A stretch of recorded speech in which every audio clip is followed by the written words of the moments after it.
Testing 1, 2, 3, 4. Testing 1, 2, 3, 4. Okay, thank you.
Committee will come to order.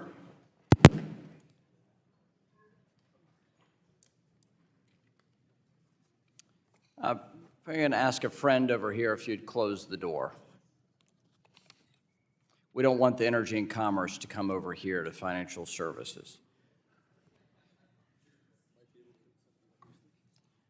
Without objection, the chair is authorized to declare a recess of the committee at any time, and without objection, all members shall have 5 legislative days within which to submit additional materials to the chair for inclusion in the record. For scheduling purposes, this committee will finish its work today. We will roll votes and take all of them at once after we finish considering the last bill on the agenda. The committee will recess for floor votes whenever they occur, and as we get close, we'll provide an update.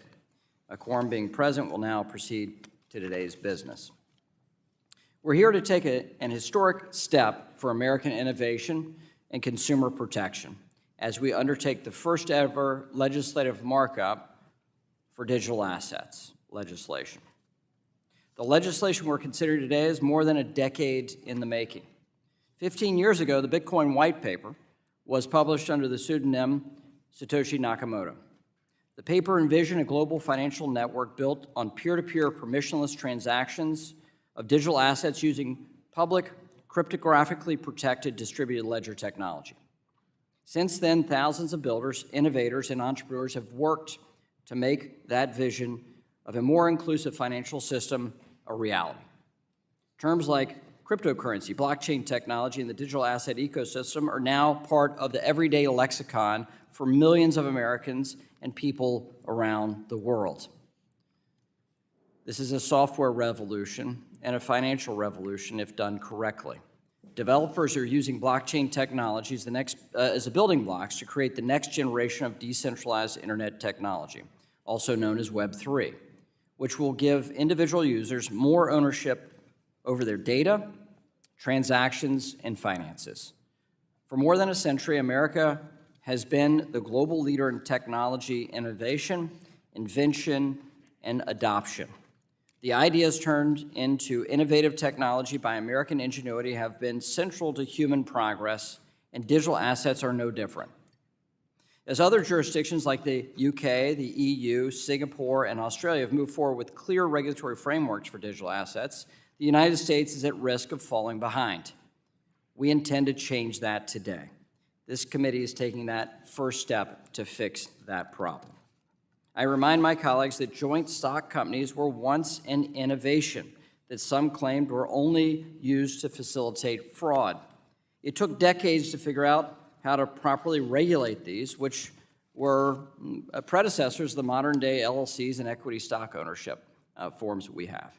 Just as joint stock companies were revolutionized how companies are owned, digital assets and their underlying blockchain technology hold the same promise to revolutionize ownership in the digital economy. Modern American banking law also developed over generations, from Lincoln's National Currency Act to the Interstate Banking and Branching Efficiency Act of the 1990s, and the evolutions that still occur today. We're taking similar actions today by bringing these relatively new innovations into the regulatory perimeter. Our comprehensive digital asset market structure bill recognizes a key issue. Digital assets that are not inherently securities may be offered as a part of an investment contract, but that does not make them necessarily securities. To clarify how the Supreme Court's Howey test applies to digital assets, our bill focuses on 2 key issues: decentralization and functionality. That is the crux of the Fit for the 21st Century Act, the pairing of those 2 factors. This legislation was developed not in a vacuum. It is the result of years of bipartisan efforts and numerous hearings, from the bipartisan hearings on Facebook's now defunct Libra project to our bipartisan investigation into the collapse of FTX, to the record 6 digital asset hearings we've held this Congress alone. This includes our unprecedented collaboration with the House Agriculture Committee as well. Our bill also responds directly to the calls from this administration, the Biden administration, for Congress to act through the reports issued under President Biden's executive order and from the President's Working Group on Financial Markets.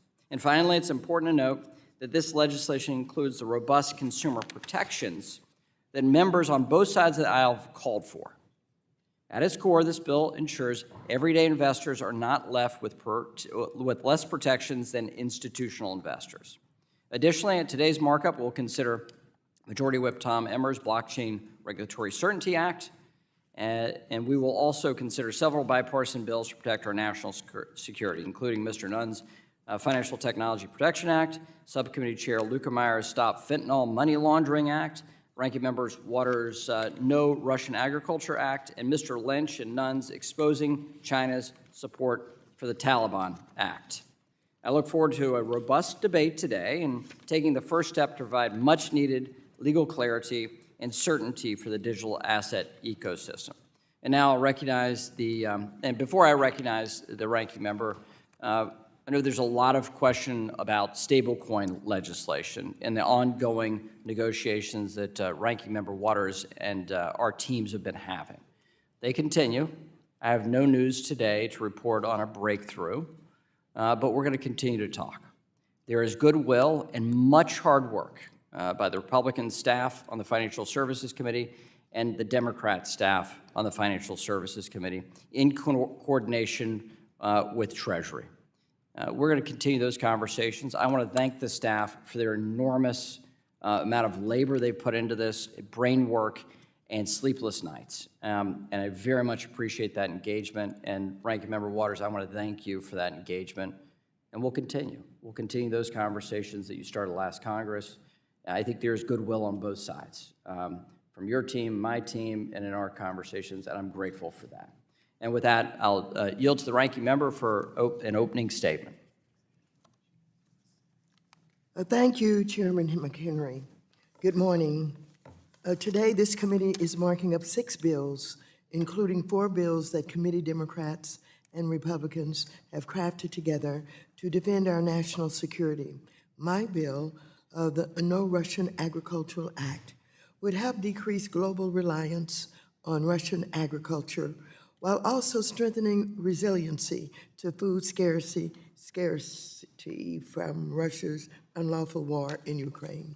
The Stop Fentanyl Money Laundering Act of 2023, led by Representatives Peterson and Luetkemeyer, will crack down on fentanyl trafficking, particularly from China.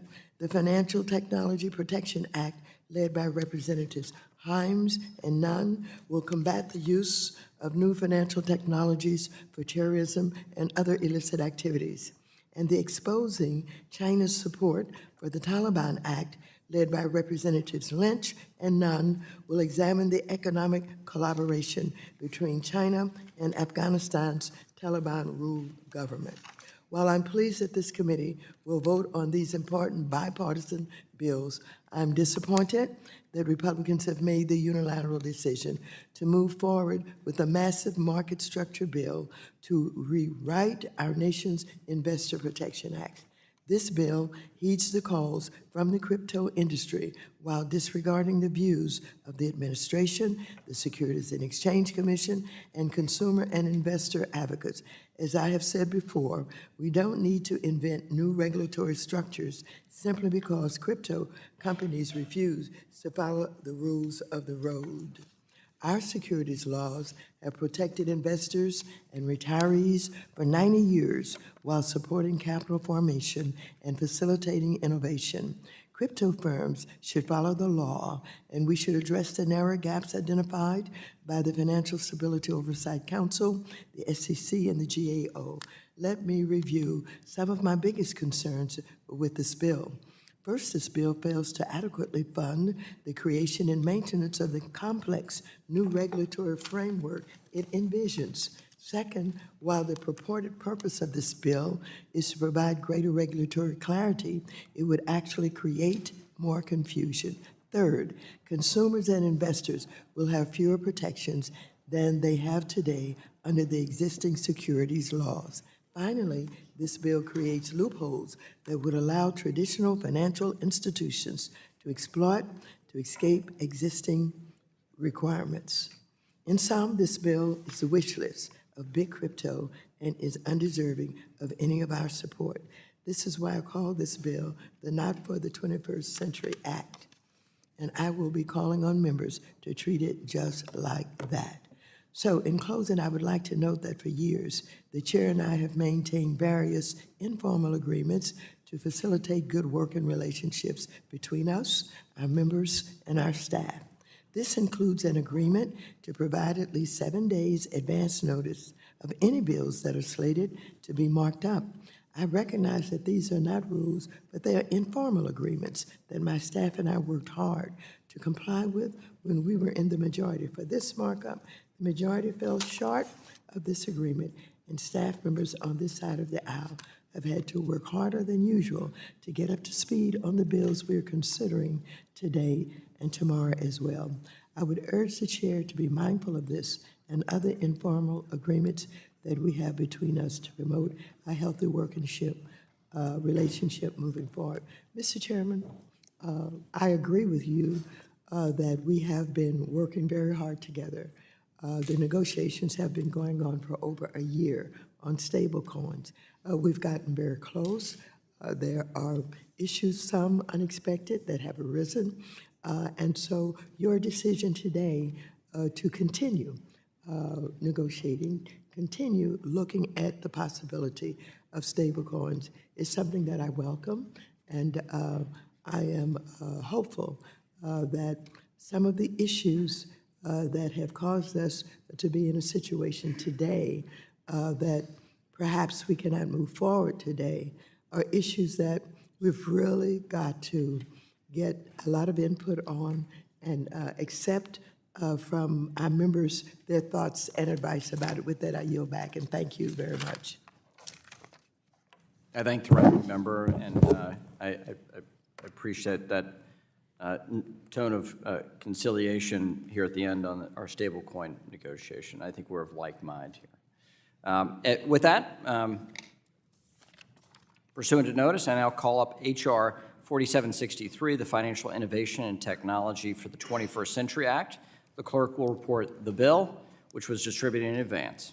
H.R. 4763, a bill to provide for a system of regulation of digital assets by the Commodity Futures Trading Commission and the Securities Exchange Commission, and for other purposes. Without objection, the bill is considered read and open to amendment at any point. The gentleman from Arkansas, Mr. Hill, the chair of the Digital Assets Subcommittee, author of the bill, and the lead sponsor of the legislation, has an amendment in the nature of a substitute, copies of which were distributed in advance. The clerk will report. Amendment in the nature of a substitute to H.R. 4763. Without objection, the amendment in the nature of the substitute is considered as read and will serve as base text for the amendment. The gentleman from Arkansas is recognized for 5 minutes. Well, I thank the chairman, and I'm proud to say this committee is considering the Financial Innovation and Technology, or the FIT Act for the 21st century. This is a major step in establishing a regulatory framework for digital assets here in the United States. Following the collapse of FTX, it was clear we need Congress to act in order to protect consumers and establish clear rules of the road for good actors. Failing to act meant leaving American consumers and investors at risk and the American economy being less competitive. That's why I'd like to thank Chairman McHenry for prioritizing and leading on this important issue, and I'm pleased to lead this pioneering subcommittee with this mission.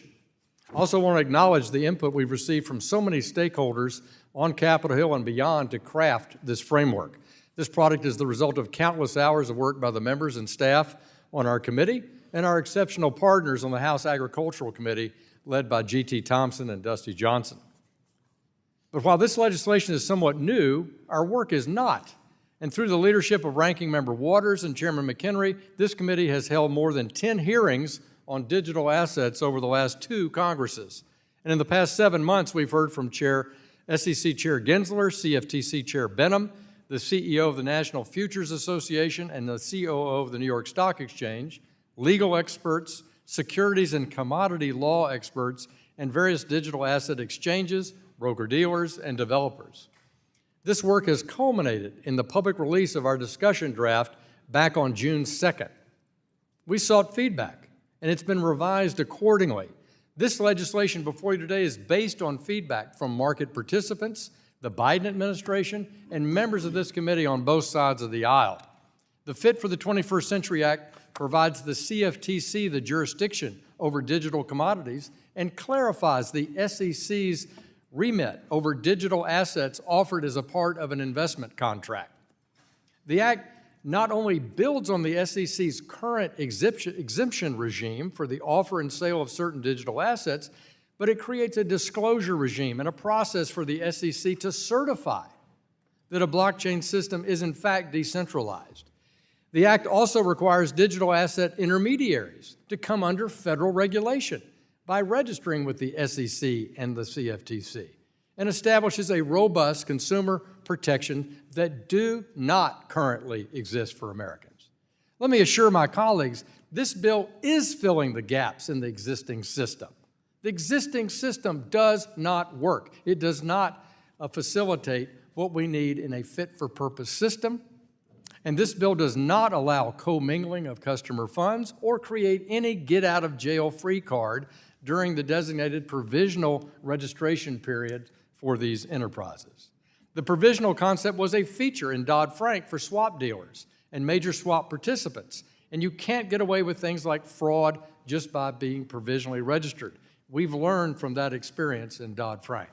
Contrary to some early assertions, this bill also does not create light touch regime for crypto crooks or prevent the SEC from being able to police this space. In fact, this legislation gives the SEC clear authority over digital assets that don't meet decentralization and functionality requirements that are considered to be considered a digital commodity. Consumer-facing protections are here. It gives the SEC rulemaking authority and retains its anti-fraud and manipulation powers. Finally, this bill is not a partisan effort to reshape securities and commodity laws in order to create a carve-out for digital assets. Quite the contrary. With Democrat and Republican input, it modifies and mirrors existing authorities, such as allowing for the registration of digital asset exchanges under the Alternative Trading System, or ATS. In fact, friends, Treasury Secretary Janet Yellen, Chair Benham, market participants all agree there are regulatory gaps in the spot markets for digital assets. They're not securities, and they need to be fixed by legislation. So you see, we've made a good faith effort to address many of the concerns raised and worked on in this legislation in a collaborative way, and we welcome that engagement. Between the countless hearings, drafting sessions, and roundtables, there couldn't have been a more robust, engaged, transparent, or collaborative process. And while there are opportunities for us to work along the way, and we welcome amendments from our Democratic colleagues today because we want the best product that we can craft. As we move this bill out of committee, that work won't stop. We'll continue working with stakeholders, and there'll be plenty of input from members outside the committee as well. But make no mistake, today's markup is a major first step. And with that, I urge my colleagues to support this amendment in the nature of a substitute, and I yield back to the chair. Gentleman yields back. For what purpose does the gentleman from California seek recognition? Seek to speak for 5 minutes on the bill in general. The gentleman is recognized to strike the last word. First, I want to address an unintended consequence of this bill, because it's designed just to deal with crypto assets. But it will allow publicly traded companies to tokenize their equity securities and then circumvent SEC regulation, choosing instead to be regulated by the CFTC. So if you have an investment in Apple or General Motors, this bill means you don't get protected. Now let's look at the intended consequences. The scent of Sam Bankman-Fried still wafts in the air here in the Rayburn building. The criminal in fuzzy hair and shorts had one objective: keep the SEC out of cryptocurrency. Today, the crypto billionaire bros have the same objective, though they are attired more conventionally. And make no mistake, all the money, power, PACs, and lobbying is on their side, for they have made nearly $2 trillion they make money by literally making money. In contrast, there are no PACs and lobbyists in favor of effective tax enforcement, or preserving the ability to enforce our sanctions laws, or providing to the American families the thousands of dollars of benefit they get every year, each and every one, from the fact that the U.S. plays such a critical role as a reserve currency. Yes, it is true the United States also makes money by printing money. That benefit goes to the American people when we provide more services or when we tax them less. And the intent of the billionaire bros in crypto is to appropriate for themselves that literal money-making machine. The crypto world says it wants clear rules. I will have an amendment that will provide very clear rules. Provide SEC regulation. That's the effective regulation that Sam Bankman-Fried was here to prevent. Now, I know that some had looked at the Ripple case, a district court case out of New York, as somehow trimming the SEC's power under existing law. I'll point out that that opinion said half the time Bitcoin is a security, or XRP is a security, and half the time it isn't. That's half a win if it wasn't really kind of a ridiculous outcome. To say that XRP is a security sometimes, but the next day it isn't, is like saying that a cow is a cow if you buy it in a private sale, and is not a cow, but it becomes a camel if you sell it at auction. There is no securities law that says that the same item in the same week, conveying the same legal rights, can be a security on one day and not a security on the other. We are told that cryptocurrency is very innovative. Look at the incredible financial innovation of Enron and WorldCom, and reflect on the fact that I don't believe that Satoshi Nakamoto was innovative, but so was Charles Ponzi, and I think just as innovative. Just because something is new and hip does not mean that we should embrace it. So I would also point out that in this bill, a token issuer can defer enforcement during the registration process. The registration process can take years, and the ability of crypto criminals to steal money can be completed in days. So you can have an unregistered token, move to the Bahamas, be smart enough not to come back, and live as well for your lifetime as Sam Bankman-Fried did for a few weeks or a few months. So you can put me down as leaning against voting for this bill. Would the gentleman yield? I have a lot more to say. I apologize. I thought you were wrapping up. No. I'd also point out that the bill does not provide proper funding to either the SEC or the CFTC to enforce this bill. It does not give the SEC any extra territorial authority that it would need to protect Americans from Bahamas-based, Cayman Island-based organizations. The theme of this bill is to let you pick your regulator. If I ever get audited by the IRS, I'll tell them that I've picked the Cayman Islands Tax Authority to be my tax regulator, and that they alone should conduct the audit. Let's see if that is effective enforcement. I yield back. Expired. We'll now go to Mr. Davidson of Ohio for 5 minutes for the purposes of striking the last word. I thank the chairman. I thank the staff and the people that have worked in good faith to get us to this point. This bill is the culmination of countless meetings, phone calls, emails, formal written feedback, hearings, roundtables, and numerous conversations between members on this committee and the House Agriculture Committee. It's encouraging to see all the hard work coming together and finally have an opportunity to advance this legislation. There is an urgent need to create a safe and responsible pathway for Americans to access digital assets. The Fit for the 21st Century Act does just that. We've seen too many examples of instability and fraud within the digital asset community ecosystem over the past few years. It's time that Congress act to keep the bad actors from exploiting the digital asset ecosystem in its current broken state. Consumers, investors, the inventors of these assets, and the industry all suffer from a result of bad actors. In fact, our failure to act is why so much of this market has moved offshore, because we don't have legal clarity. That will end if this bill becomes law. In the absence of U.S. leadership, other countries, particularly in Europe and Singapore, have already moved ahead, crafting a framework for digital assets. The United States has always been a leader in capital markets. Unfortunately, in the digital asset space, we have some catching up to do. Passing this bill will move us forward. While some may have concerns or disagreements regarding certain provisions in this legislation, this bill, taken as a whole, will responsibly bring this new asset class into our current regulatory structure. At the same time, this bill reaffirms the important role agencies play in conducting oversight. It provides the clarity that we desperately need and assigns oversight responsibilities in a thoughtful and more comprehensive way. Under this bill, Americans can feel comfortable engaging with digital assets, knowing that this ecosystem is being brought under a time-tested regulatory umbrella.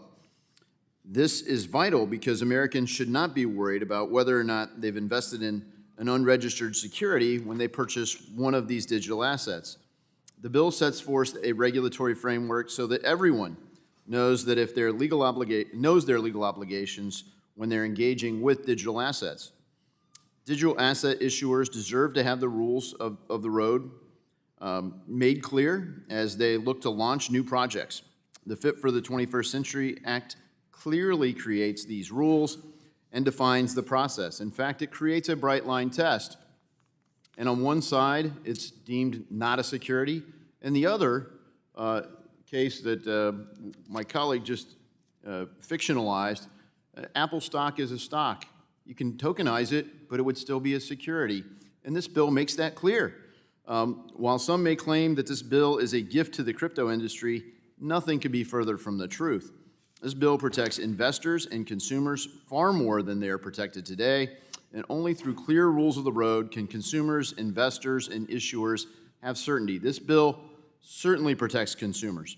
We finally have the opportunity to harness and embrace this next generation of technology here in the United States, and we must seize this opportunity. I urge my colleagues to support the Fit for the 21st Century Act and create the regulatory environment that we desperately need. I hope we can continue the collaboration around America. This is a completely nonpartisan issue, and I hope that it can become that way more so today. I especially appreciate my colleagues on the other side of the aisle who are facing opposition within their own party on some of the issues related to digital assets.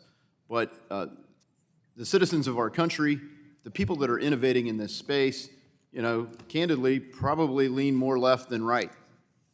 But they're frustrated because the status quo is not solving problems. It's not serving people, and it's leaving America weaker by the day by our failure to act. So I think it's heroic to get to this point. I hope we can run through the tape and make this thing happen. I look forward to collaborating with my colleagues to do that, and I yield back. Gentleman yields back. The ranking member seeks recognition to strike the last word and is recognized for 5 minutes. Thank you very much. Move to strike the last word. The lady's recognized. As I began to explain in my opening statement, this bill unnecessarily seeks to erect an entirely new regulatory structure to govern the digital assets markets rather than leveraging our existing securities laws, which have served us well for decades and through countless innovations in our capital markets. The Financial Stability Oversight Council, the SEC, and the GAO have identified narrow gaps in our current legal framework with regard to digital assets. And I have and remain open to legislation that is tailored to address these discrete issues. Instead, this bill would deploy a wrecking ball to fix a leaking faucet. This bill would tailor, exempt, and repeal many of our nation's existing securities and commodities laws in broad strokes. I understand that this bill responds to industry complaints that there is a lack of clarity in current law as to when a digital asset is properly classified as a security. But the Republican solution is a highly complex new legal framework laid out in a bill that is over 200 pages long. This is far from a bright line that offers clarity. If anything, it muddies the waters even more. The only thing that is clear is that this new regime would offer substantially weaker protections for investors, consumers, and market stability. I'm so very confused as to why the chair is ceding our jurisdiction of the digital assets market in this way. This bill would substantially shift jurisdiction of digital assets to the CFTC's jurisdiction, which is outside of our reach as a committee. This bill, our oversight of the digital assets market, would shrink considerably, and I, for one, am not prepared to make such a concession. Therefore, moreover, the CFTC is already underfunded and considerably smaller in size than the SEC, and this bill does not provide any sufficient funding to help the CFTC rise to the challenge of its new responsibilities under this bill. By shifting so much jurisdiction to an agency without equipping it to do so, this bill appears to be deliberately creating a regime with weak enforcement. Republicans have also drafted this bill without any meaningful input from the SEC chair, Mr. Gensler. Having served as both the CFTC chair and now the SEC chair, Gensler is uniquely positioned to weigh in on this bill, but has never been called for before this committee to testify on this bill, and has not been given adequate time to provide any technical feedback on the current version of the bill. It is unsurprising then that this bill that is opposed by virtually every consumer and investor organization, labor and community organizations. I've heard people say that this is the anti-FTX or anti-Sam Bankman-Fried bill, but significant portions of this bill were drafted with Bankman-Fried while Bankman-Fried was roaming these halls. And this bill would allow commingling of customer funds, which was a key factor in the fall of FTX. If Sam Bankman-Fried were not under custody today, I wondered if he would be here championing this bill. I thank you, and I yield back the balance of my time. I recognize myself for 5 minutes to strike the last word. The Fit for the 21st Century Act is a historic first step to give regulatory form to the financial system of the future, the digital asset ecosystem. We see many faults and failures with the current regime. Major crypto exchanges currently today have no federal law that they operate under. The Securities and Exchange Commission and the CFTC are arguing over jurisdiction. Congress created the agencies, and when they haggle, they either go to the courts, which they've done, and the courts resolve it. We've seen a case via the Ripple lawsuit that Mr. Sherman referenced. It provides less clarity and less consumer protection for average everyday investors than it does for institutional investors. It is in Congress's interest to remedy that. It is in Congress's interest to remedy the dispute between the CFTC and the SEC amidst $1 trillion of consumer harm. Foreign actors operating here domestically and consumers having their money taken. So we need to clarify this for consumer protection, number one. And number two, for innovation to be able to flourish. Legitimate money to invest in legitimate products and institutions that can enable some greater public good. There's huge potential here. The ranking member and I agree about the huge potential here. This is an innovation in part in traditional securities law on Maine. The dispute between this committee and the Agriculture Committee that has oversight of the CFTC is real. We could either haggle and consumers continue to get harmed and Americans get defrauded and less innovation here in America and those innovators going overseas and their tax revenue to my friends. Or we can remedy it. We can stop the haggling. We can have an understanding that the Agriculture Committee and the CFTC, which we've got many ag members on this committee, including the ranking member of the Ag Committee. They have consumer protection here. So what we have here is a pathway by which you can raise money in our securities regime. You have the consumer protections of the securities realm for investment purposes. And if you have a true innovation that is decentralized in a functional network, then it operates like a commodity, it then leaves the securities regulatory remit and immediately goes into consumer protections and a regulatory remit in the CFTC. Now, we rarely do joint referrals in committee and Congress well. We have primary referral of this bill that Congressman Hill has led this effort on crafting. We've had 2 bipartisan page turns. We've spent 5 hours with a text open with groups of experts to look at the text. We've had huge feedback from both Democrats and Republicans on this bill, and the industry, innovators, consumer protection advocates, and we've taken as many of those things as possible and built it into the text here. We've made some choices, yes, and maybe they're not perfect, sure, and we'll hear about all those things. But there is no commingling.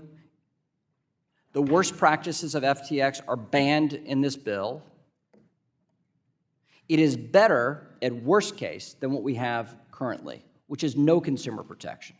And the hopes that the court will understand the complexities of securities and commodities laws and the technology. We have to wrestle with it. It's Congress's obligation to wrestle with it. But how we got here was a collaborative process. A number of hearings, a large number of hearings. An unprecedented bipartisan page turn to go through the text of the bill, to hear feedback, to make it better, to make it right. We didn't have this for major bills in this Congress. In fact, the first time I saw that happen was when we did this 3 weeks ago in committee, and last week when we did it again. How we got here, though, is the work of Glenn Thompson and the Ag Committee and his legislating in previous Congresses. It was unprecedented and unparalleled leadership of the Republican whip Tom Emmer in his approach to defining and clarifying securities law for digital assets. He has been the foremost advocate here. It's the work of Warren Davidson and his legislating to provide that clarity. It's the focus on innovation and fintech in the work of French Hill that has led us here, and my Democrat colleagues who have participated in mighty ways, as I think we'll hear in this markup, in important ways to make this better. And I urge you, whether or not you like digital assets and think it's the future or you think it's the bane of existence, we need to pass this bill, and consumers and Americans will be better off for it, whether you like it or don't like it as a technology. With that, I yield back, and now we'll recognize the gentleman from Connecticut, Mr. Himes, for 5 minutes. Thank you, Mr. Chairman. I move to strike the last word. Thank you, Mr. Chairman. I have a out-of-fashion way of thinking about my job, which is to consider whether proposals will make the world better, not whether the legislation contains everything I would like or that we would like. My question is, does it improve on the status quo? And after hundreds of hours of engagement with this bill on the part of me and my staff and Wilmer Hale and the remarkable engagement of the chairman and Mr. Hill, I am confident that this legislation, while not perfect, makes the status quo better. What is the status quo? Are we comfortable walking away having done nothing? The status quo is this: $2 trillion in value lost in the crypto asset markets. $2 trillion evaporated in what is a Wild West. An FTX collapse, which might have been prevented by this legislation, that devastated smart and dumb money alike. We don't want to see another FTX collapse. An algorithmic stablecoin allowed to flourish until it too collapsed and evaporated. An inability of our regulators to look at Ethereum and say, we don't know if this is a security or not. Coinbase, for whom I have no particular love, but Coinbase going to the SEC and saying, we want to register, we want to comply, let us do that. No answer, no answer, no answer, until the SEC initiates litigation against this entity who went to the SEC and said, we want to be regulated. The Ripple lawsuit, which to this day I do not understand. That is the status quo. Utter lack of transparency, total chaos.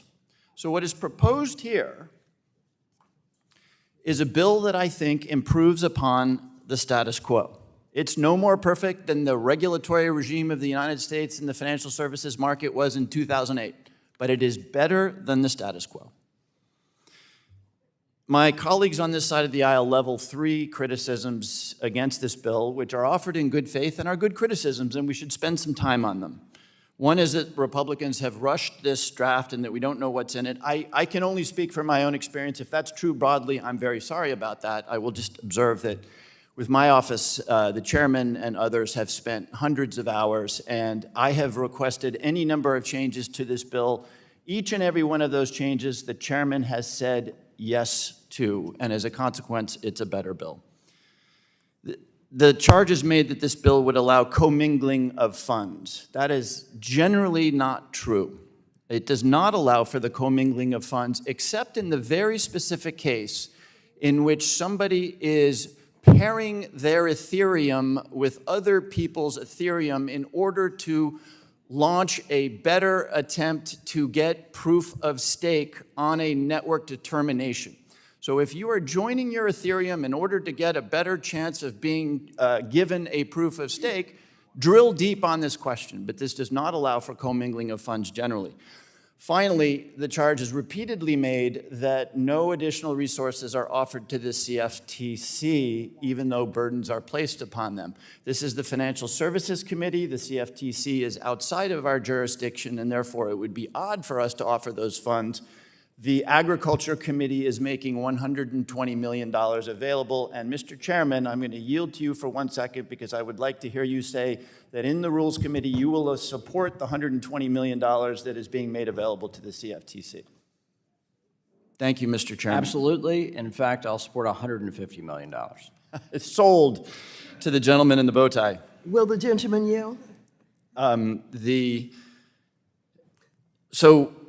So I'm not going to run through the long list of improvements that I think have been made to this bill, but I'm going to just ask my colleagues to consider whether they look at the $2 trillion of obliterated value, at the collapse of FTX, at the uncertain legal rulings, at the experience of Coinbase. I could go on and say, this is okay, let's keep doing this.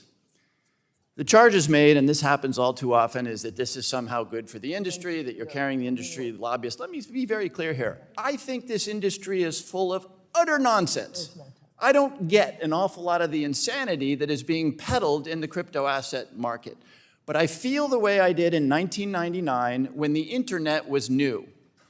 And there was an immense amount of utter nonsense, but the internet proved to be valuable. I'm a deep skeptic of this industry, but we deserve better than the status quo. Mr. Chairman, I yield back.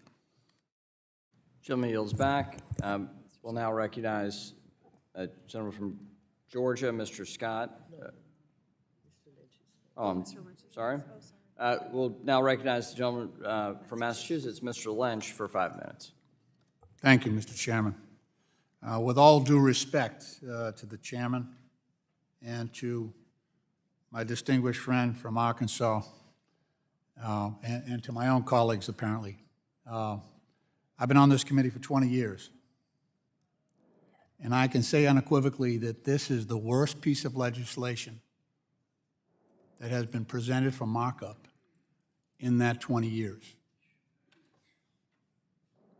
Not only because it strips consumer protections that have been installed in the Security Act of 1933 and the Securities Exchange Act of 1934, and the Investment Company Act of 1940 and the Investment Advisors Act of 1940, but because of the impact it will have on the traditional financial markets that have earned the trust of people around the globe.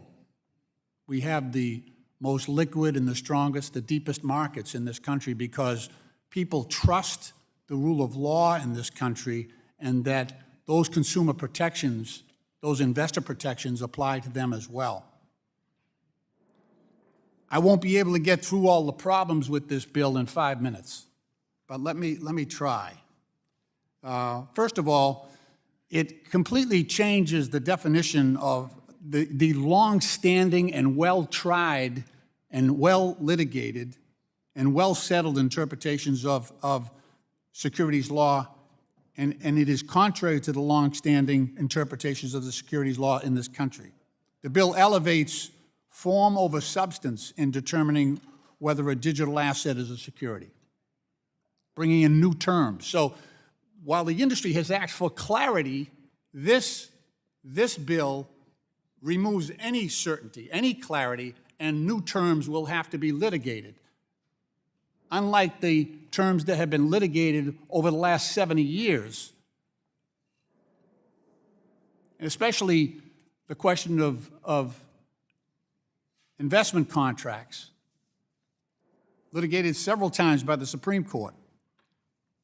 So this law provides a legal path to structure schemes to raise capital to avoid application of the securities law and invites confusion, not clarity. It lessens investor protections, and I'll get some more time later on to talk about all the different protections that are removed in transferring jurisdiction over digital commodities to the CFTC, which does not have the mandate that the SEC does and the resources to defend investors that is in place right now. The bill would result in less protection for investors in these assets than are currently provided under the securities law.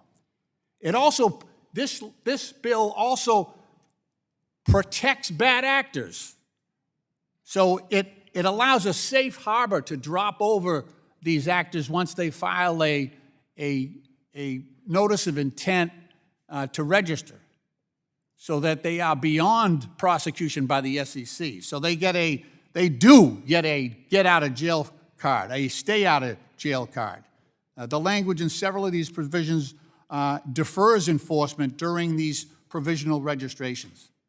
This appears to prevent enforcement actions, including restitution for injured investors, for current or future violations of the securities law, for failure to register a digital asset security, and may in fact toll ongoing prosecutions that are going right now. This bill requires multiple and lengthy rulemakings which will delay implementation. But those safe harbors will still exist. The rulemakings mandated in this bill include the joint rulemakings with the CFTC, and will take multiple years. Many experts in the industry expect that it will take 8 to 9 years to work through these rulemakings, significantly delaying the effectiveness of this legislation.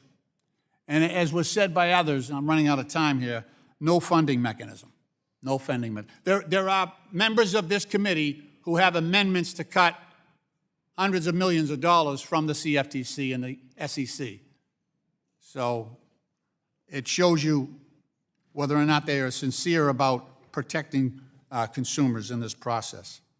My time is expiring, but I'll come back and talk about more of this later. I urge my colleagues to vote down this bill. Bad idea. For what purposes, gentleman from Georgia, Mr. Scott, seek recognition. Strike the last word. Gentleman is recognized for 5 minutes. I agree with Mr. Lynch. This is not just a bad bill. It's a cruel bill. It's a deceptive bill. First of all, ladies and gentlemen, I serve on both the Financial Services Committee and I'm ranking member of the Agriculture Committee. We are wrestling with the same situation.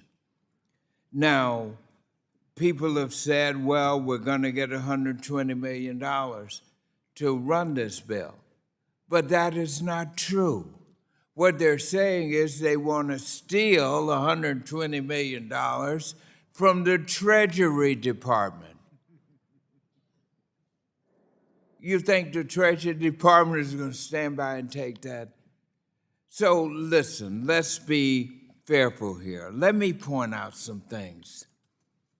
While I appreciate the Republicans' efforts both in the Financial Services and Agriculture Committees to try to close existing gaps in the regulation of digital assets, this bill would create an entire new set of loopholes that make a mockery of our existing security laws.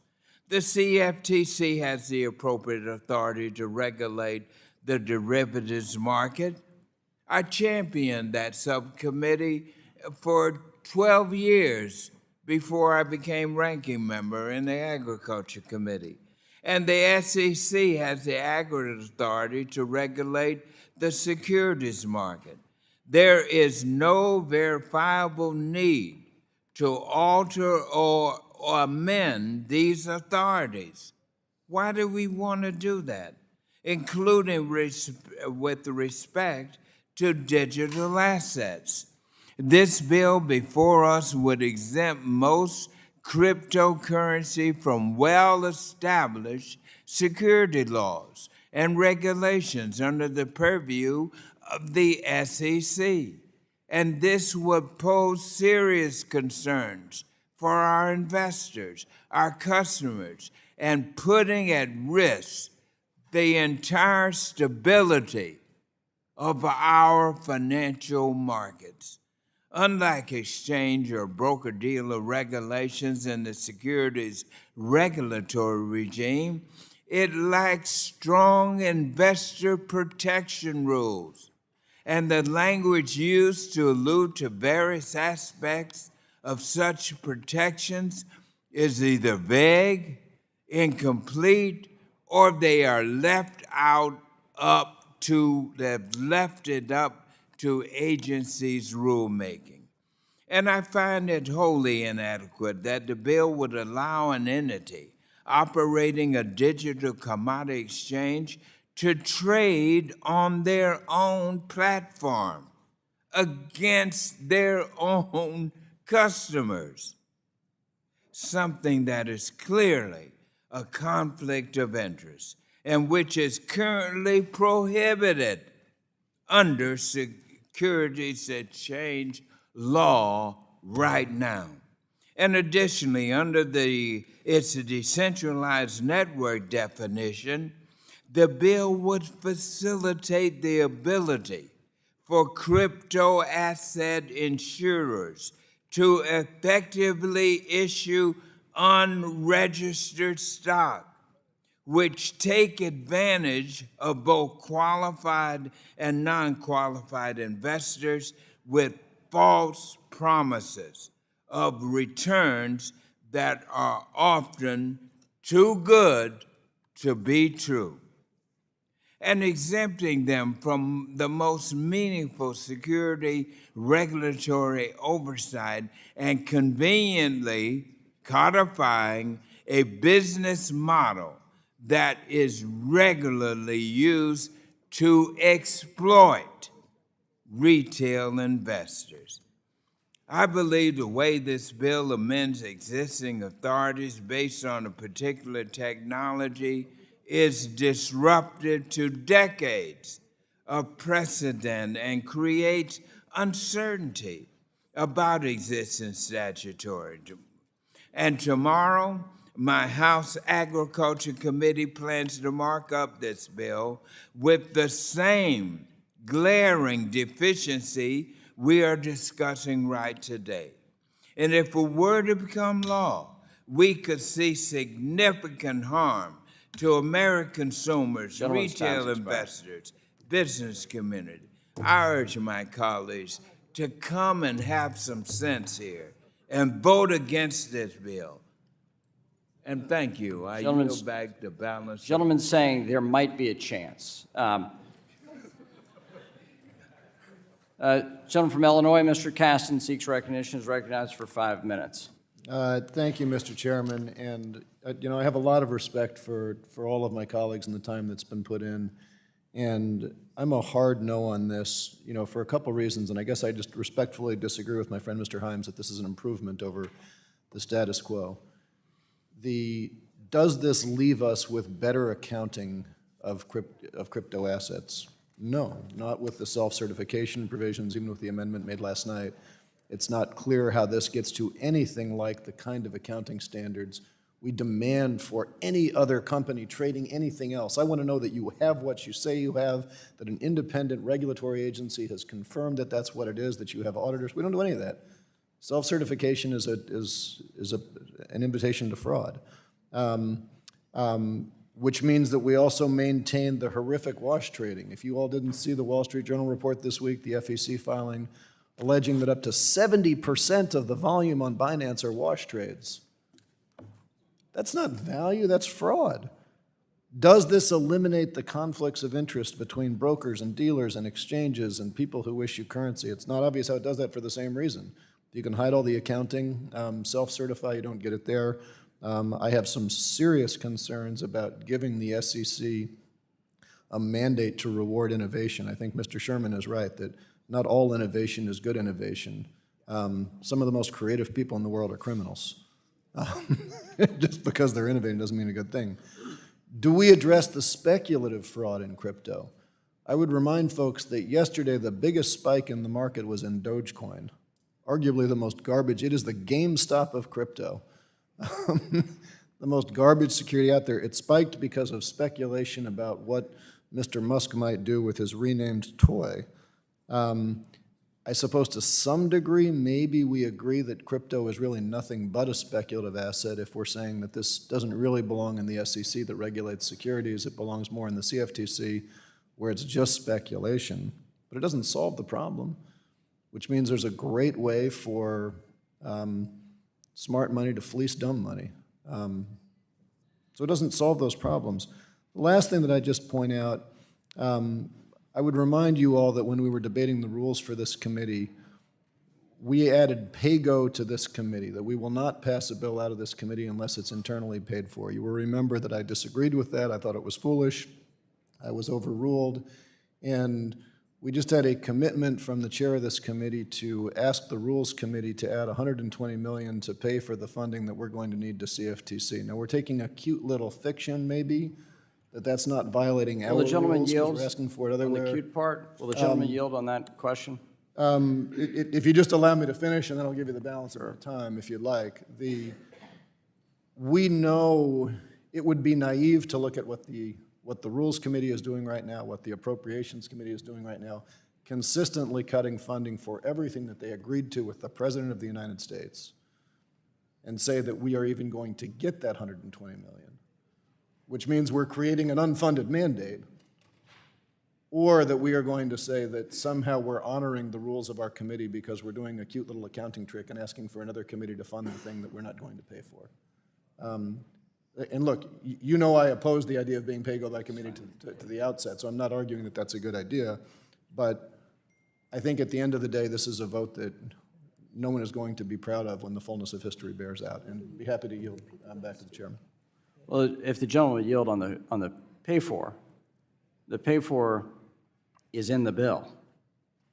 We have primary referral, ag has secondary referral. We've got indications from the chair of the CFTC that he believes that this costs, and his team believes it's going to cost $120 million over 3 years. There's broader concern, having negotiated the debt ceiling agreement, I know there's broader concern about funding. The debate here in committee and in the Ag Committee, Mr. Scott, Ms. Waters talked about funding. We resolved the funding in the bill. It is currently in the bill. It is our jurisdiction that will pay for the total cost of this bill. To divide up that cost, we have the CBO says the CFTC has a lion's share of cost, and for the SEC, it's de minimis. So we are providing $150 million of funding over 3 years in this bill. This bill is paid for, not just in our jurisdiction, but in totality, it's in the text. I'm happy to yield you back. But the ranking member yield? I mean, Chairman. Gentlemen, it's Mr. Caston's time. Happy to yield to Mr. Scott. Thank you. Let's get this clear. This is no clean money, this $120 million that we're talking about. This money that's referenced in this bill has been allocated to the Treasury Department. If the gentleman yield on that count, it's the SEC's fund, and we're paying for the totality of the bill. The gentleman's time's expired. We're happy to continue this debate, but the text of the bill shows that it's paid for. Mr. Casson? I yield you the negative 41 seconds I have remaining. Gentleman from Wisconsin, Mr. Stiles, seeks recognition. Thank you very much, Mr. Chairman. Gentleman's Strike the last recognized for word. 5 minutes. Strike the last word. Thank you very much, Mr. Chairman. I think today's dialogue on this has been good in some ways and not in others. As we look at blockchain technology, the ability to have a distributed general ledger, the ability of digital assets to allow ownership in particular of our data, and the long-term implications that this could have, I think it's absolutely imperative that this committee takes a step forward in providing the rules of the road and the market structure to make sure that we're getting this right. I think many of us in this room have concerns and challenges with big tech. And I think there's some parallels of the conversation we're having today to conversations that were probably had across Capitol Hill at the beginning of the internet. And although many of us have concerns of big tech, one of the things that we don't have as big of a concern of is that most of the large big tech companies are at least US domiciled. TikTok being the exception to that. And as we look at our ability to put forward a regulatory framework here in the United States, I think what we'll actually see is that development and innovation occur in the United States rather than abroad. And I think bringing this innovation and development onshore into the U.S. is imperative, and this legislation gives us the framework with which to do that. The other challenge that I think a gentleman might not be muted in the committee. I think another challenge that we see. Mr. Scott, gentleman yield. Gentleman pause. Mr. Scott, your microphone's still on, sir. Gentleman, continue. Thank you, Mr. Chairman. One of the challenges that we're seeing right now as it relates to crypto, to blockchain, is we're seeing policy developed through enforcement. And that is a really ineffective and inefficient way to develop policy. And as we have seen a failure of Congress historically to dive into this, and this bill addresses that, is it delineates who is and who is not the regulator in this space. And by delineating a far more clear line between the SEC and the CFTC, I think what we avoid is the practice that we've seen occurring, which is policy decisions being made through enforcement actions, rather than allowing this body to sit down and make the difficult decisions as we did in this text about who actually has the regulatory authority in any given moment in time.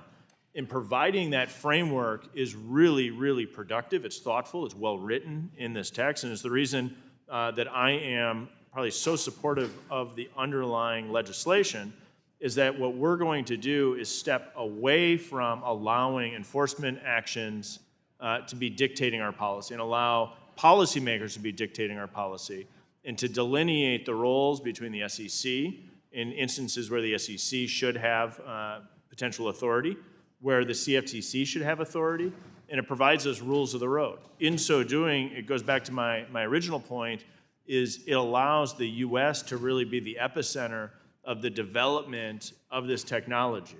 Let the market decide the value of the underlying principle. I think there's significant value there. We can have that debate, but allow the market to make that decision. But by providing this framework, this market structure legislation, I think we make a significant step forward in making sure that this development occurs in the United States. We avoid the pitfalls that I noted, and I'm supportive of this legislation and appreciate you bringing it forward, Mr. Chairman. I yield back. Gentleman yields back. Now recognize the gentlewoman from Massachusetts, Mrs. Presley. Mr. Foster. I'm simply using the names you all provided. So at this point, I'm going to ask members to seek recognition if they want to be recognized. Mr. Foster of Illinois is recognized for 5 minutes. Same thing for members over here. We're trying to make this a little easier to move the debate along, but this is the third time that we've miscommunicated sitting next to each other. Mr. Foster. Thank you. I move to strike the last word. Today's digital asset markets are rife with fraud. Depending on whether you read Forbes or the Wall Street Journal, between 50% and 70% of crypto transactions are fraudulent. Wash trades, front running, the whole long list of horrors. By providing a convenient on and off ramp for anonymously traded, self-hosted assets on dark markets, it does very little to improve this. Now, we know how to fix this. A couple of decades ago, our commodities and other trading markets were rife with fraud, wash trades, front running, everything. And that stopped when Congress ordered regulators to implement a secure trader ID, a license that allows traders to participate anonymously in markets while still allowing market regulators to see the true identities of participants on both sides of every trade, and to prevent proven bad actors from participating. So in every hearing over the last 4 years, that is the question I have asked, everyone from Zuckerberg to Sam Bankman-Fried and everyone in between. If we wish to prevent market abuses, ransomware, the long list of horrors, is there any alternative to having a trader ID, a secure identity attached to every trade? And so my amendment provides a lightweight, the amendment I'll be offering, provides a lightweight and technically feasible framework to do exactly that, with a requirement that every crypto wallet must have attached to it a crypto license plate, very analogous to the automobile license plates that we're all familiar with and that every country on earth requires of a car. And really as an acknowledgement that crypto assets can move faster and be more dangerous than any car. So this is the crypto license plate is an anonymous but legally traceable identifier issued by FinCEN that assures all market participants that if they get cheated, those bad actors can be traced down. Just to pick one example of that, people are still looking for, I think it's $500 million that mysteriously disappeared or got hacked in the collapse of FTX. That would not be an issue if we could say who owns the wallets there and drag them into court. So, we all know that also that anonymous self-hosted wallets are the lifeblood of the fentanyl distribution industry, of human trafficking, of corruption, and the long list of horrors that take thousands of lives every year in the United States and around the world. So when you think about licensing requirements for crypto assets, think about how crucial the automobile licensing has been to the safe and healthy development of the automobile industry. To think about how unacceptable it would be to have unlicensed cars with unlicensed drivers driving through our neighborhoods and across our borders, which is exactly the situation we're in today with crypto assets. So a wallet licensing regime would be the single most important thing that we can do in the United States to bring healthy development of this industry onshore and keep it onshore. And that's the purpose of the amendment I'll be introducing, and I think that's the fundamental reform that's missing in any of the crypto legislation that's being proposed today. Thank you. Yield back. Gentleman yields back. I'm going to look around and see if anyone seeks recognition. Mr. Donald seeks recognition. The gentleman from Florida is recognized for 5 minutes. Thank you, Mr. Chairman. I move to strike the last word. Gentleman is recognized for 5 minutes. Members, look, this bill obviously is the first step in something that is needed. We have many innovators using blockchain technology who want to do business in the United States, want to be able to engage with customers in the United States, but the regulatory uncertainty that exists because this body has not acted, and because we do have an overzealous SEC, and that's another topic for another day, does not give them the comfort to do business in the United States. For a country that has been the pillar and really the epicenter of the financial world to now also be the same place where innovators cannot come and find ways to do business in our country is a sad statement. And this bill gives us an opportunity to begin to rectify that.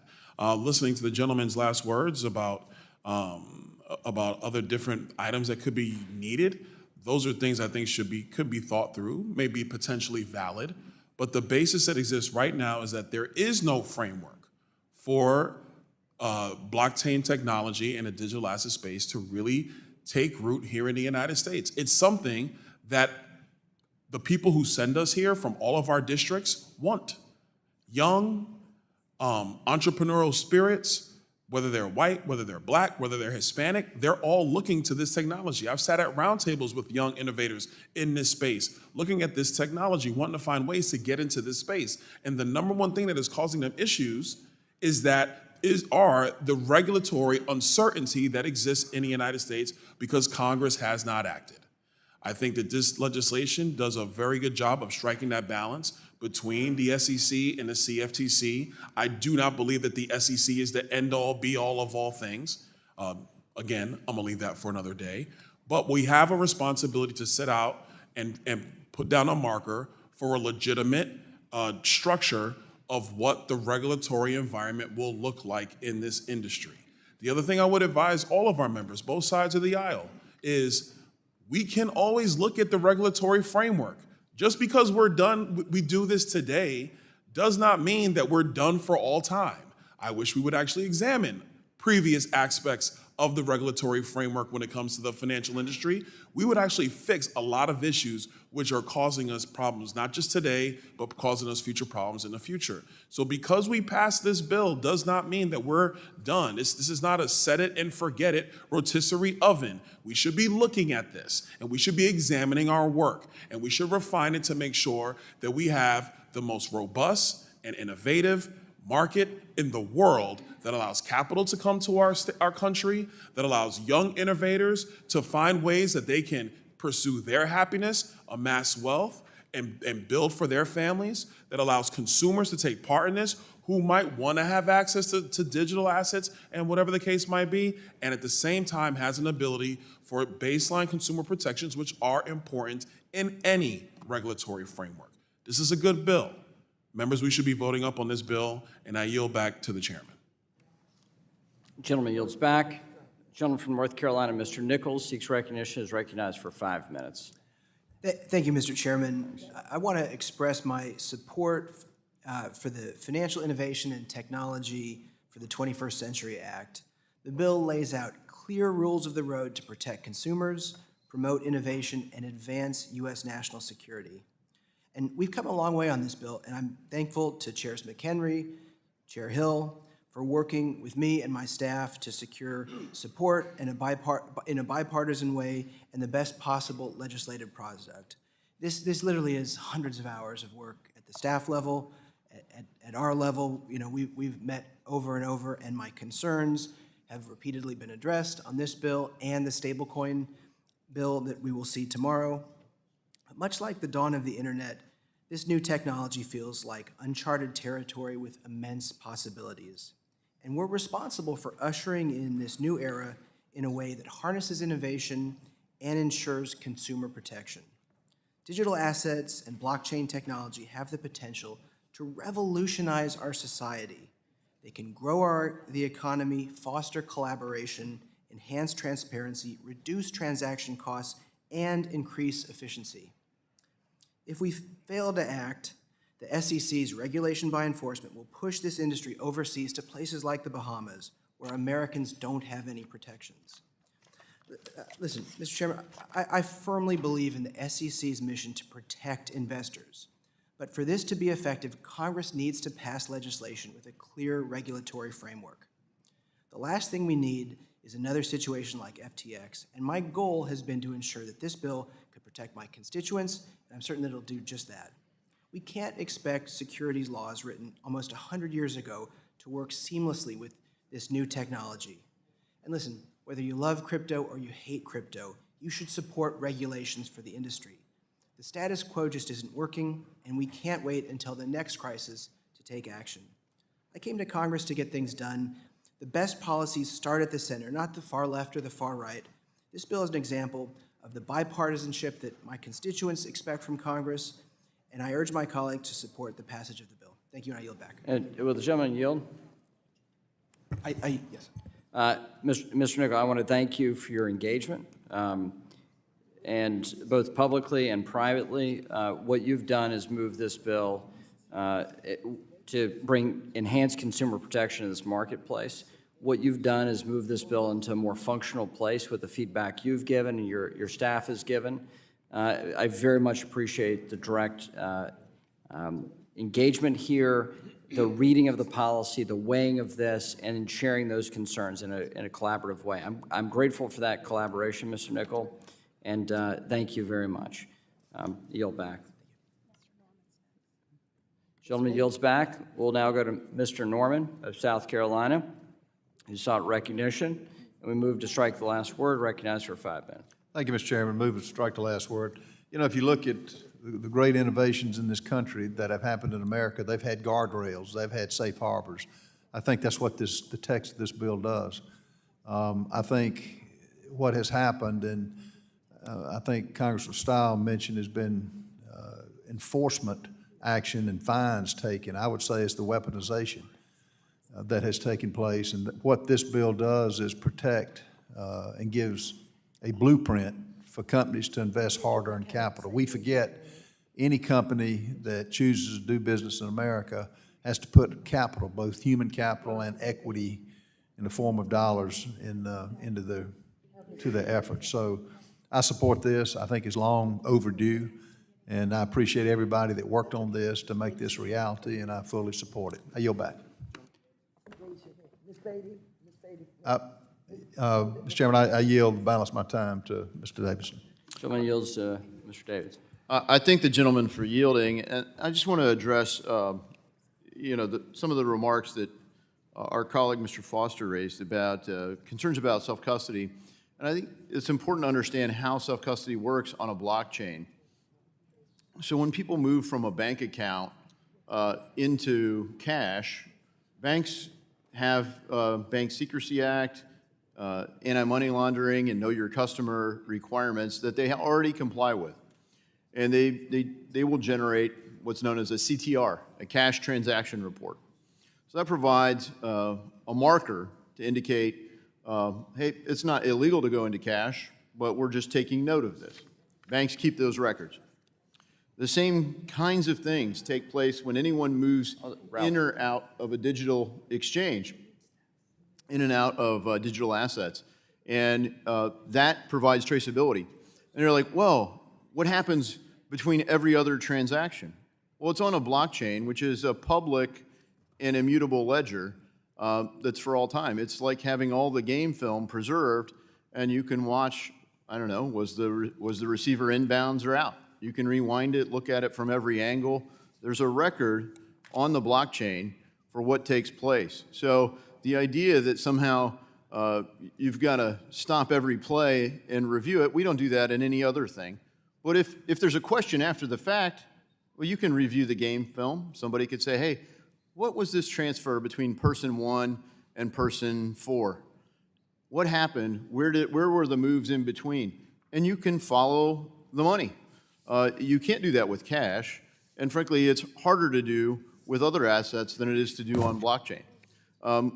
What you don't necessarily do is give up your privacy.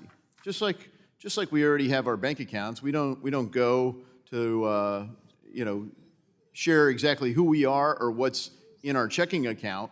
And if you don't have that kind of protection with self-custody, if you moved money from a digital wallet, it would essentially reveal what you don't reveal when you use a credit card or a debit card or a check. You don't say, and my account has this many dollars in it.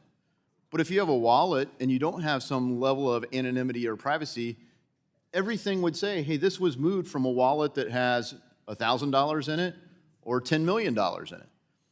You would associate the identity with that, and that too could become public. So protecting privacy, the essential thing for that is to protect this layer of privacy. But the fact that it is on a public ledger shows that it doesn't provide real secrecy. In fact, if you wanted secrecy, you would never put something on an immutable public ledger. And then after all the moves, when somebody moves off of this public distributed ledger and goes into a bank account, they're coming out of something and they go into a bank account, banks have the same kinds of BSA, AML, KYC obligations, and they create the equivalent of a cash transaction report. So you've got the on-ramps and off-ramps that provide that, and so people shouldn't fall for the inaccurate description that somehow this is going to be widespread, untraceable money is in fact traceable. That is part of what happens on a public blockchain. So I think it's important to understand the technology. You might still disagree with it, but you should at least accurately understand the facts on it. And with that, I yield back to the gentleman from South Carolina. Mr. Chairman, I yield back the balance of my time. And I want to thank my colleague.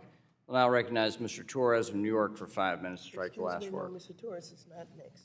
That's not who I gave you. Mr. Vargas is. We're not taking lists anymore. He raised his hand. I gave him. His hand was up. His hand was up. I understand. So to be clear to members, I want to assert the rules. The way the recognition game works is we try to go between sides. For a period of time, we didn't have many Republicans, so Democrats kept going. As a matter of comedy, up here, the chair, the ranking member, and I have exchanged lists. After, I'm happy to do it, but chair's making an announcement. For these purposes, because the third time I did this, I got the wrong name on the Democrat side. So let's just raise hands. We'll just make it clearer, just so everybody knows that we're not playing a game of hide the ball up here. So with that, we'll go to Mr. Vargas of California for 5 minutes. On this side, the person who caught my eye next is Mr. Emmer. I'll keep going on this stuff. If Ms. Beatty, you're still interested in 10 minutes and still here, we'll go to you. It's great. That's it. I just want to make sure everybody's on the same page. Yeah. Not a lot of sleep over the last couple days, trying to just make sure we're all on the same page. Thanks so much. We'll go to Mr. Vargas for 5 minutes. Strike the last word. Gentleman is recognized. Thank you very much, Mr. Chairman. First of all, I have to say I always think you are fair, and I appreciate that. Thank you very much. I don't have faith in this bill, and I think the SEC attempting to protect investors is not weaponizing government. It's doing what it's supposed to do. With that being said, I do have great faith, actually, in the author of this bill, who's a good friend of mine.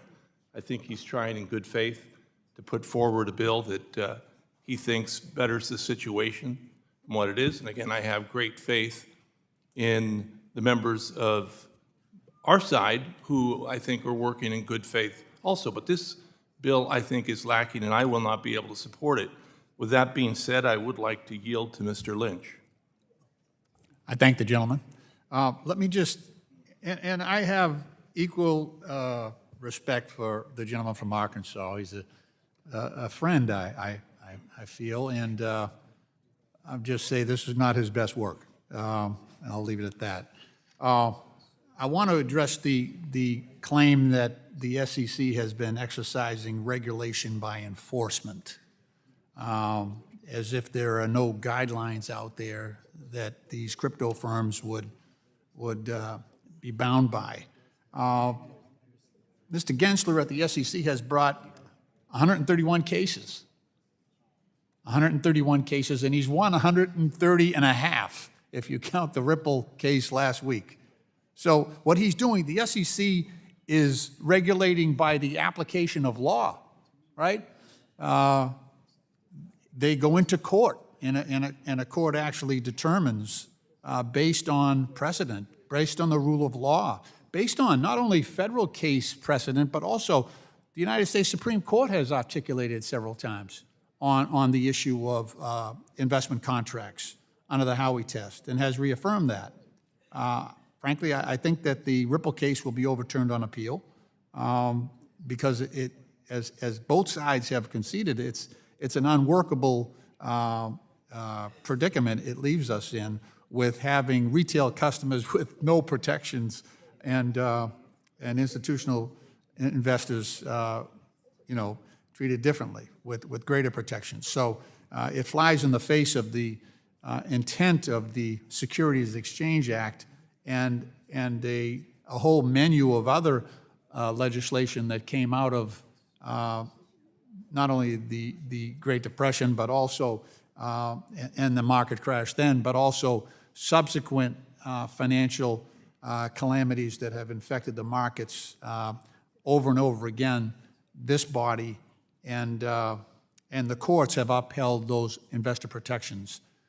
The other piece I want to get at is the idea of commingling, and my dear friend from Connecticut, Mr. Himes, indicated that there was no commingling allowed under the bill.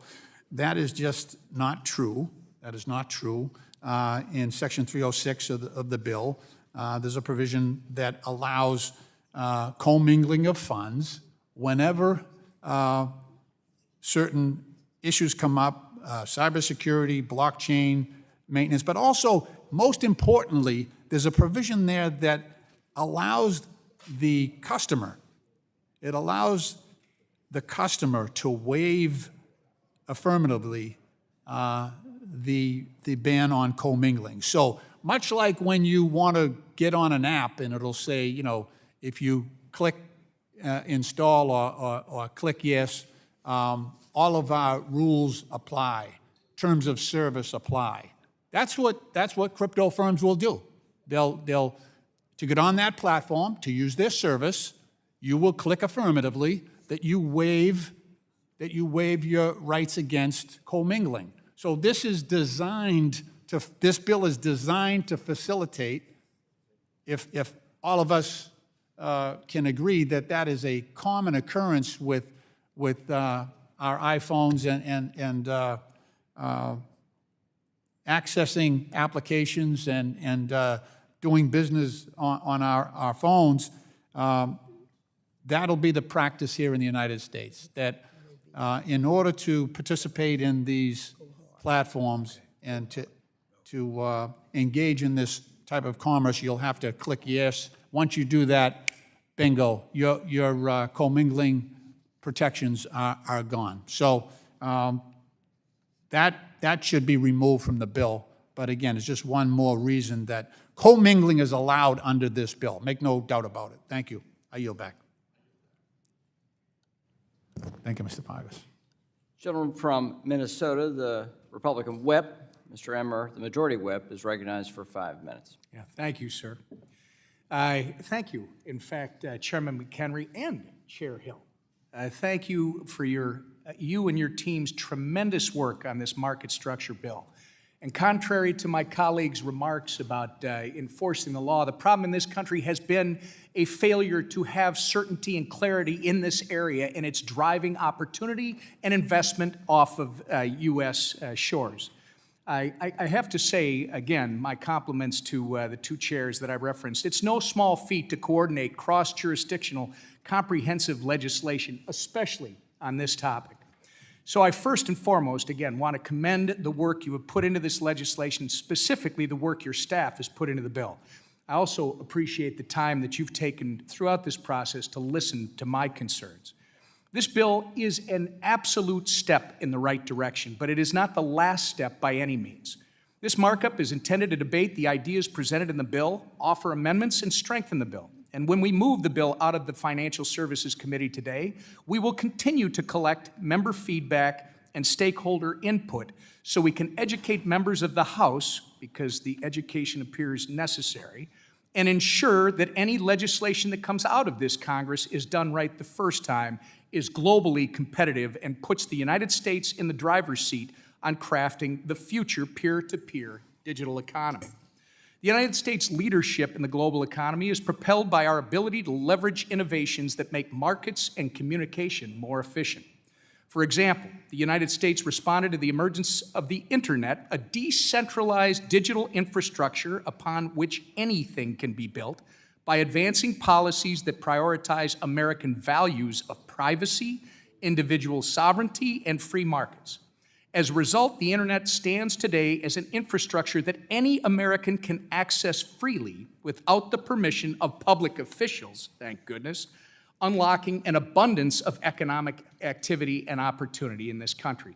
America remains a technological leader not because we force innovations to adopt our values under regulatory duress, but because we allow technology that holds these values at their core to flourish.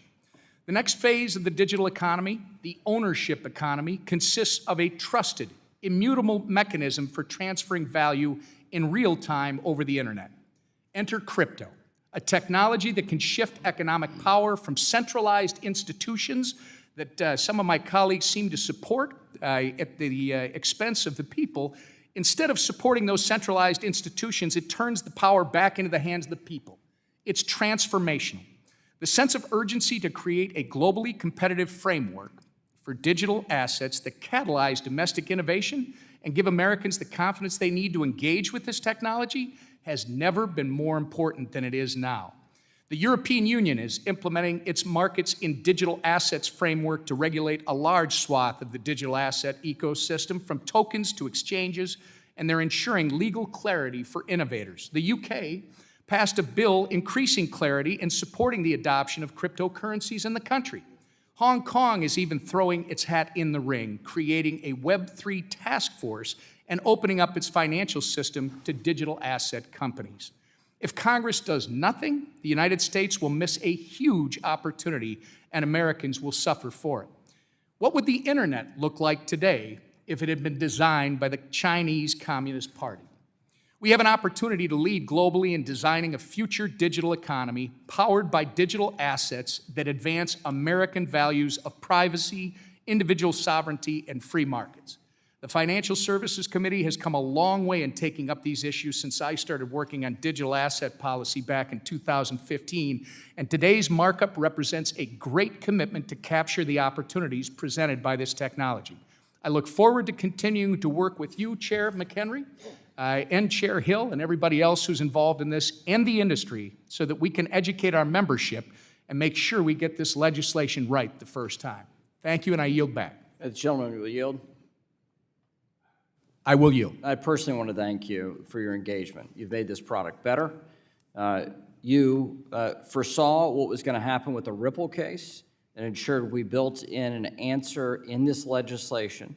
You had the foresight to do that, both legally and understanding the technology. You've made this a much better product.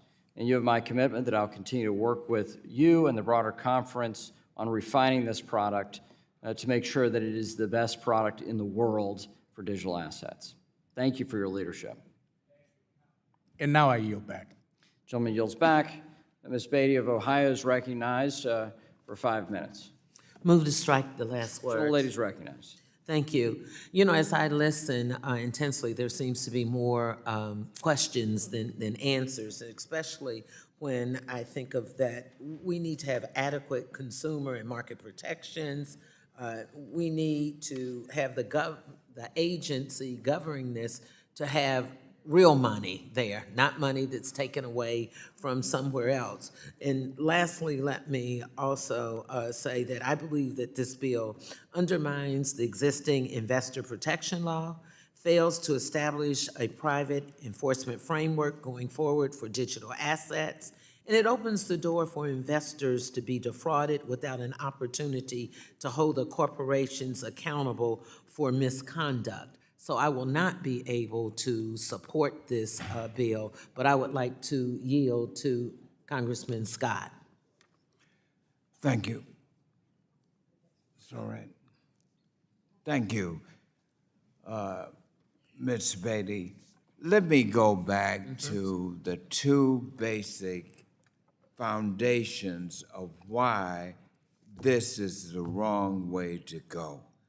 First of all, leaders in the financial industry have told us, as I said, I'm dealing with this in the Agriculture Committee as well as here, and they have said that if this bill were to become law, we would see significant harms coming to the American consumer, to retail investors, to the business community, and the stability of our financial system. That is the main pillar. The other main pillar is the money. There's no money that's been put to this. It does not provide new funding for the CSC or the FTC to carry out all of these provisions of the bill. I spoke with the chairman of the FTC. Yes, he said $120 million. But what do we say? Instead of saying we're going to appropriate that money, we say we will take it from the executive branch, the Treasury Department, How are you going to do that? Money must be appropriated by the actions of the Congress. And the actions of the Congress has already appropriated this money to the Treasury Department. And so on those two fundamental pieces, common sense tells us that this is not the way to go. It will hurt the consumers, and there's no money. There's a saying, no matter what the success or failure is, the key is follow the money. We can't follow any money if it's not there and it's over in the Treasury Department, and that has been sanctioned by an action of Congress. I rest my case.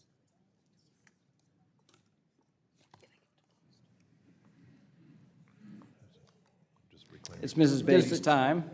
I would like to yield the balance of my time to Mr. Foster. Thank you, Representative Beatty.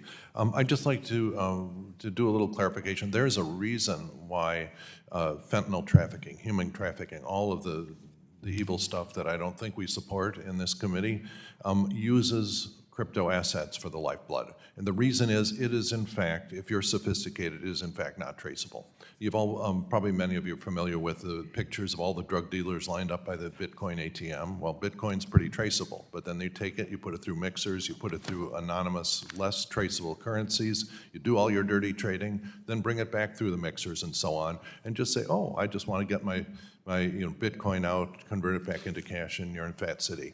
Okay, this is the reason. We do not have true traceability in this business, and you can tell by the results and how it's being used today. Thank you, yield back. Gentleman yields back, and gentlelady's time has expired. Does any further member seek recognition? Gentleman from New York, Mr. Lawler, is recognized for 5 minutes to strike last word. Move to strike the last word. Thank you, Mr. Chairman.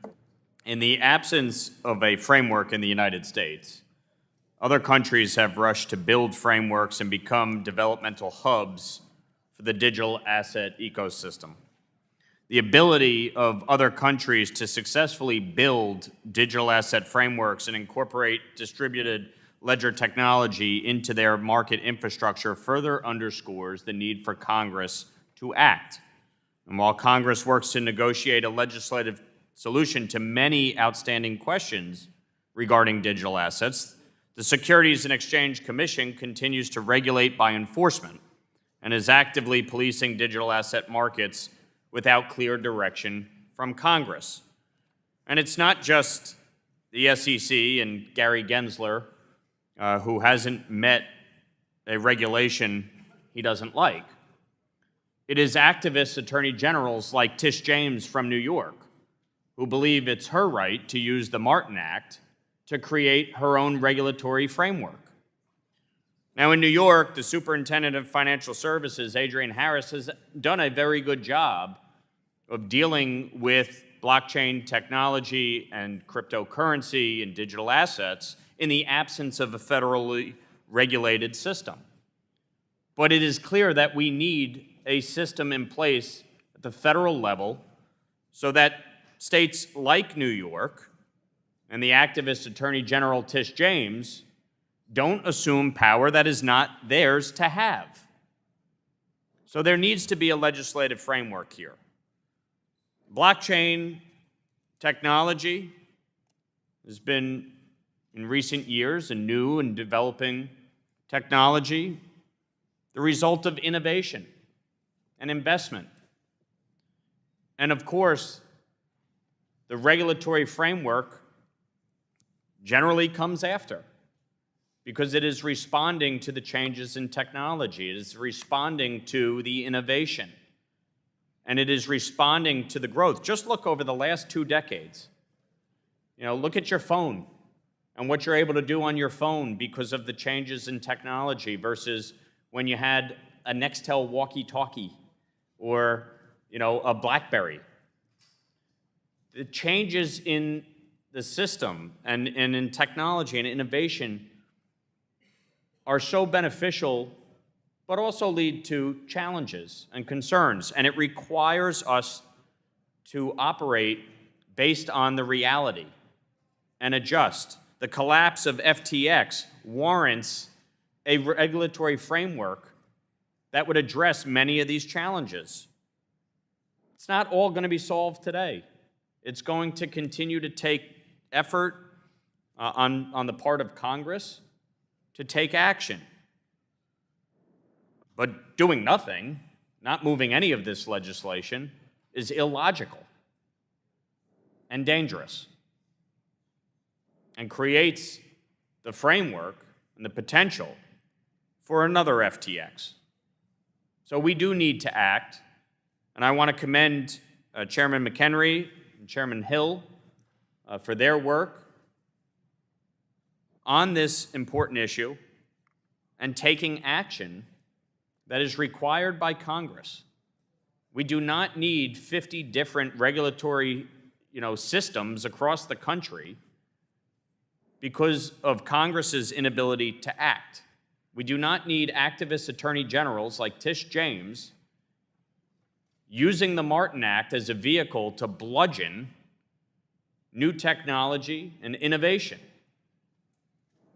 We've already seen what's happened in New York when they do that. So this is necessary. I support this bill, and I encourage all of my colleagues to support it. And with that, I yield back the balance of my time. Gentleman yields back. Further discussion, further debate. Mr. Torres of New York, two New Yorkers in a row here. Gentleman from New York, Mr. Torres, recognized for 5 minutes.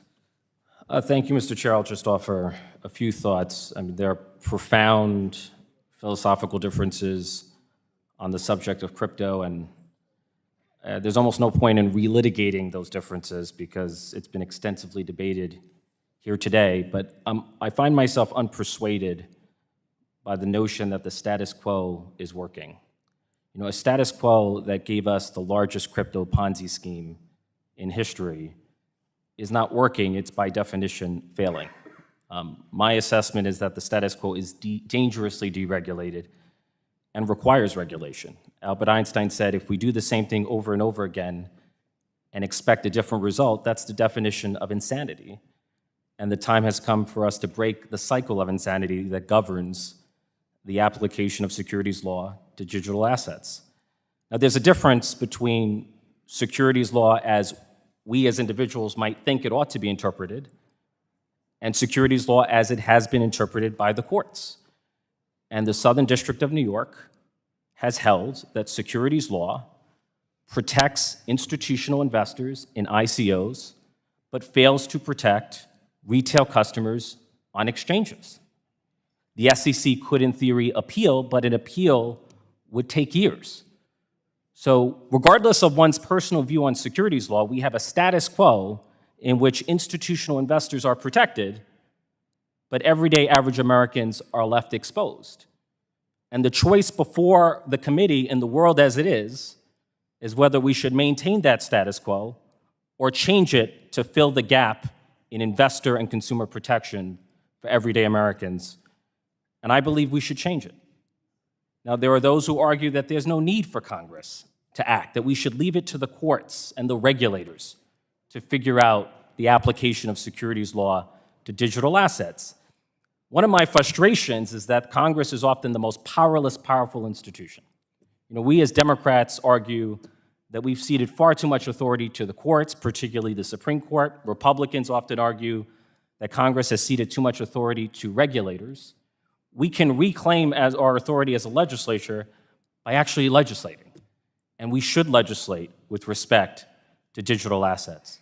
Now, there's a concern that the legislation would circumvent the Securities and Exchange Commission. That is not my reading.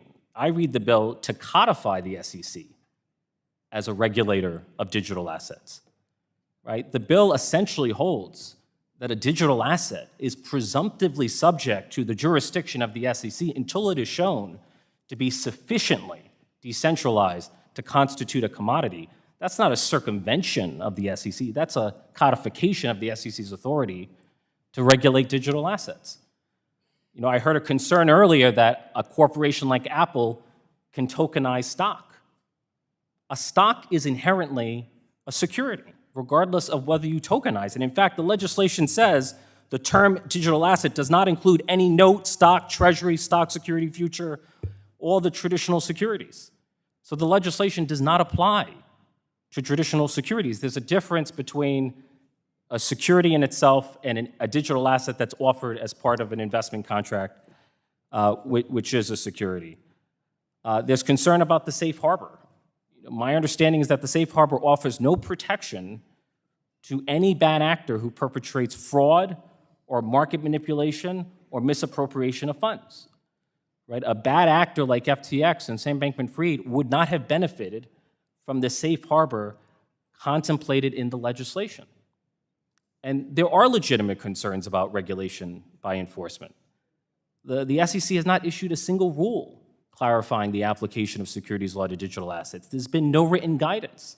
We've heard mixed messaging not only between the CFTC and the SEC, but within the SEC itself. The CFTC tells us that Ether's a commodity. The SEC has said that it's a security. Mr. Gensler first said that Ether's too decentralized to be a security. Then he said it was a security, and then under questioning from Chair McHenry, he said that it depends.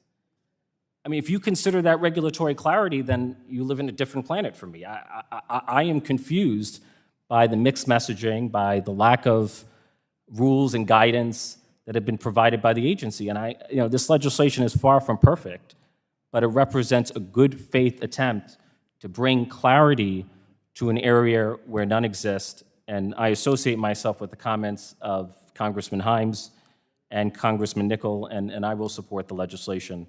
I will not let the perfect be the enemy of the good. Gentleman's time's expired.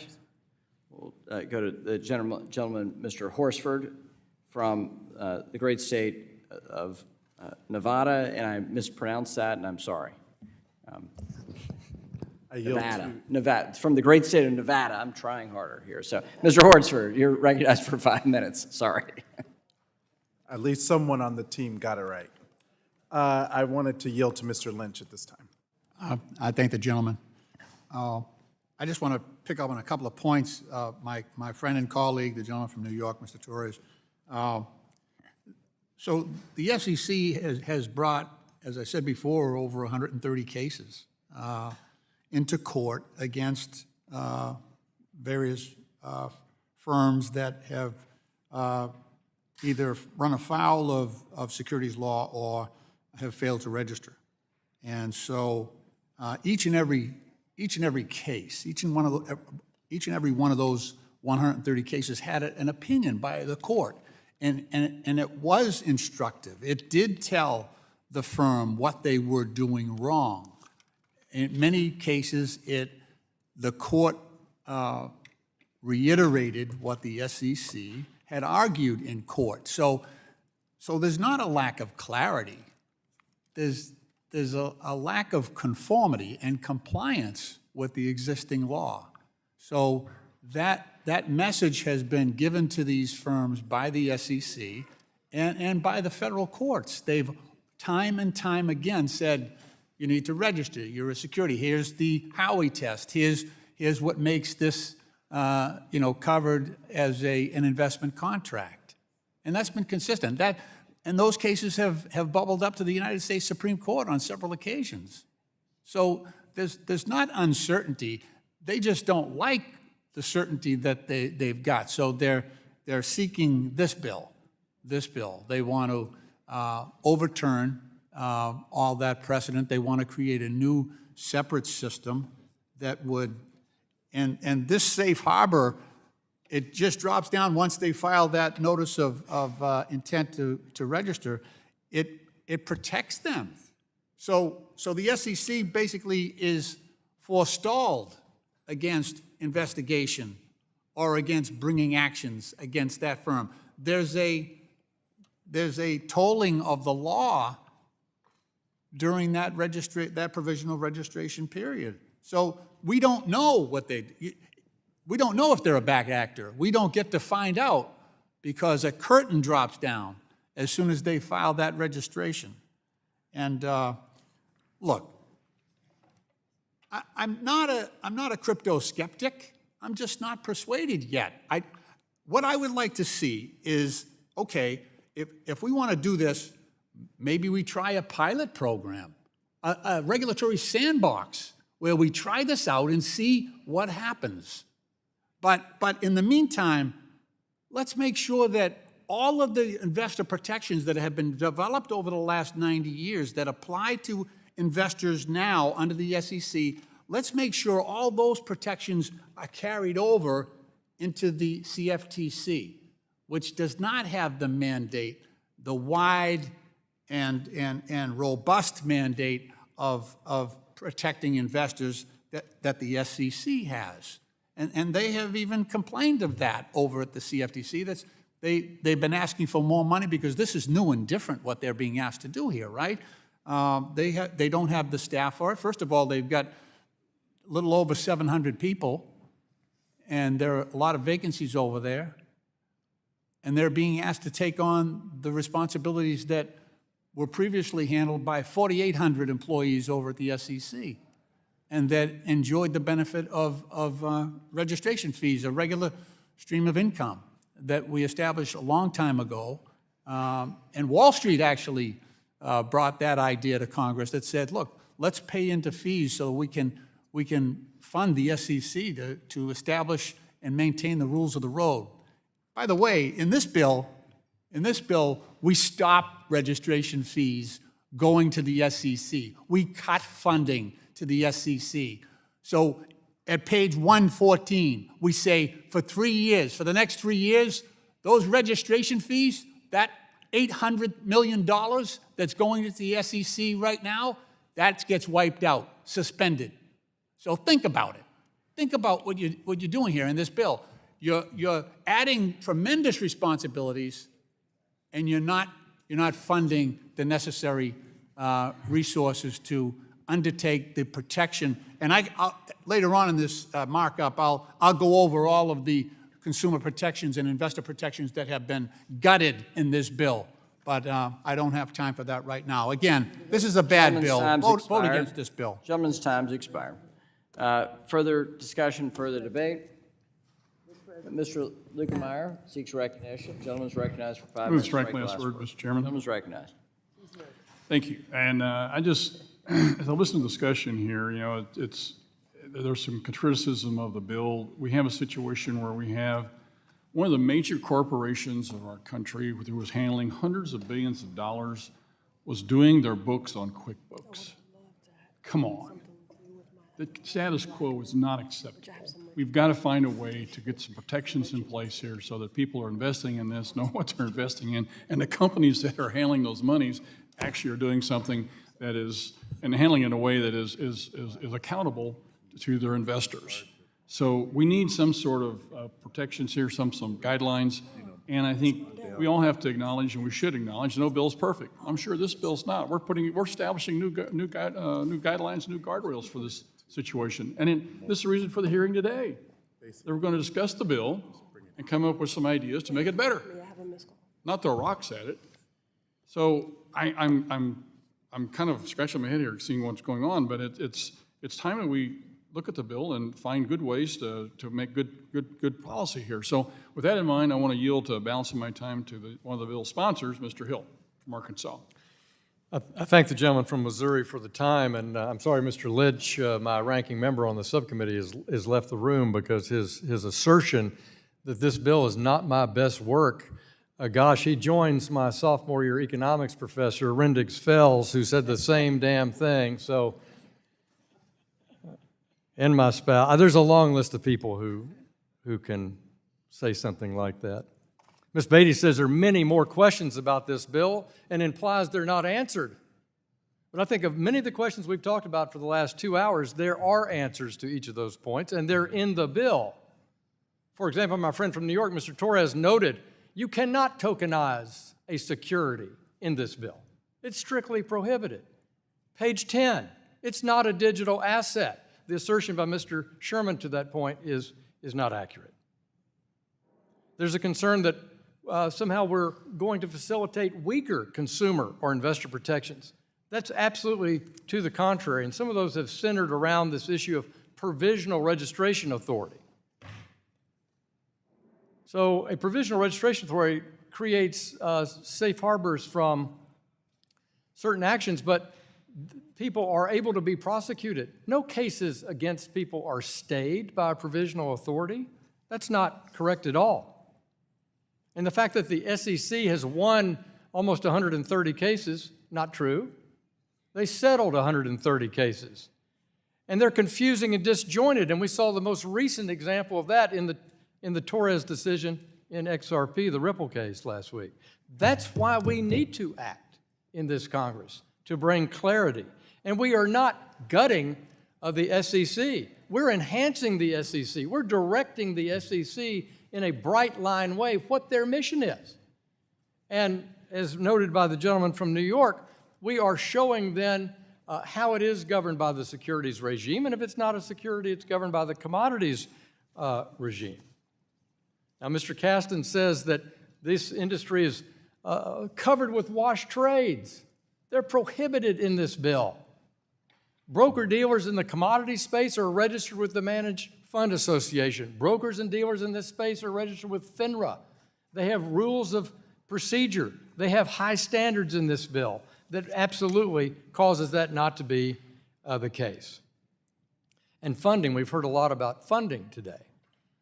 I know Mr. Scott, when he goes to the markup on this bill tomorrow in the House Agriculture Committee, he'll get to vote for this bill, for Title IV of this bill in the Ag Committee that funds with mandatory spending the funding for the Commodities Future Trading Commission.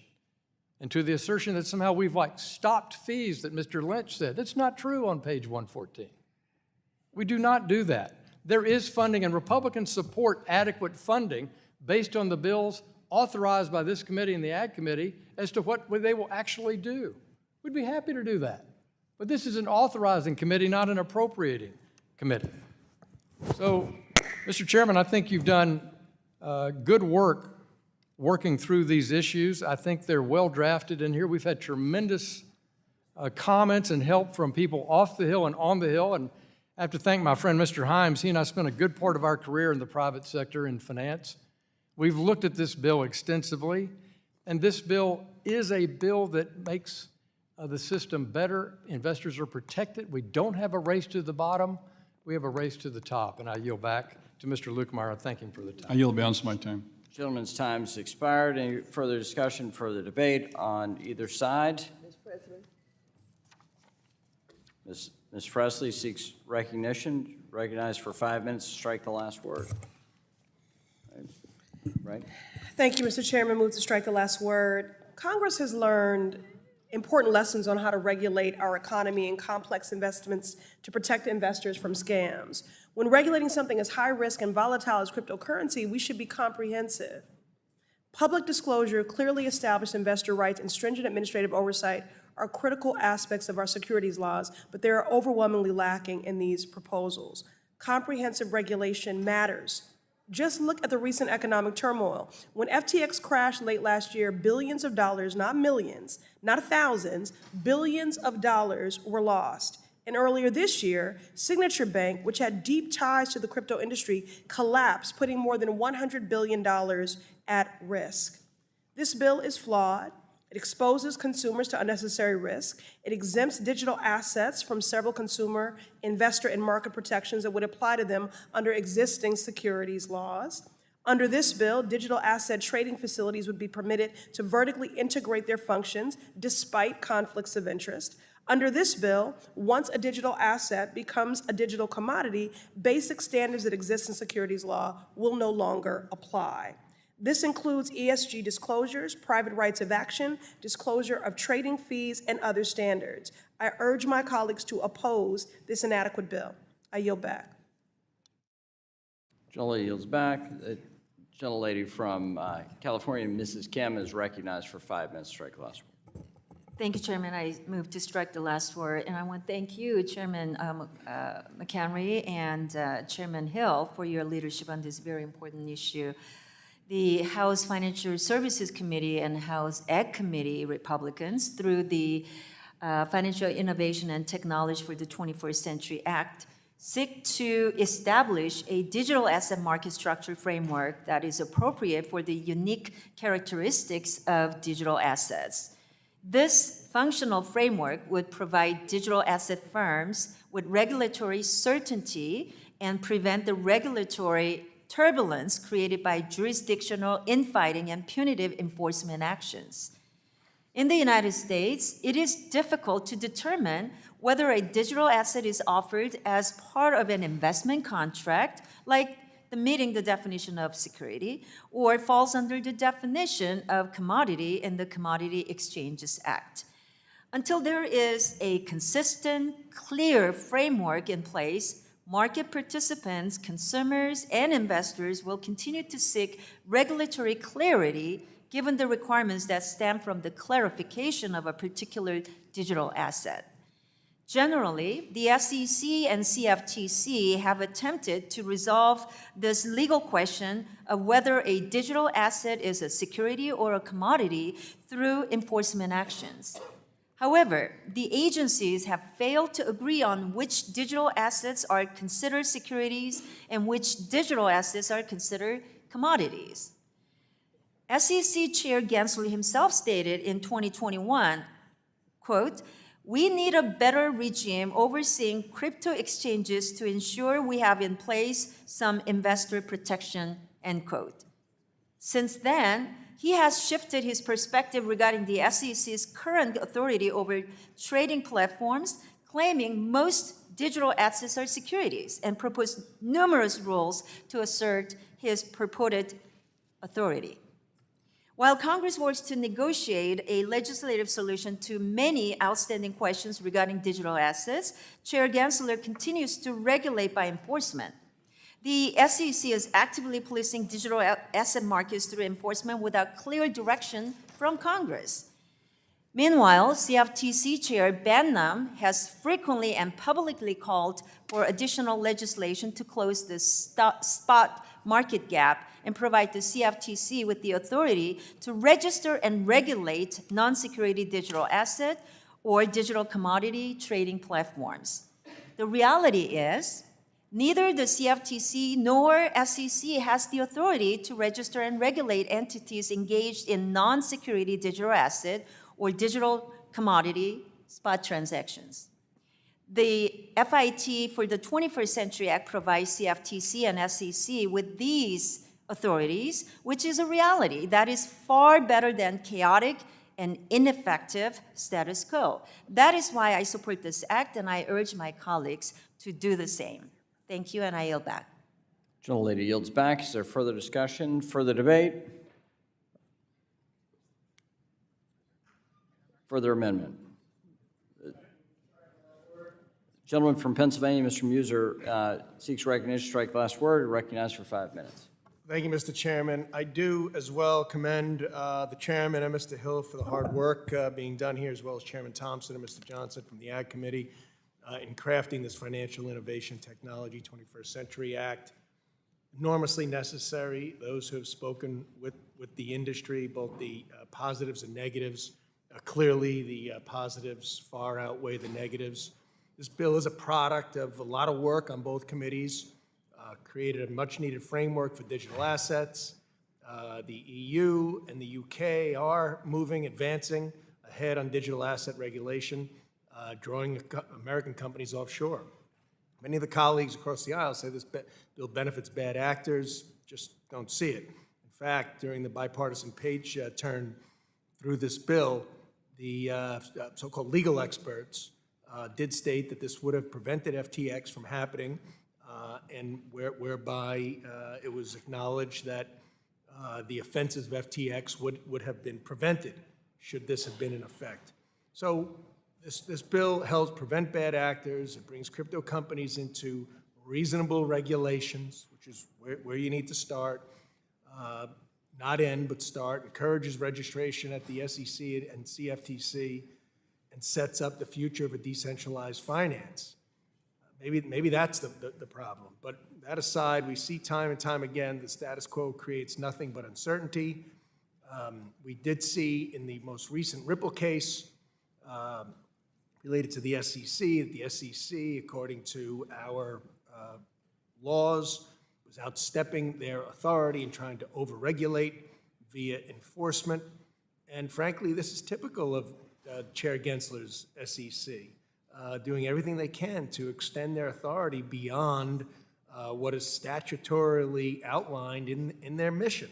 So, if the biggest argument is that the SEC doesn't gain more authority and Chair Gensler calls the shots here, that certainly is an argument that I will urge my colleagues to vote against. We need to follow the laws as they are written and create an environment here that is regulated and at the same time encourages economic growth within this industry. So therefore, I will be voting yes for this bill, and I do yield back, Mr. Chairman. Gentleman yields back. It's now time to consider amendments to the amendment in the nature of a substitute. For what purpose does the gentleman from Illinois, Mr. Foster, seek recognition? I have an amendment at the desk. We'll pause while the amendment's distributed. Mr. Chairman, The gentlewoman from Missouri. I reserve point of order. Gentlewoman is recognized, reserves a point of order. Have all members received a copy of the amendment? What have we got? Is it out already? No. No, okay. Stand by. I think it might be better to go on voice because we don't know how Democrats are going to vote on this. We don't know if everyone's behind you. But we can press them, and I would guess that most of them will end up on your side, but I'm not sure.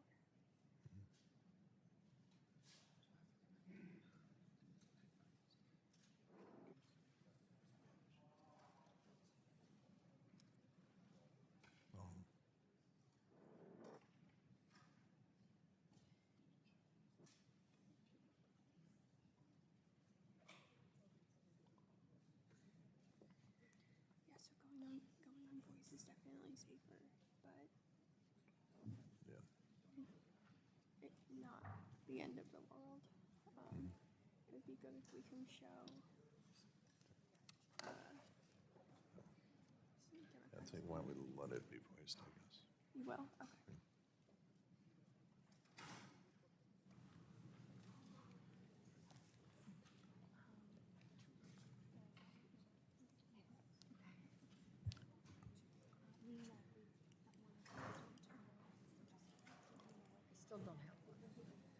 Here you go.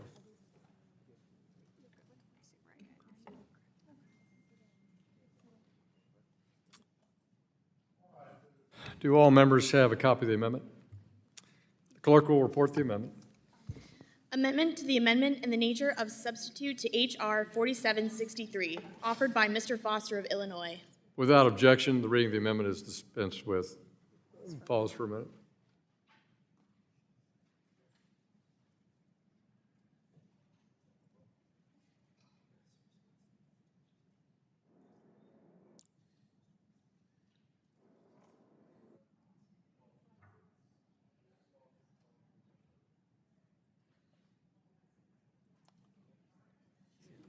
All right, my friend from Illinois, Dr. Foster, is recognized to discuss his amendment for 5 minutes. Thank you, Mr. Chair. My amendment adds Title VI to provide a lightweight and technically feasible framework for the licensing of digital wallets. If you talk to crypto startups, one of the biggest thresholds and the biggest cost items there is the necessity of onboarding customers in some KYC safe regime. And this would make it far easier. You'd simply ask a customer, do you have a valid license plate on your wallet? And you're 98% of the way towards KYC being satisfied. If you think back of in the innovation in the automobile industry, it was in no way impeded by the requirement of a license plate on cars. In fact, the opposite. And the fact that the United States required license plates in no way drove the auto industry offshore. And the exact same arguments apply to crypto today, for those of you who want the crypto action in the US. So that my legislation defines several things. The first thing is a crypto license plate. This is a certificate provided by FinCEN that simply provides a legally traceable handle. You can think of this license plate sort of as the James Bond's rotating license plate. It's something that you can't really tell who it is, but anyone can look at this license plate and say, yes, that is a valid license plate. It can be cryptographically inspected, so you know it's been a validly issued license plate, but you'd have no idea who the owner of the car is. That is known only to the person and the issuer of the license plate, in this case, FinCEN. So that's the nature of the license plate certificate. And there are in fact two different kinds of licenses that are discussed and defined in this. The first one is a license plate on a wallet that is being used for payments, a so-called payments wallet. And this is something that is used for stable coins and things for which there is no market manipulation worry. Stable coins have a fixed price and you don't have to worry about market manipulation. In this case, the only way that they can be de-anonymized is through the action of a court. And this is a very serious and very high bar. I do not want to be in a situation, as we have for license plates, where any police officer can sort of push a button on his dashboard and figure out who that license plate owner is in the car in front of him. We need a higher bar for ordinary payments made by ordinary citizens. And so this will require a court order to de-anonymize it. It would also require the notification. If a person desires, they have the right to be notified or to inquire whether or not their wallet has been de-anonymized by any government authority pursuant to any investigation. The second kind of license is a trading wallet. And a trading wallet is one which is used for things with market-defined value for which you have to worry about market manipulation. And so these are things like wash trades, front running. We have learned through a long means of trial and error that the only way to prevent market manipulations like wash trades is to have some regulator somewhere who can see the true identities between both sides of every trade. And this worked in the last 20 years. We have cleaned up the rampant wash trading in several of the markets that we've had in the United States, and as I mentioned in my opening remarks, this is the question that I've been asking continuously, and this is the clean, technically feasible answer to this. The binding prohibitions on this happen on page 3, line 16, that say it shall simply be illegal to offer to accept as payment. To offer or to accept as payment any digital asset, either using a digital wallet which has not been licensed and certified by FinCEN, or which does not have, with respect to digital asset transactions entered into and after the effective date of this transition, a publicly visible proof of a continuous chain of custody among licensed participants. So when someone offers you a digital asset, you say, let's go look on the blockchain, and I see that all the transactions ever since the date of enactment of this are between licensed participants. That is clean money, and that is something that can be safely transacted in. If you see a gap in that custody, you have no idea if it's disappeared on the dark web and used for God knows what. And in that case, it is not allowable to accept that as payment. And so that's the key element here. I should just close by emphasizing that no one is taking away your crypto by forcing you to get a license plate for your wallets, the same way as no one is taking away your car by forcing you to get a license plate for your car. That's the license regime that we have to get to for crypto to become a safe commodity and avoid the abuses that we're suffering through. Thank you. My time's up. Yield back. The gentleman yields back. Is there further discussion on the amendment? Mr. Davidson of Ohio is recognized to strike the last word for 5 minutes. I do strike the last word. The gentleman raises, concerns that I don't think fully comprehend the nature of the technology. People think of this technology in the same computing architecture that we're familiar with networks, where there's some central authority that is a network administrator, and they grant permissions on the network. And fundamentally, there are some digital assets that work that way. But there are the most ubiquitous assets establish trust in a permissionless way. So it's not even feasible to say, hey, did the person on the other end of this transaction come in and register? You're moving blocks, thus the word blockchain. So it's not really designed to do what the gentleman says would be done with the passage of amendment. So again, rather than providing clarity in the market, it would create chaos in the market. This was the same kind of ill-conceived notion that came into the infrastructure bill because they moved something through a tax committee that they thought they were going to collect tax on, but subsequently Treasury put out some guidance to clarify, oh, this isn't meant to prohibit mining or staking operations, but if you read the literal words, it still isn't fully clarified in the text of this idea of a tax. I think this would provide the same problems. I think the other thing is the idea that in America, the default condition is permissive. The default condition is private property is protected.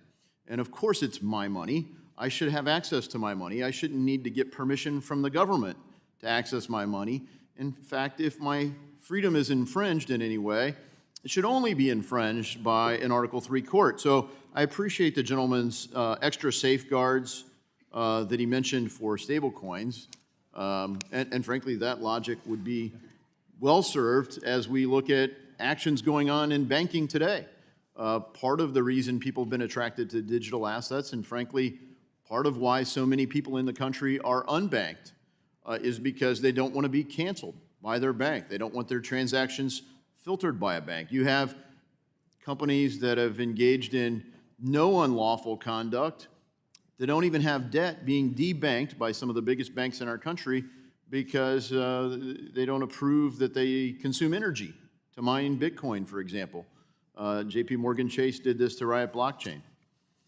It's a private bank, it's a private company. Of course, they're free to do what they want to do with their own business model. But the concern becomes when the government takes that next step and starts applying pressure from regulators. This happened in banking under Operation Choke Point, and a lot of people think Operation Choke Point 2.0 or 10.0, however many versions of this have gone on or continue to go on, are underway in crypto banking right now.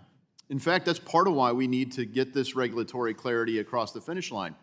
Barney Frank, whose portrait is displayed here over our room, was a board member at Signature Bank. And he contends that there was no insolvency at Signature Bank. It was regulators that came in and shut down the bank because of their involvement with crypto.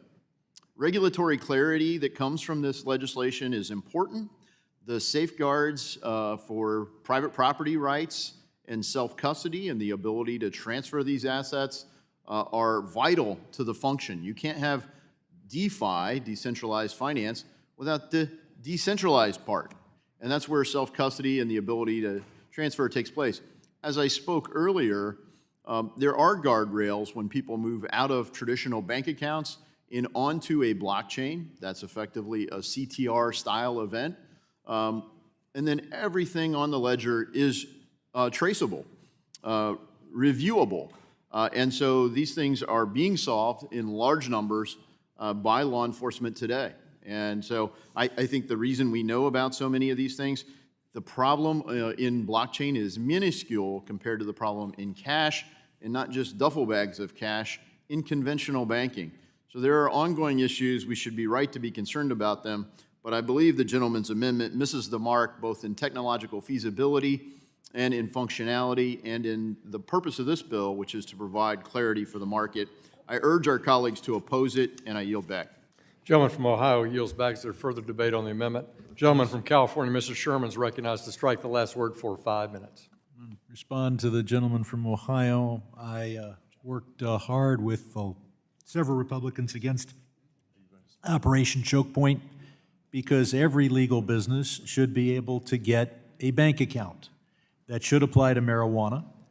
There were those on the liberal side who say, gee, if we could just prevent the payday lenders or the gun manufacturers from getting a checking account, that's a bad idea because sometimes Republicans will be in control of the executive branch, and I'd hate to think that a Planned Parenthood couldn't get a checking account. All businesses should be getting a checking account. The gentleman paints a world where oil companies can't find a bank account. That's absurd. Every oil company, every coal company can get a bank account and put money in a bank and write checks. The question is, who will get a loan? And banks are free to decide which industries they want to make loans to and which not. When they're acting as a place to clear your transactions, they're a utility. When they act as someone making a loan, that is a completely different role. And no company has a right to a loan. You get a loan by getting someone to loan you money. Returning closer to this amendment, I want to commend the gentleman from Illinois. If we had this amendment, then crypto would be completely changed. I might even support it. But the whole purpose of crypto is to allow investors to bet that someday crypto will be the perfect currency for those who want to defraud their spouses in family law matters, the U.S. government in tax matters, the bankruptcy court, and I'm looking at Sam Bankman-Fried on that one. The whole purpose of crypto is to bet that it'll become a currency, and its advantage on the U.S. dollar is right there in its name. Cryptocurrency means hidden money. If you take the hidden out of the hidden money, then it just becomes a currency inferior to the Uruguayan peso. Certainly no rival to the U.S. dollar. It loses its only advantage over the U.S. dollar. For the gentleman from Ohio to say that I think the most accomplished scientist in the House of Representatives doesn't understand the technology means that he hasn't spent much time talking to the gentleman from Illinois. Mr. Foster clearly understands this technology. What we understand very clearly is that we can have a system with blockchain that takes the hidden money out of crypto and makes it a currency of no particular value to those intent on human trafficking, sanctions violations, tax fraud, that's the big market, bankruptcy court fraud, family and divorce fraud. If you make crypto unusable for those purposes, nobody's going to bet that it can beat the U.S. dollar. Because as a medium of exchange, as a measure of value, as a store of value, the U.S. dollar beats every cryptocurrency hands down. In fact, you can't buy a sandwich with crypto today unless you convert the crypto back into dollars, and then Subway will sell you a sandwich. So this is an outstanding amendment. If it passes, we'll take the hidden money out of cryptocurrency. I'm not confident that it will pass, and I yield back. Gentleman from California yields back. Is there further debate on the amendment? Ms. Wagner, Missouri. Recognized for 5 minutes. I move to strike the last word. Gentlewoman's recognized. Mr. Chairman, I have to oppose my good friend Mr. Foster's amendment. It would require a government license to participate in private financial transactions. In trying to protect against really terrible, heinous crimes that I have legislated against over and over again in my time in Congress, like drugs and human trafficking and child exploitation, et cetera, we will be forced to surveil every American. They will be subject to a financial oversight regime where the director of FinCEN will decide if Americans can be licensed to engage in private financial transactions. And what's worse, page 6 reopens the debate on government reach into secure systems that, gosh, we had in the 90s. With that, I would urge our members to oppose this amendment, and I would yield the balance of my time to the gentleman from Ohio, Mr. Davidson. I thank the gentlelady for yielding. And if we look at the text of the bill doesn't provide a gateway to illicit finance. In fact, it guarantees that FinCEN retains its enforcement authority. And it also says that self-custody is only permitted for lawful conduct. So if there's unlawful conduct detected from a self-custody address on the public blockchain, then of course that's discoverable. So it can be discovered. The protections are inherent in the technology, and so the amendment isn't focused there. In fact, I am concerned that the amendment fundamentally creates a gateway for what a lot of people in this space are overtly trying to prevent, which is a central bank digital currency. I'm concerned that some of our colleagues, in fact, want to facilitate a future where the government doesn't just grant you permission to have access to your money, but they can also filter what you can do with it. The whole concept of programmable money is a corruption of the idea of behind permissionless peer-to-peer transactions that facilitated the whole technology of blockchain. It basically says everything becomes permissioned, and digital identity is certainly part of that. It is not designed to be interoperable with this space, and frankly, as the gentlelady highlighted, a backdoor for law enforcement into cryptographic technology inherently leaves security vulnerabilities. Those backdoors can't be designed into systems like proof of work, for example, and that's why some people oppose the concept for other things. So look, again, digital ID is not correctly applied to this bill. I think it does not help the cause. In fact, it stands in conflict with the way the bill's structured. I encourage our colleagues to oppose it, and I yield back to the gentlelady. And I yield. Gentleman from Missouri yields back. Is there further discussion on the amendment? Yeah. Mr. Scott of Georgia. Mr. Scott, you're Yeah. recognized for 5 minutes to strike the last word. I'd strike the last word. I'd like to yield time to Mr. Foster. Yeah, and thank you, Mr. Scott. As perhaps the only actual blockchain programmer on this committee, this is technically feasible, and I'm happy to go into great detail with any member interested in that. The requirement of recording on the blockchain or a side chain, if you're grandfathering some existing crypto asset, you simply have to record the license plate numbers of all of the wallets associated with any transaction after the effective date of this. And that is what provides a distinction between clean money and dirty money. That if you see a gap in the continuous chain of custody between licensed participants, you have no assurance that this money hasn't been used by, drug cartels or you name it, and that you simply, it should not be allowed to be brought into the lit financial system. It's a simple, enforceable requirement that's very lightweight to implement. And the other thing is, the implication that everything is fine right now is sort of obviously wrong. I invite any of my members who think everything's perfectly traceable to identify where the heck the $500 million left in the collapse of FTX that people are still hunting for disappeared to, and who has actually owned it. Just the fact that the interactions are individually traceable does not mean that you actually know who did it, all right? The association of a legally traceable person implemented with a digital driver's license, a real ID compliant driver's license, a passport, or some equivalent government issued identity.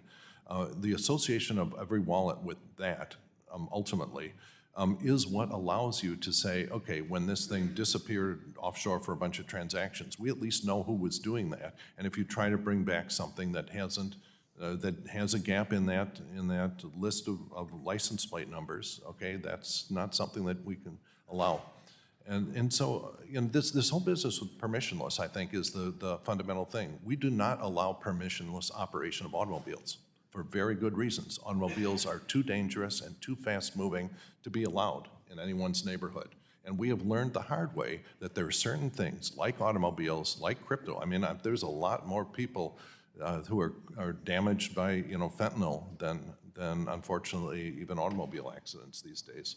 And so the only way we stop that sort of illicit payment system, that is the lifeblood of this, is to get some sort of legal and technical traceability to know the true ID of participants in those payment chains. And this is as light a weight and as feasible a mechanism as I've been able to sort of come up with in conversations with many people who think about this all the time. This can work, it will work, and it will actually provide the United States with leadership in safe crypto. And that's the basic motivation. Happy to answer any technical questions any Will members have. will the gentleman yield? Is the gentleman yielding back to Mr. Scott? Yes, And then I yield my remaining time to Mr. Sherman. The gentleman from California is recognized. the gentleman from Ohio paints this ugly picture. You'll need a government license to have a crypto account, as if that's something we've never heard of. Guess what? You need a government license to get a bank account. You know what that license is? It's your driver's license. If you don't drive, you get an equivalent card from your DMV, and it's called a state ID license. If you don't have any identification issued by a government agency, you can't open a checking account. So if people think that it would be wonderful to say you don't need ID to have a crypto account, then give the dollar a fair shake and say we're going to start having bank accounts and you don't need a government license to open one. I'll be down at Bank of America. I'll open an account in the name of Patrick McHenry. Who's to say that isn't Gentlemen, my yield name? on that account? What? Did you yield to the gentleman? I yield to the gentleman. It's Mr. Scott's time. Well, I'll claim time, because this is utter Oh, nonsense. okay. So I'll open an account. In other words, if the crypto world doesn't require a government license or government ID or some authentication as who you are, then maybe the banking system shouldn't as well. And while I'm opening an account in the name of Patrick McHenry, I'll open an account in the name of Patrick McHenry for Congress, and maybe there'll be a spare check I can deposit in it. But we require that you tell that the bank know you're the customer. That information is available for a variety of investigations. The crypto world wants a different system. I yield back. Gentleman yields back to Mr. Scott. Mr. Scott yields back to the chair. The gentleman from North Carolina is recognized to strike the last word. So this is utter nonsense. The very nature of the technology is an open, permissionless blockchain, and transactions are visible to all. It is an open source technology. You can see the code, you can see the transactions.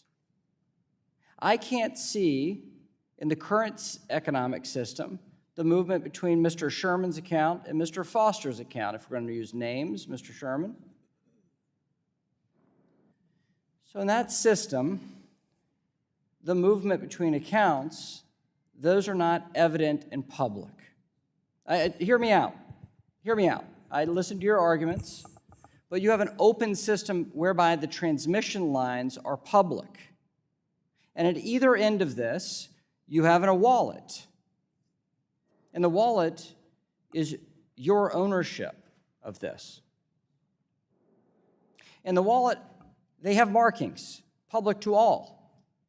But what I don't know in that open system is that the name Foster is connected with that value. But the obligation under that is the same as your bank account. Same as your bank account, and their reporting requirements done through intermediaries, yes, but the obligation on the people is still the same. And the rule of law is still the same. So, Mr. Sherman, Mr. Chairman, I would say to my colleagues on the other side of the aisle, if they understand the technology, they know that this amendment is not necessary. So if you have an open system where the transactions are evident to all, and then you have this amendment, that means I know exactly what you have in your wallet, and I can knock on your door and do very bad things to you when I know the value of your money, the value in your account. At this stage of the game, I don't know the net worth of my colleagues except for the disclosures we have to do in the House. Do you want to advertise that to your neighbors and your friends? Do you want to advertise it to everyone on the blockchain? I would submit you don't. Will the gentleman However, on this account, we have AML, BSA obligations, which, by the way, we put the obligation on the fullness of the industry in this bill. That is a changed state of law than what is currently evident in AML, BSA compliance and authorities under federal law. So when you talk about money laundering and illicit activity, you're making it worse by doing nothing because current law is silent to this. And this bill speaks to it in a fulsome way. Mr. Davidson outlined this as well. When you take your money out of your bank account into your wallet, there is a report under AML's BSA authorities. That operation still works. If you have briefings from the FBI, they know how to follow the analysis of the blockchain movement of value and follow wallets and find onboarding and offboarding. They've been very successful. The FBI has been very successful at utilizing the very technology to counter illicit activity. That's how we know all these stories. When you say, we don't know these things that happen, and you give me a specific story, that's proof that we actually are able to use the technology and find bad actors. So what I'm suggesting is our current system and the way the system works with onboarding of fiat from your bank account into a wallet, the purchasing of digital assets, the movement of the chain of purchasing or selling digital assets evident to all, and then offboarding that money out of your wallet back into fiat, that is a fulsome bit of movement of money. The movement between two financial institutions right now is not publicly available. The value of your bank account is not publicly available. And under the regime of this amendment, those things would all be evident to all. I think that is not the way we should Would the approach gentleman this, yield?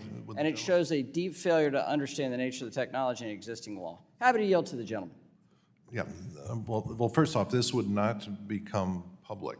I mean, the issue here is So who would what happens hold that not with the information? onboarding. It's Who would not hold with that the information? onboarding. It's what happens when the money gets legitimately onboarded, loaded into a self-hosted anonymous wallet, and then pings along in the dark web indefinitely doing God knows what, and then is brought back in. Someone just shows up with If the gentleman reclaiming my time, there is no dark web activity. All the activity you describe is public to all. What you're suggesting here is a government agency hold this information? Well, government agencies have the worst record of ensuring our private information remains private. Gentleman's I time oppose has the amendment and I ask my colleagues to vote no. Is there additional discussion on this amendment? Does the gentlewoman from Missouri insist on her point of order? I withdraw. The gentlewoman withdraws. The question now occurs on the amendment offered by the gentleman from Illinois, Dr. Foster. All those in favor shall signify by saying aye. Aye. All those opposed shall be signified by saying nay. Nay. In the opinion of the chair, the nays appear to have it, and the amendment is not agreed to. For the purpose, turning to the next amendments, for what purpose does the gentleman from California seek recognition? I have an amendment at the desk. The gentleman has an amendment in the next. We will pause while that amendment is distributed.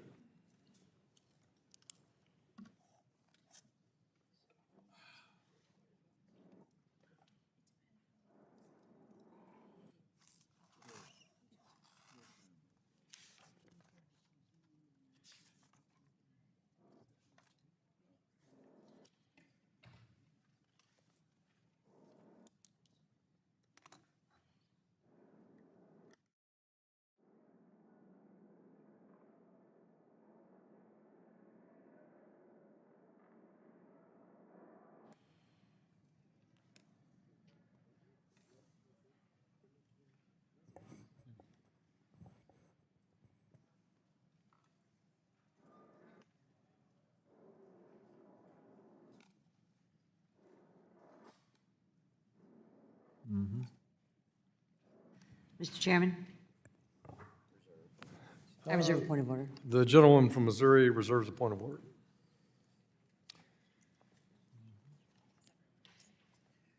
Has everybody received a copy of the amendment? Clerk will report the amendment. Amendment to the amendment in the nature of a substitute to H.R. 4763. Without objection, the amendment is considered as read. Gentleman from California is recognized for 5 minutes. First, I'll take 30 seconds to address the last amendment. I'll point out that maybe today you need to convert your crypto into dollars in order to buy a burger or a yacht or whatever, but the whole purpose of crypto is to be a currency. So as far as those engaged in tax fraud, bankruptcy fraud, et cetera, they're betting that when it comes time to buy a yacht, they'll be able to buy it in crypto and the banking system won't be involved. Second, we're told that, well, everything on the blockchain is public except for the names of the people doing it. If we did have ID'd wallets, I don't think the government should publish my social security number. My state does not publish my the number of my driver's license, and we shouldn't, and that information should be kept private. As to the idea that the government needs to do a better job of keeping private things private, yes, we do, but I don't think we abolish the U.S. government because it makes some mistakes or take it out of the enforcement of financial laws because there have been some data breaches. Now turning to my amendment. The crypto world says they want clarity. They don't. And the fact that this amendment won't pass will prove that.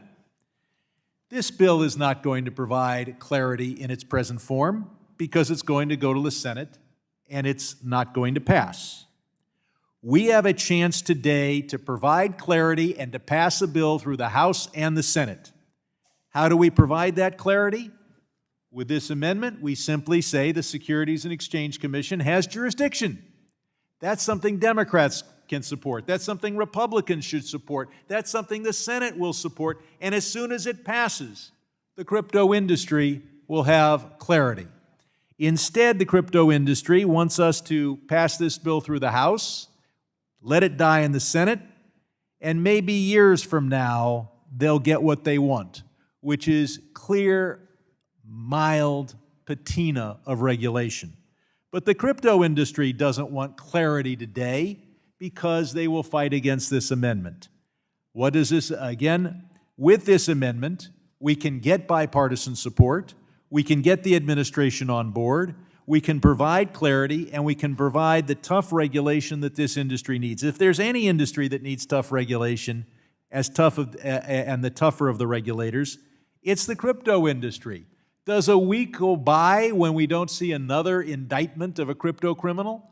I haven't experienced such a week in several years. So let us pass this amendment. Let us give the SEC clear jurisdiction over the industry. Let us provide that clarity, and we can do it now. Instead, we will pretend that this industry wants clarity when it doesn't.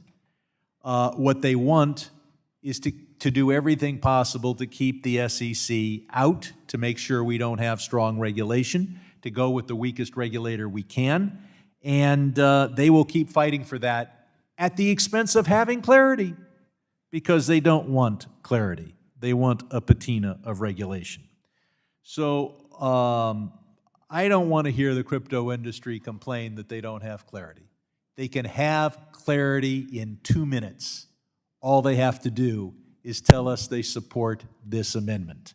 They'll then know that they're subject to the SEC rather than the CFTC, and this bill will actually become law. Instead, they will whine about how they don't have clarity when it's their damn fault, because they don't want clarity. They want a patina of regulation, and clarity with tough regulation is rejected by the industry. I yield back. Gentleman from California yields back.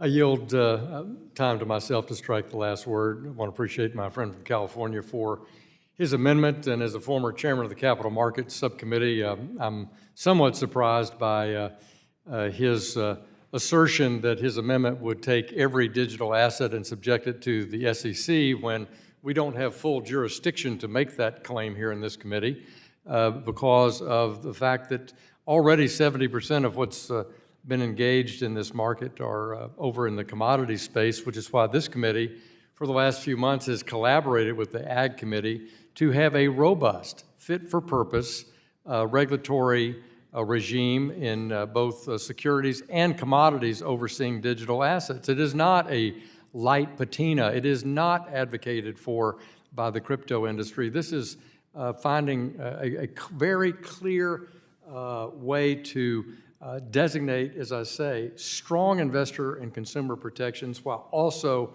recognizing how best to regulate an asset, whether it's decentralized and considered a commodity or still connected to an investment contract and considered a security, giving the resources, leadership, and direction to both these agencies to do a very effective job. So I think my friend has been very misleading in that characterization. First of all, universally, everybody agrees that Bitcoin is not a security, including Gary Gensler, including the chairman of the SEC. So you're now asserting that every digital asset has to be a security in your proposal. Further, this recent decision that the Ranking Member Waters addressed and others, the Ripple decision, is yet the most recent case where the courts are splitting decisions here between trying to bring understanding of, is it a commodity? Is it a security? It's clearly not clear. And it's not the industry saying that. It's investors, it's developers, it's federal courts. So, as I acknowledge, Chair Gensler himself says that Bitcoin is a commodity and acknowledges that the CFTC needs some regulatory ownership of the digital asset ecosystem. Chair Yellen, in this committee just a few weeks ago, said yes, the Commodity Future Trading Commission needs statutory authority to regulate spot markets in digital assets. She is the Treasury Secretary. The President's Working Group on Digital Assets says we need a regulatory framework that is fit for purpose in this arena. Therefore, in my view, this amendment ignores the recent Ripple decision and ignores the reality that digital assets can be offered both as a security and a commodity. So I urge my colleagues will the to gentleman vote yield? against this amendment, and I yield back the balance of my time. The gentleman will not I yield? will not yield. Is there further debate? Does the gentlewoman from Missouri still insist on her point of order? I withdraw my point of order. If not, the question accrues on the amendment to the gentleman from California, Mr. Sherman. All those in favor shall be signified by saying aye. Aye. Any opposed shall be signified by saying nay. Nay. In the opinion of the chair, the nays have it. You don't want to, you don't. The nays have it, and the amendment is not adopted.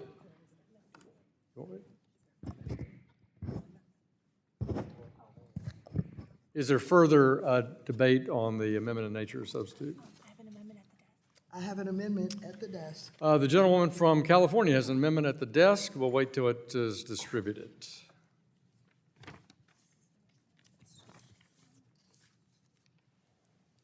Where's the amendment? Mr. Chairman, I The reserve, gentleman from Missouri. I reserve a point of order. The gentleman from Missouri reserves a point of order.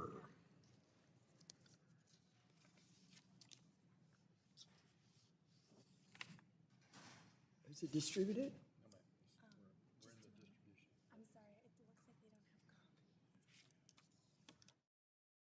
We'll just pause for a minute. Here they come.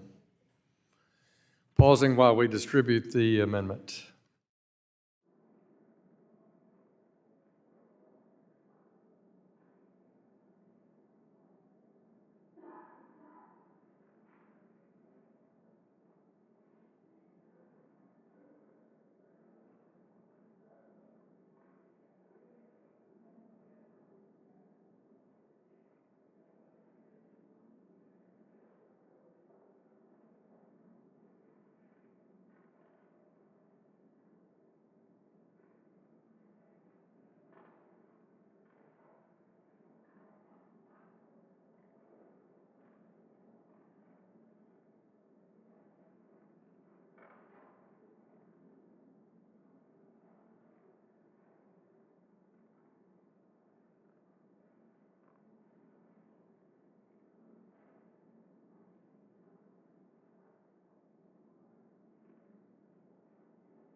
Have all members received a copy of the amendment?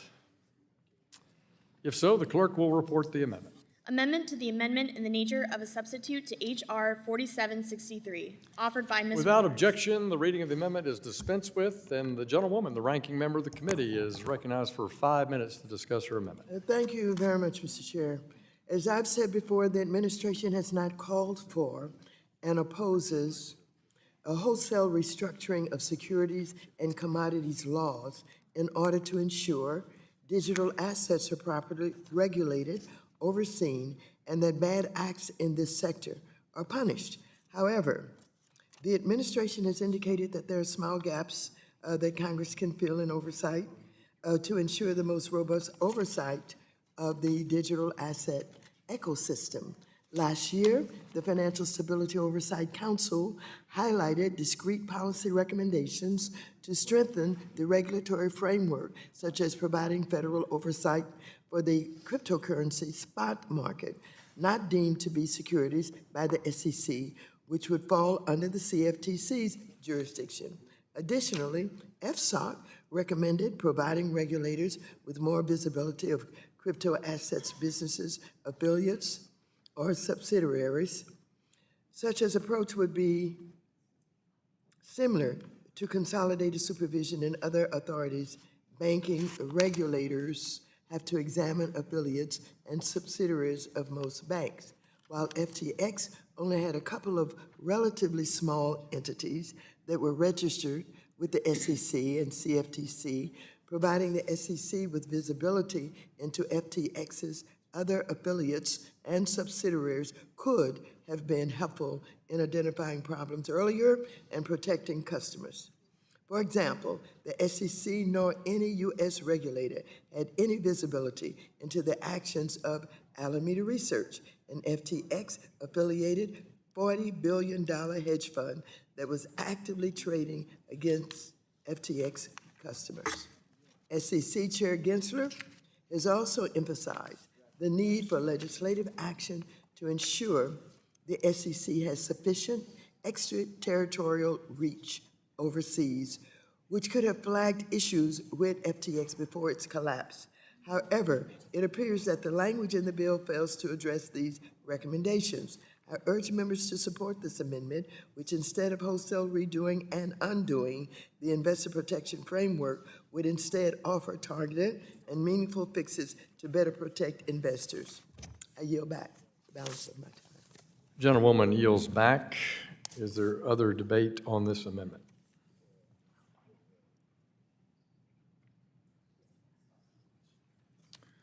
I recognize myself for 5 minutes to strike the last word. I appreciate the ranking member's amendment because it recognizes that exactly what the puzzle is before us today, that you can be a security and a commodity and be a digital asset, hence the need for a regulatory framework. I think that's indicative in her amendment. And as I noted a few minutes ago, our Secretary of Treasury, Janet Yellen, did reference in her appearance here before the committee the importance for regulatory spot markets. We actually deal with both these items quite succinctly and successfully in this bill, and we do that in a way that is appropriate for the jurisdiction in both the Ag Committee and the House Financial Services Committee. So I don't believe this amendment should be supported, and I yield back the balance of my time. Is there further debate on this amendment? I'll strike the last word. The gentleman from California is recognized for 5 minutes. Okay. I commend the gentlelady for the amendment, and just want to focus on the previous matter. I did offer amendment. It was rejected, but it is within the power of this committee and this Congress to define what is a security. In fact, that's what we did in 1933. We can amend it. A lot of things have happened. I've argued that we should simply define as a security all crypto assets. The Ripple Court, in a confusing decision, decided that XRP was a security in a private sale. Then it wasn't a security in an auction sale. I think the court got it half right. As a matter of fact, everybody thinks the court got it half right. They just disagree on which half. So it is within the power of this committee to define what is a security. We did it once. We should do it again by adding one thing, and if any Republican member wants to reintroduce my amendment, I will take that as a very positive sign that it might pass. With that, I'm looking to see whether the ranking member would like me to yield her time. Yes. I yield my time to the ranking member. Gentleman's recognized. Gentlewoman's recognized.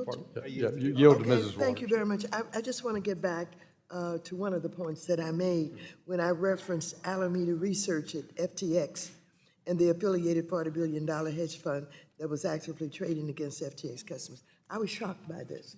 I was shocked that they had a hedge fund and they were using the customers' money given to a person who had no background, no real experience, and she admitted that she didn't really know what she was doing.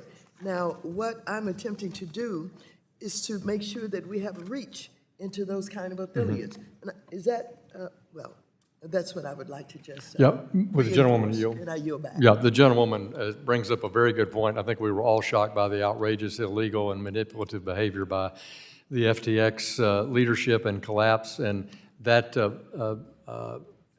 kind of manipulation she's talking about is prohibited in our Fit for 21 bill, and I thank the woman for yielding to me. Well, yes, I yield to the gentleman. Can you tell me where and what and how you take care of this issue? If we can pause, sure, just a moment. We'll get you a page site.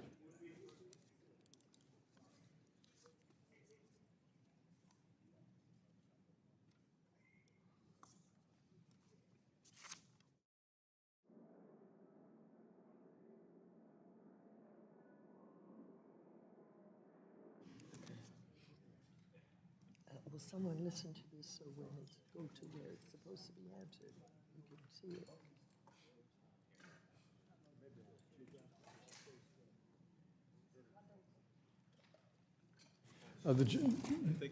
It's Mr. Sherman's time, but Mr. Sherman's time. we're in the middle of a debate here, just a second. No, but she's in the debate. Thank you. Mr. Sherman's time has yielded to Mrs. Waters. She asked me a question. Would you yield me? I yield it. Yes, thank you very much.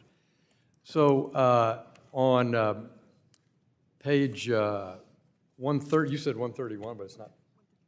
134, sorry. 134, prohibition on exchanges acting as counterparties. This prohibits that self-dealing aspect we witnessed in FTX, and as I've argued, ranking member, in my view, if we had this framework in place that we all agreed on, we would not have seen the collapse or even the run-up of FTX. I'm going to yield back to the woman. Will the gentleman yield back to me, please?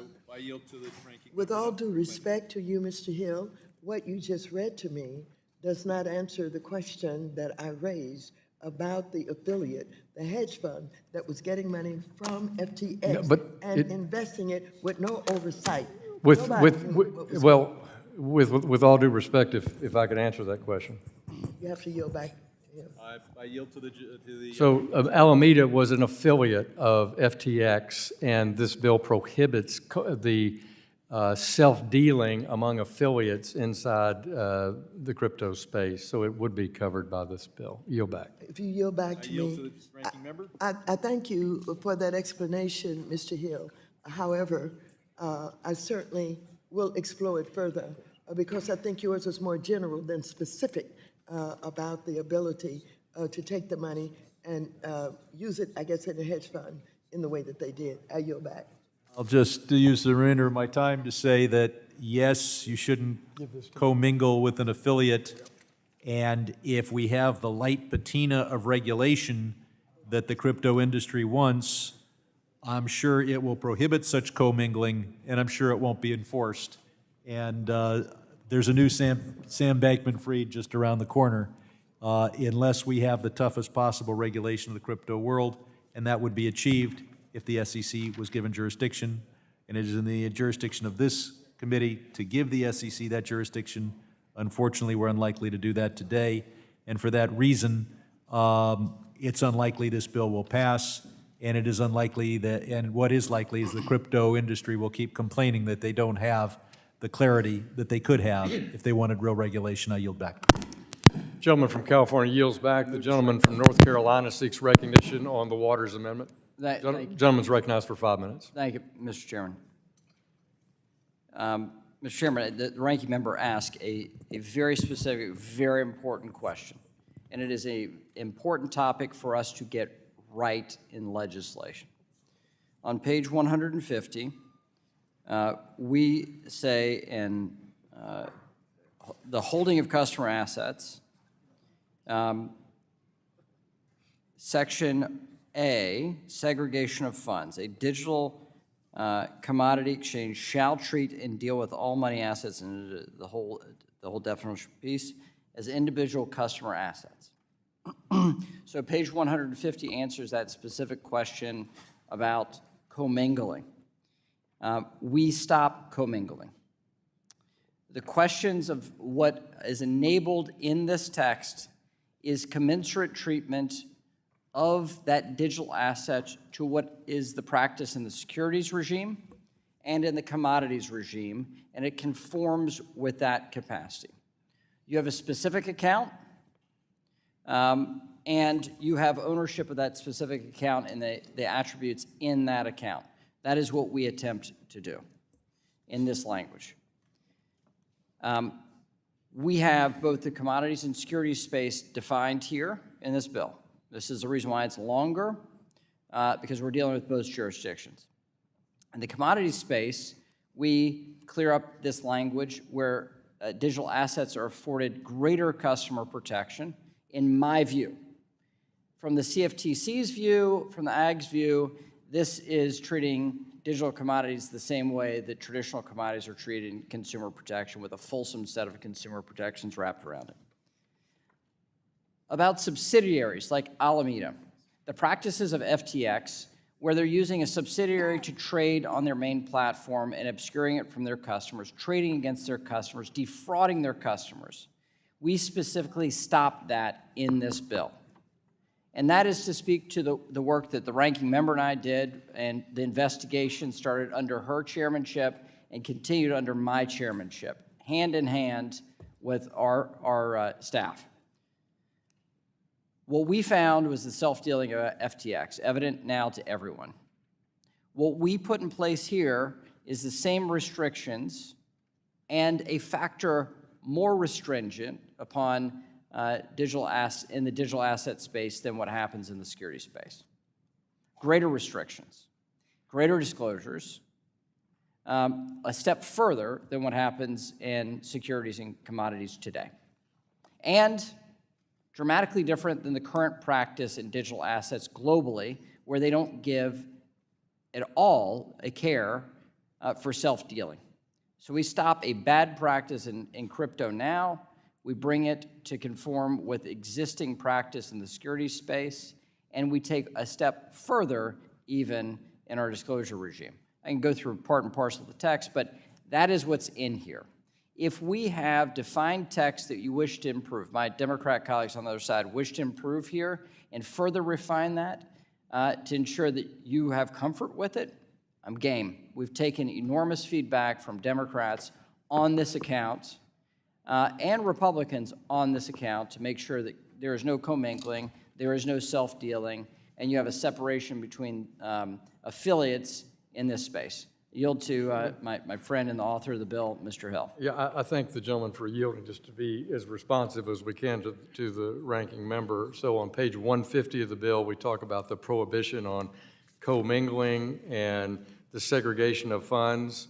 And on page 132, we talk about the prohibition on, as I've talked to you about, acting as a counterparty so that affiliates cannot trade. There's prohibition of that self-dealing trading. So I think the gentlewoman's very good points are dealt with effectively in the bill, and I yield back to the gentleman from North Carolina.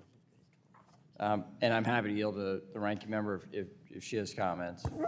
Thank you very much, and I appreciate your referencing where you think this is covered in your legislation.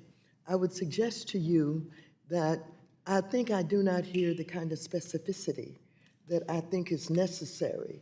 Number one, it sounds as if you're saying, if you're doing this kind of thing and if you are defrauding someone, then that's wrong. But I don't see in what has been explained to me by Mr. Hill or you, that it is prohibited from taking digital assets and transferring them or giving them to an affiliate. And we don't even know how that affiliate is defined here with FTX, and giving it to an affiliate who then invests it without any oversight. And if it, Time has expired.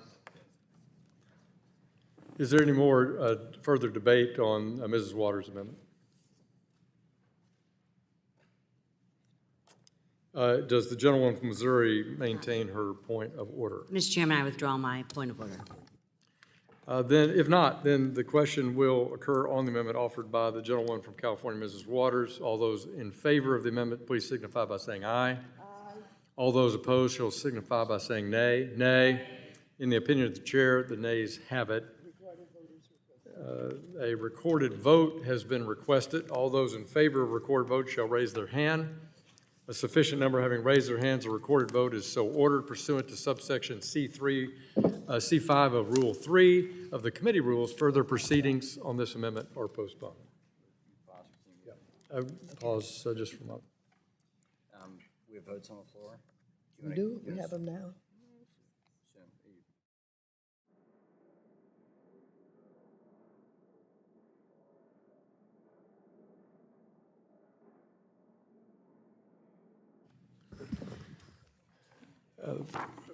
I hadn't finished that statement yet. Pursuant to subsection C5 of Rule 3 of committee rules, further proceedings of the amendment are postponed. Is there any further amendment or discussion? Mr. Gottheimer of New Jersey is seeking Thank you, Mr. recognition. Chairman. I have an amendment at the desk, please. I will pause and let that amendment be distributed. Mr. Chairman. Mr. Chairman, Gentleman, yep. I'd like to reserve a point of order. Gentleman reserves a point of order.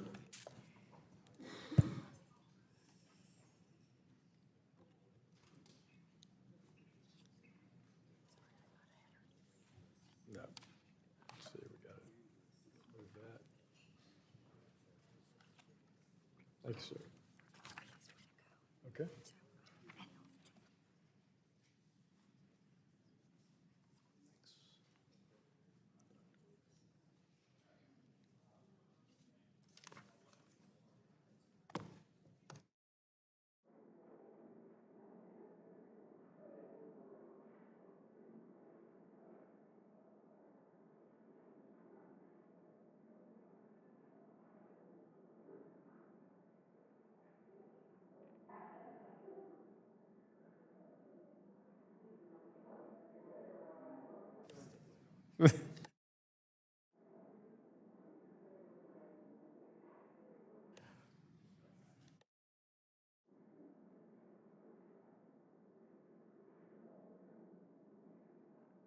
Everybody have the amendment? Clerk will report the amendment. Amendment to the amendment in the nature of a substitute to H.R. 4763. Without objection, the amendment is considered read. Mrs. Houchin has reserved a point of order, and now the gentleman from New Jersey is recognized on his amendment for 5 minutes. Thank you, Mr. Chairman. My amendment would require the SEC and the CFTC to come to the table immediately upon passage of the bill to develop rules or guidance to carry out certain responsibilities related to firms registering provisionally with the SEC or the CFTC. Specifically, my amendment would require the SEC and the CFTC to jointly issue rules or guidance within 30 days of the bill's enactment, outlining the process they will use to delist assets that are improperly listed under a provisional registration. My amendment clarifies that the SEC and the CFTC must work together, as necessary, to implement this important provision of the bill and set expectations for the treatment of assets listed for trading by firms registering with either the SEC or the CFTC in the early stages of the bill's implementation. We can't afford to wait for these agencies to decide on their own how and when they'll work together. This amendment will not inhibit the ability of the commissions to address improperly listed assets. It simply states that the commissions should work together to provide clear guidance for the listing of assets under provisional registration. By prioritizing this effort early on, the SEC and the CFTC will spare consumers, regulators, and digital asset firms from unnecessary confusion and set the stage for further collaboration by the commissions in later stages of this framework's development. I want to thank Chairman McHenry and Mr. Hill and their teams for making digital assets a focus of the committee this Congress. Appreciate their willingness to engage with me and my colleagues on digital asset legislation. I encourage my colleagues to support this amendment to promote common sense collaboration between the commissions. I also want to thank the ranking member and her teams for all of their efforts and collaboration over the last months. I yield back. Gentleman yields back. Is there further discussion on this amendment? I'll yield myself 5 minutes to strike the last word.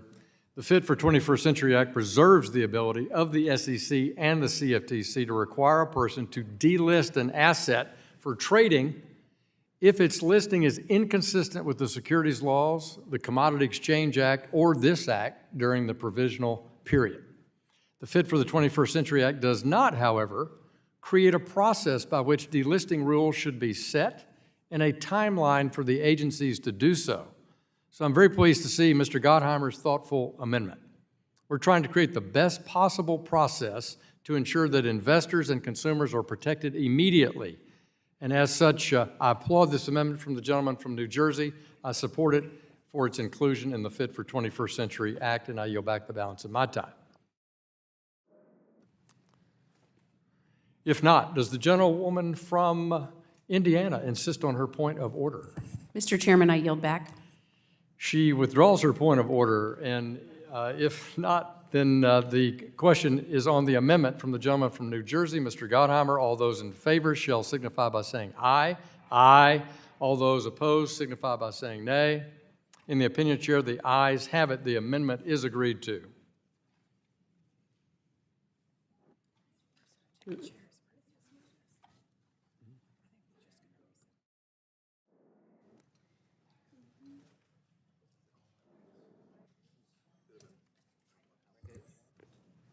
is it?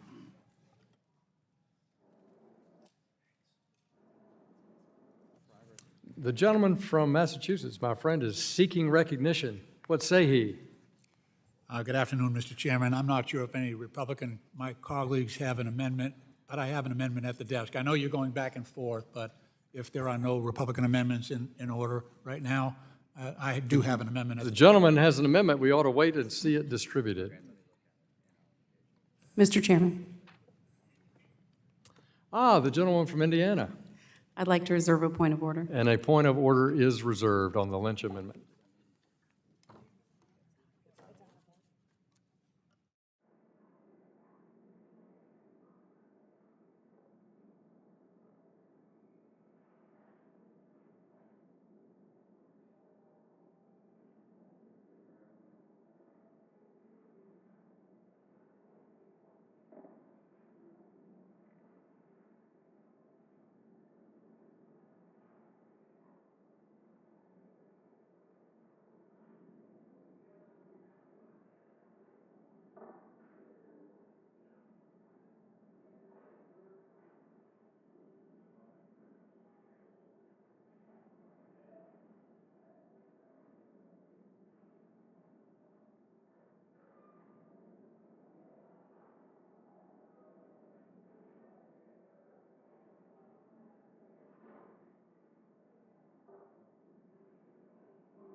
Does every member receive a copy of the amendment? Mr. Chairman, The gentleman from Indiana.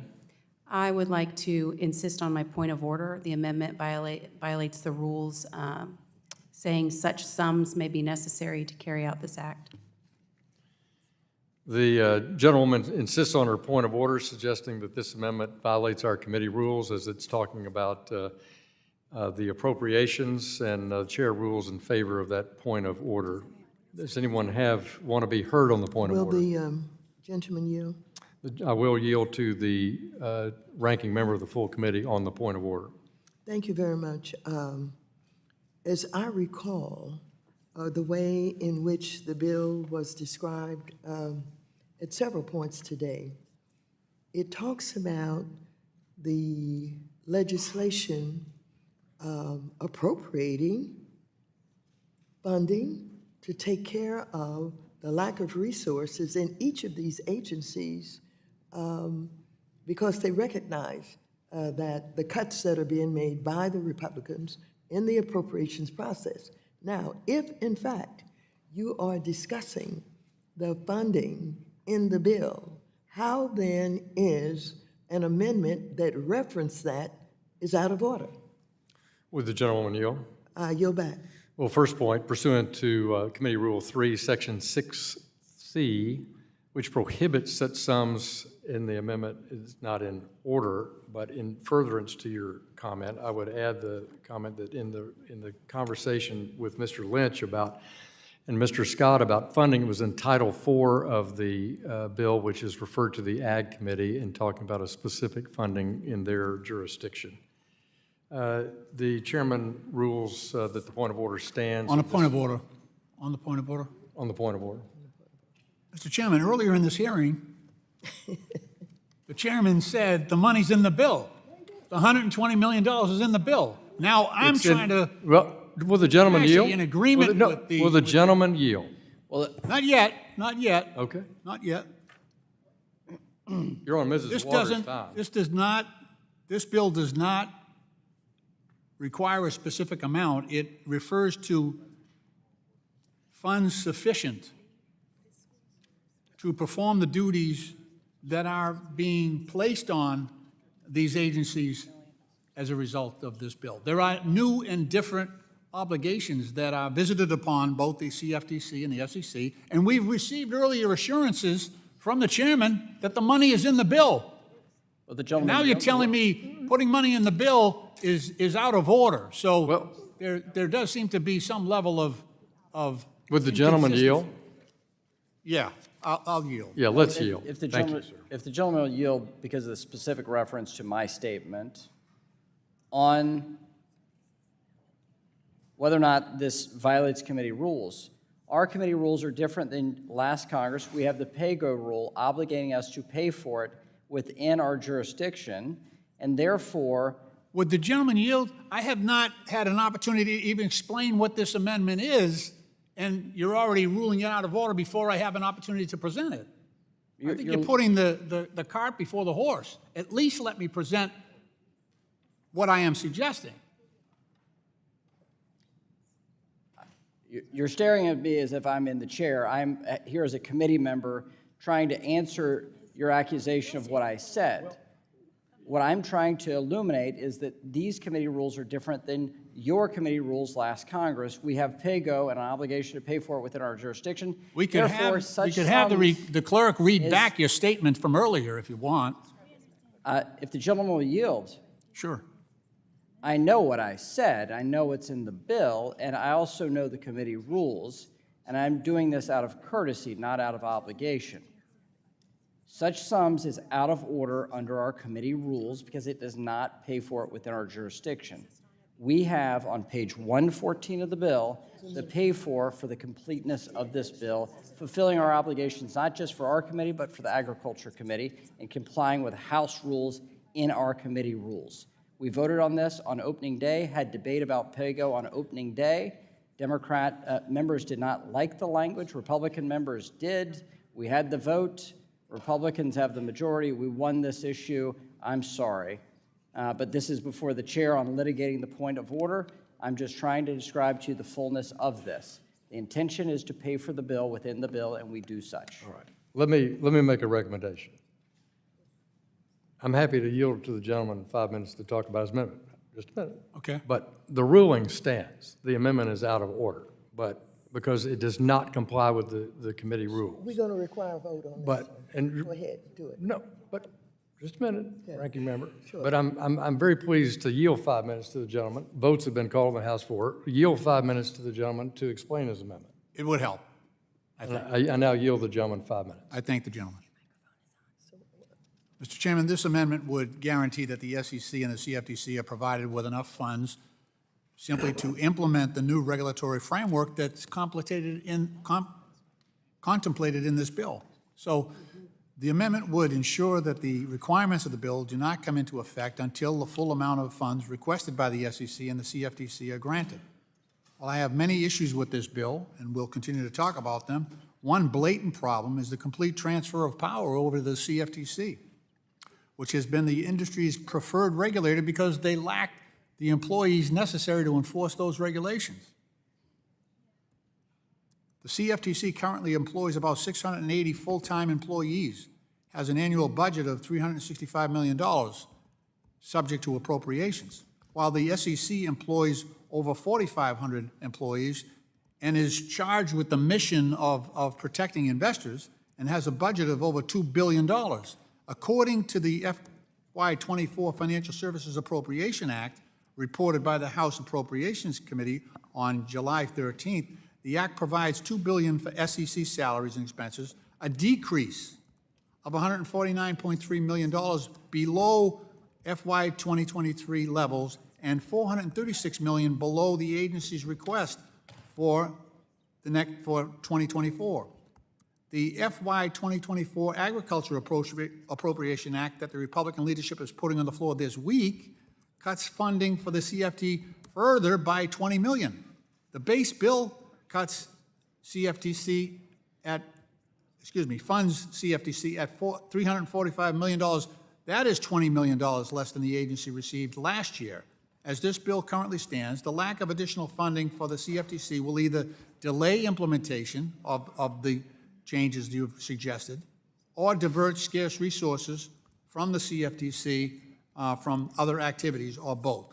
This bill currently says nothing about increasing the CFTC's funding or increasing its expertise to deal with the new responsibilities. Ultimately, this bill gives the CFTC an unfunded mandate, making it more likely that CFTC will face increased resource challenges in fulfilling both the oversight responsibilities outlined in the bill and its traditional responsibilities. The wide resource gap between the two agencies means that bad actors in the crypto space will find it easier to evade a CFTC regulation regime. In fact, it will incentivize firms and lawyers to structure their assets and asset pools to meet the definition of digital assets. So we'll have a migration from a regulated system to an unregulated system. You're codifying the Wild West here. I share worries with many consumer and investor advocates that without adequate resources, this bill will be viewed as a light-touch regulation scheme relative to our existing regime. And at a minimum, both the CFTC and the SEC need to have adequate resources to regulate the digital asset space appropriately. And since I have 1 minute and 50 seconds left, I want to revisit this whole idea about commingling. In the bill, going to page 103, it talks about the conduct of, the handling of investor funds by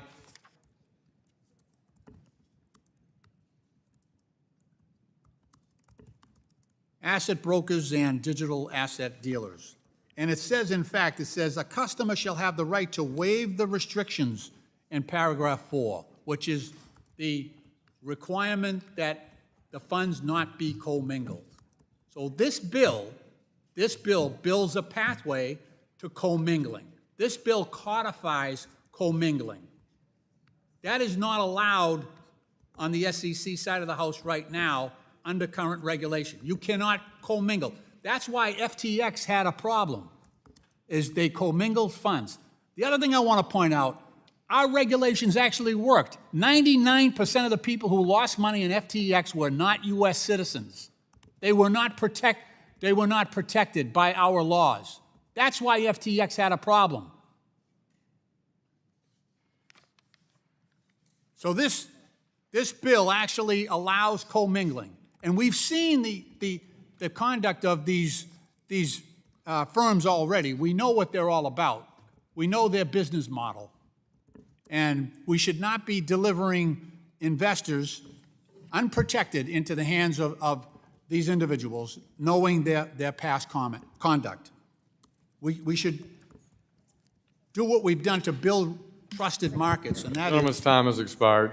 Vote Pursuant to against. the chair's previous announcement, we will recess for floor votes. At that time, the chair will rule on the point of order. The committee stands in recess until after votes. Thank you. Thank you.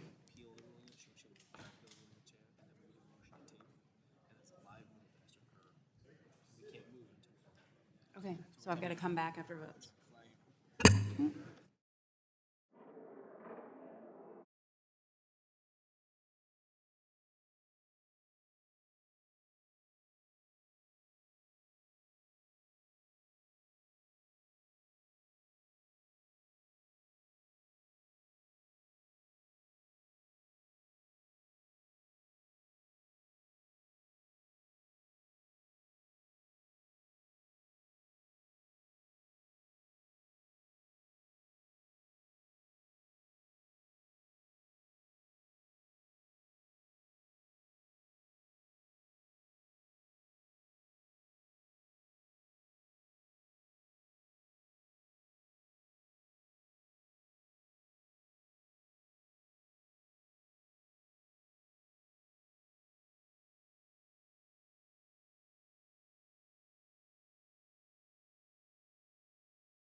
Committee will come to order.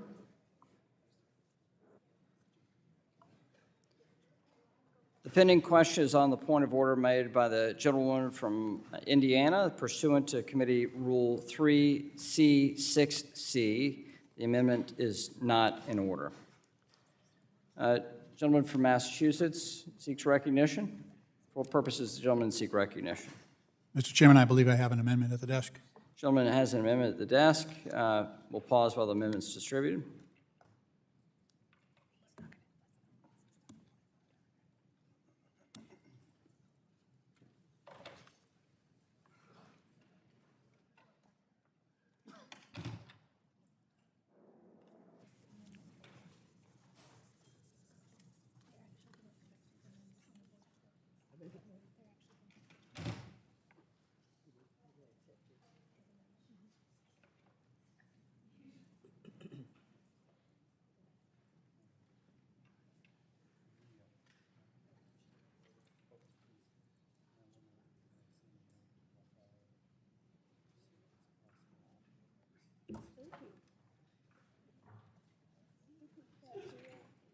Thank you.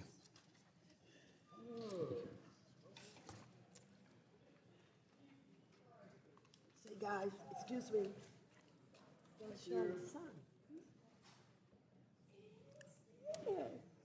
Who's that? Charlotte's son. Oh, is that right? Oh, okay.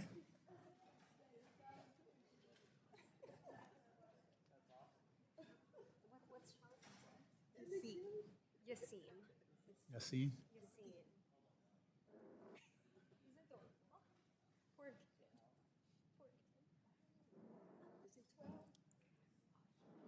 Oh, that's violating the child labor laws. 13.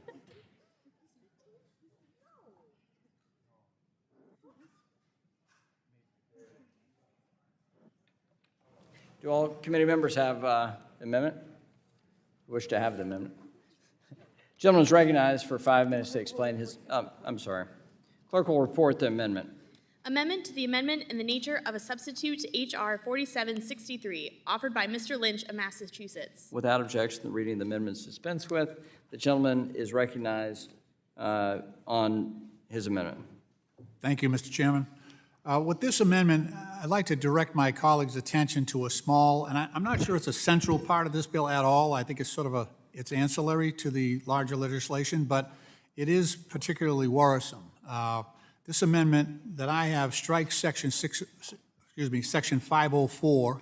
It's called the Modernization of Securities and Exchange Commission Mission, close quote. So this section requires the SEC to include innovation as a factor in its rulemaking process. That's what the bill now requires.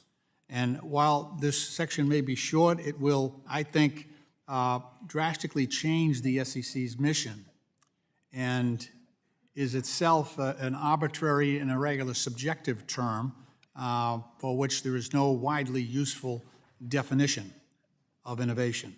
I'd like to remind my colleagues that once upon a time, collateralized debt obligations and adjustable rate mortgages were at one point considered innovative. Fintech and crypto companies love to claim their products are too innovative for regulators to keep up, when in fact it is simply their business models that are rejected. The recent OceanGate tragedy is a clear example of why regulations are critically needed and refutes arguments that regulation shouldn't apply to innovation. My Republican colleagues often argue that regulators impede innovation, and in some cases they have a point.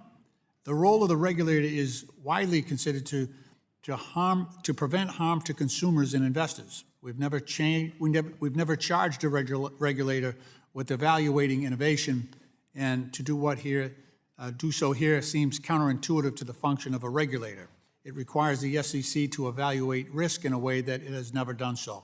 So the bottom line here is we're asking the SEC, you know, a federal bureaucracy, to be the judge and jury of what is innovative and what is not. And oftentimes, innovation is not apparent at first glance.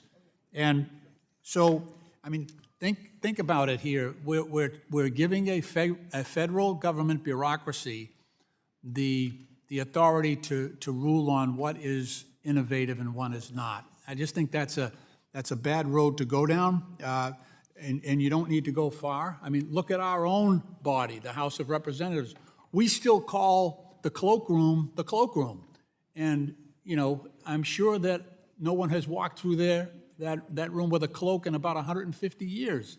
And yet we don't keep up with the times. We sort of hang on to what is old and familiar. So Republicans and industry advocates have continually criticized the SEC and Chair Gensler for carrying out the basic function of conducting rulemaking.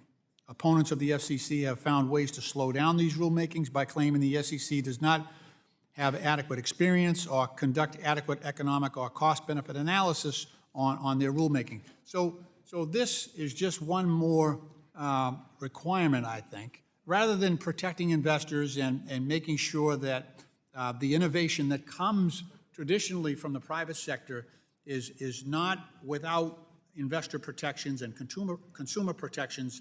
I think it would be wise, exceedingly wise, for us to strike this section, allow the SEC to continue its traditional mission, and I just want to emphasize that adding this innovation factor to be included in every rulemaking impedes the SEC's ability to do its job through, lengthy court battles. The inclusion of Section 504 seems like just a tactic suggested by the industry that might somehow aid them in impeding the rulemaking process. So, Mr. Chairman, I just think it's consistent with ideas held close on both sides of the aisle that innovation in our country has largely come from the private sector, and to have a bureaucratic judge of what is innovation and what is not is not consistent with our private sector or private industry here in this country, and I think it's the wrong direction to go down by shifting this obligation onto a government bureaucracy. With that, I yield back. Gentleman yields back. I move to strike the last word, and I recognize myself for 5 minutes. Look, I support what is the current mandate of the Federal Reserve. You have to have consumer protection, capital formation, and to facilitate fair and orderly liquid markets, right? So efficient markets, right?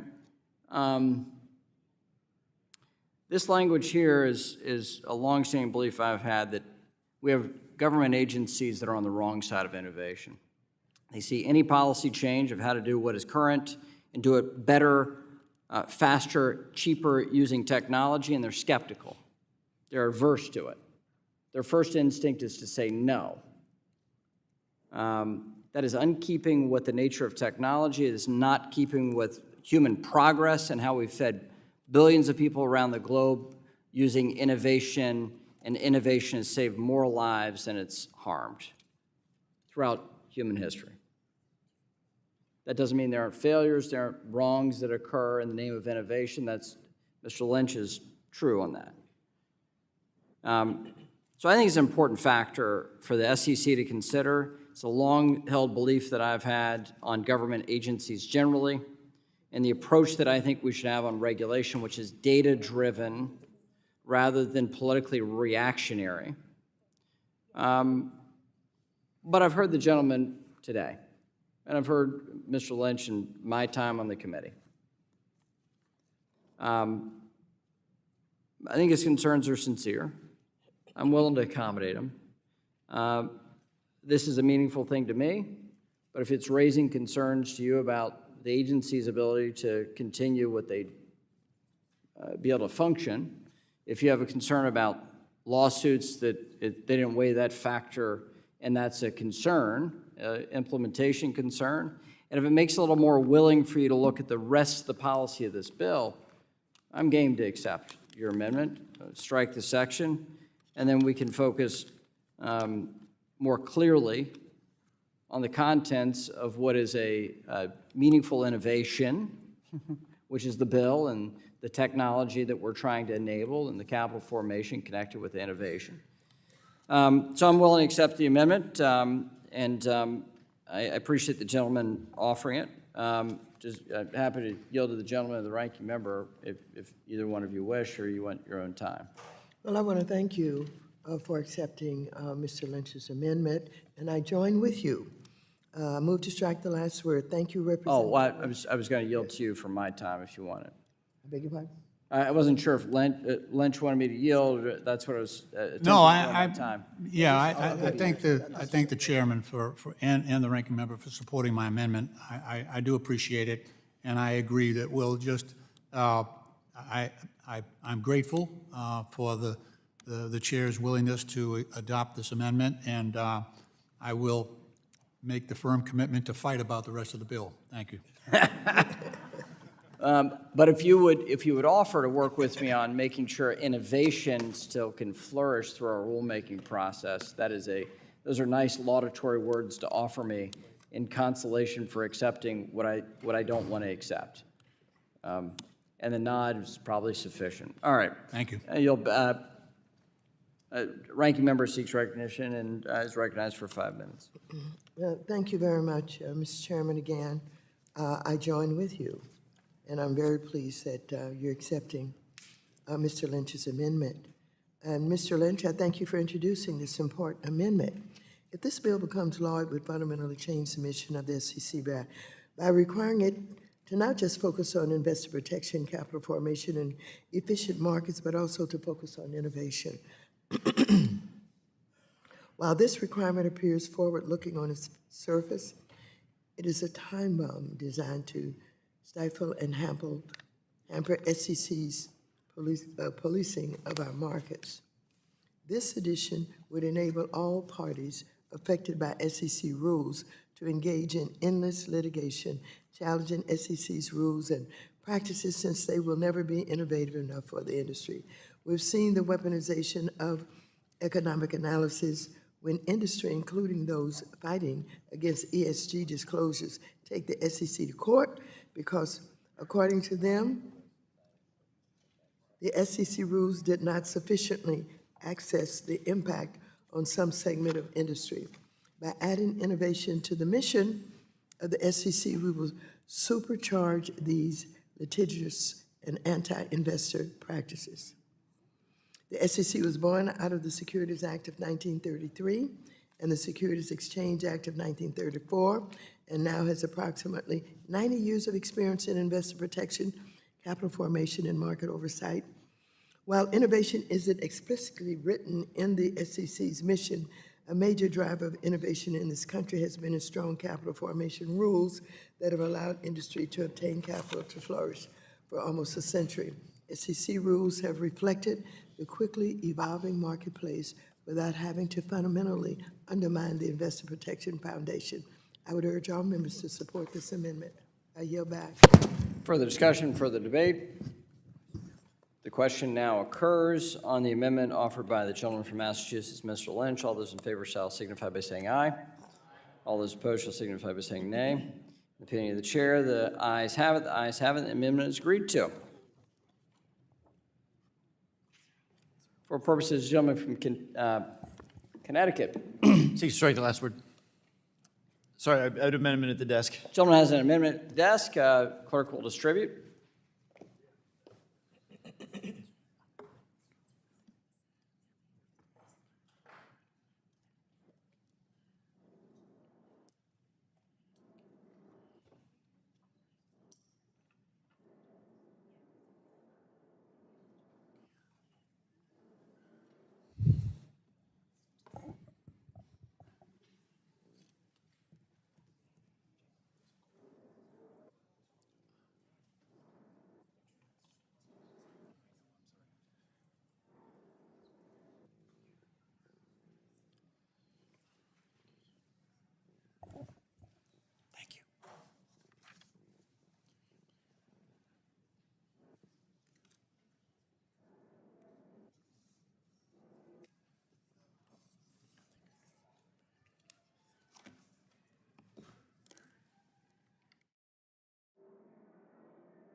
Have all members received a copy of the amendment? Clerk will report. Amendment to the amendment in the nature of a substitute to H.R. 4763, offered by Mr. Himes of Connecticut. Without objection, the amendment is considered as read, and the gentleman from Connecticut is recognized for 5 minutes.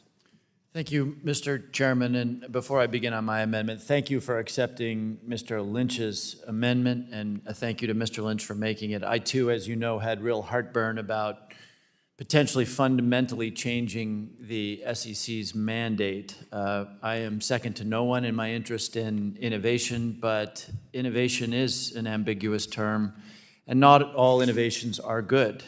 New Coke was an innovation, and I really worried about the possibility that somebody seeking registration with the SEC might say, this particular instrument is not good for capital formation or good for consumers, but it's innovative. And I think we have an opportunity now to make sure that we are pro-innovation, but don't mess with long-established SEC precedent.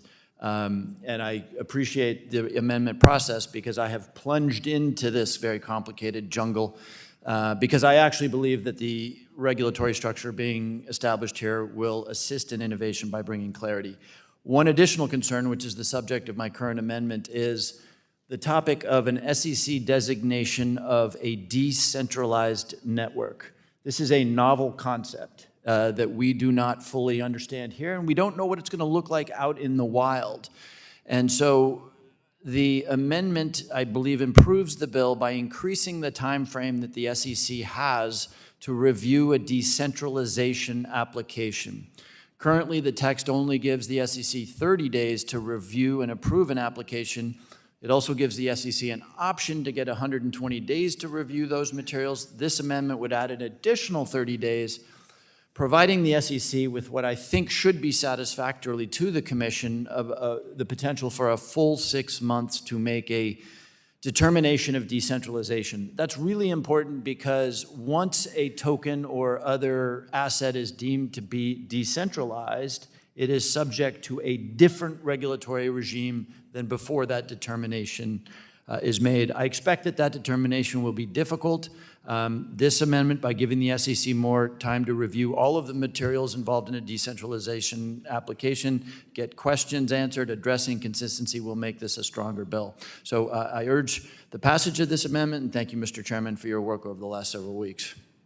I thank my colleague. Gentleman yields back. Gentleman from the Vice Chair, the author of the bill, Mr. Hill, is recognized for 5 minutes. Strike the last word. Thank you, Chairman. And let me say thanks to Mr. Himes for his constructive comments all throughout this over the last many, many weeks. And it's appreciated. I appreciated his opening comments today. He had left the committee room before I had a chance to speak, and I just want to thank him for those constructive comments. In the amendment in the nature of a substitute, we have 30 days, as the gentleman noted, to review a certification process. We also made 2 very robust changes to the concept of decertification. We outlined very specifically what an applicant has to submit to the SEC in a common form. We think that will streamline this process for the Commission and make it more straightforward. And the SEC is permitted to consider certifications from elsewhere on the same blockchain network, and we think that will streamline the process as well. Further, I agree with my friend from Connecticut that we'll get better at this as we do it. As more innovation takes place here and people submit more well-documented cases that in fact their projects are decertified, I think that too will see the Commission have a much more effective and more straightforward process.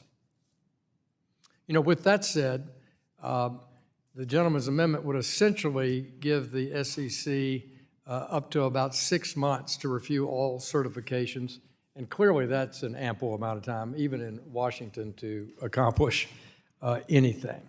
So, and I think that balance is important because we want efficiency and we don't want digital asset innovators just hung out in limbo here. So we want to limit that clock running. But if 30 more days of SEC consideration means the applications get better consideration, more thorough and careful reviews, Then I'm supportive, Mr. Chairman, of Mr. Himes' amendment and would encourage my colleagues to support it. And I yield back. If the gentleman will yield. I think, well, if the gentleman would yield to me. Pardon me, I yield to the chair. Thank you. And I appreciate your description of this section. I think it's very important that we understand the key piece is centralization and decentralization. If you have a centralized entity run by a few, then you're a security still. You are affirmatively in a regime that looks like what we have today. What this bill sets up is a decentralization process, and a decentralized functional network, in essence, looks clearly like what is a commodity, and is a digital commodity. So getting this piece right on decentralization, we've heard enormous feedback from stakeholders. We've heard huge feedback from Republicans and Democrats on that concept and dialing in that concept. So there's been a lot of work in this over the last 6 months. And the engagement from Mr. Himes, this is part of the engagement that he's had on this process of certification and the nature of decentralization, the sufficiency of that, and whether or not it meets the metrics, which is a consumer protection enablement and an innovation, is the innovation we're trying to protect. So I appreciate the author of the bill accepting the amendment. I think this is a representation of goodwill to make sure we dial this in appropriately. And I want to thank all the committee members who engaged on this topic in particular in the certification process of decentralization and centralization are really important switches here that we've clarified in a lot of work in this space. So thank you, Mr. Hill, and thank you for the work that you've put into it. Thank you, Mr. Himes, for the work you've put into it, and I yield back. Yield back to the chair. Gentleman yields back. Any further discussion, further debate on the gentleman's amendment? No further discussion, no further debate. The question now occurs on the amendment offered by the gentleman from Kentucky, Mr. Himes. All those in, God bless, I'm so sorry. The gentleman from Connecticut, very similar to Kentucky in all ways. The question now occurs on the amendment offered by withdraw my amendment, Mr. Chairman. Well, Mr. Barr is not here to defend himself, but the question now occurs on the amendment offered by the gentleman from Connecticut, Mr. Himes. All those in favor shall signify by saying aye. All those opposed shall signify by saying nay. In the opinion of the chair, the ayes have it. The amendment is agreed to. Further discussion, further debate, further amendment. Mr. Nickel, the gentleman is recognized. Does the gentleman have an amendment at the desk? Yes, Mr. Chairman, I have an amendment at the desk. I will pause for the amendment to be distributed.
All members have an amendment. The clerk will report. Amendment to the amendment in the nature of a substitute to H.R. 4763, offered by Mr. Nickel of North Carolina. Without objection, the amendment is dispensed with, and the gentleman from North Carolina is recognized to discuss his amendment. Yeah, thank you, Mr. Chairman. As I said earlier, I support this bill as written. However, I'd like to introduce an amendment setting the tone for the importance of this moment as we usher in the new generation of the internet in a responsible and bipartisan way. Both our chair and ranking member support this amendment, which expresses the sense of Congress that we're entering a new era of the internet with vast potential and must work with stakeholders to understand how to enact a regulatory framework for digital assets. After countless hours working on this bill, I'm confident that we've done just that. The potential for innovation and economic growth is just undeniable. Regulation by enforcement and lack of regulatory clarity defines the status quo, preventing us from safeguarding consumers and taking advantage of the benefits of this technology. The bill makes historic progress in this regard.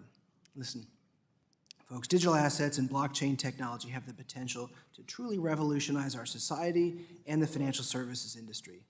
They'll create more fair and equitable access to financial services for everyday Americans, while protecting our financial system, investors, and consumers.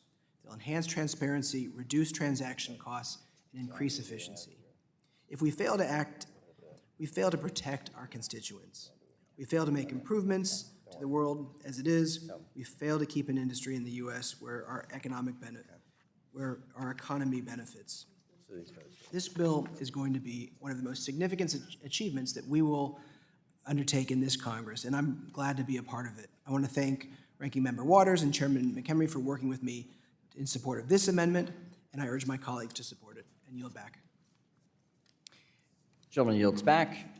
Gentleman from Ohio, Mr. Davidson, is recognized for 5 minutes. I do strike the last word, and I would just encourage our colleagues to support this bill. I appreciate Mr. Nichols' amendment, and I think the sentiment behind it gets it right. It recognizes that the technology that we're working to provide legal clarity for is truly transformative, and that digital assets and blockchain technology offer real hope to improve investor protection, to improve access to capital for individuals, for corporations, and frankly, to keep the United States markets the envy of the world. I think it also does a nice job of laying out that while we've done a lot of important work in this bill, it's really the beginning of that work, and it hopefully strikes the commitment across all political lines to work together to make sure we really get this right, keep America the home for innovation that we have become, leading the way with the agricultural, industrial revolution, aviation, aerospace, automobiles, computers, the internet, you name it. But we've been lagging in fintech, and I think this amendment really strikes at how important it is that we stop lagging and we start moving along. I think this bill is an incredible step in that way, and I think just this amendment makes that point. So I appreciate the gentleman for offering it. I support it, and I urge our colleagues to support it as well. Gentleman yields back. Further discussion, further debate. The Vice Chair is recognized for 5 minutes. Thanks, Mr. Chairman. I, too, want to add my support of Mr. Nichols' amendment, and it's pretty exciting for me to see Mr. Nichols' resolution. I hope everybody here, our reporters, our people watching, will carefully read this resolution.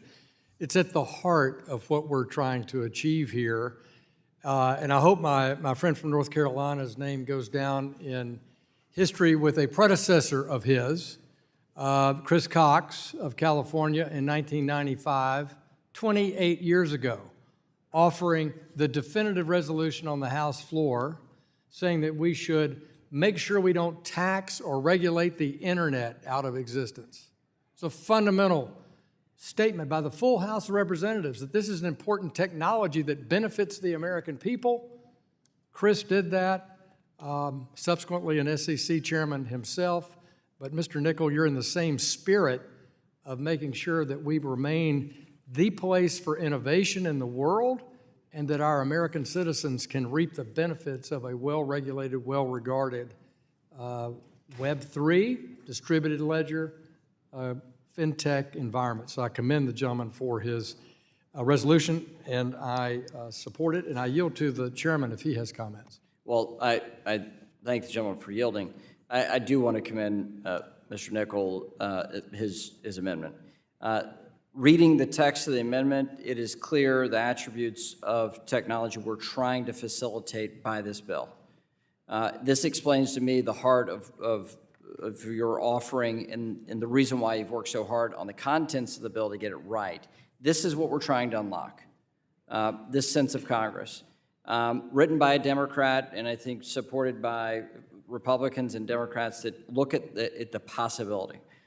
So I very much appreciate your leadership here, and I do think this is a foundational piece of Web3 in the way that Mr. Hill outlined.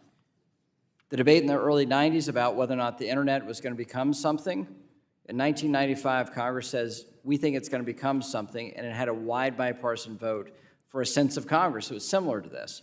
This is a powerful thing. So I want to thank my colleague and friend from North Carolina for offering. I want to thank the Vice Chair for his well-articulated support of the amendment, and I too will support the amendment. And I yield back to the chair. Gentleman yields back. Further discussion, further debate. No further discussion, further debate.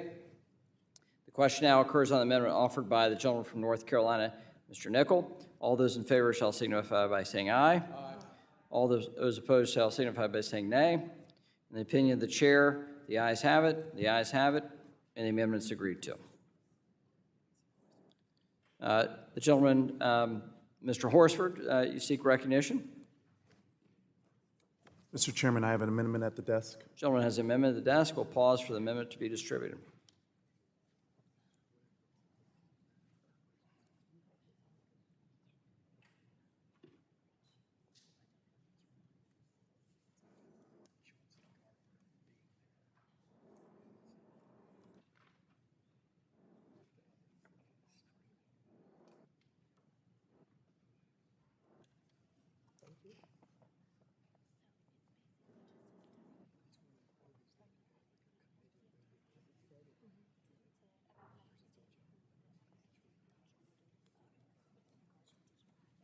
Thank you.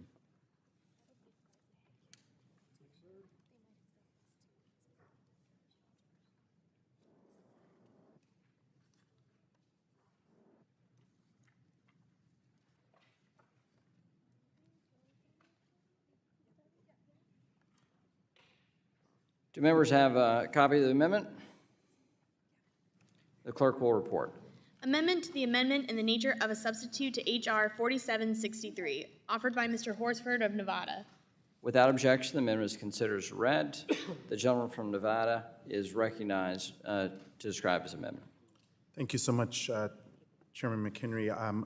My amendment that I would ask for consideration today is necessary to ensure that investors and consumers have access to an adequate financial education.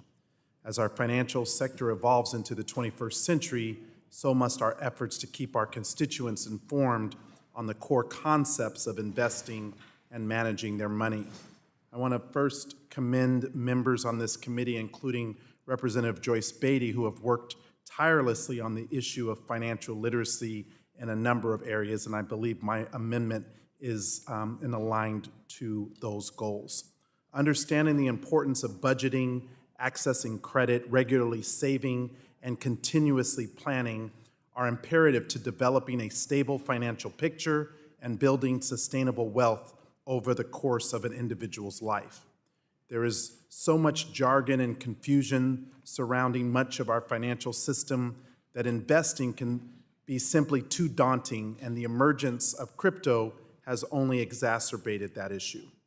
At a time when far too many Americans are living paycheck to paycheck and 32% of workers have not saved anything for retirement, I would like to do everything that we can to ensure that digital assets are included in our financial education materials. These assets have the capability to bring wide swaths of new investors into the market, and that's wonderful.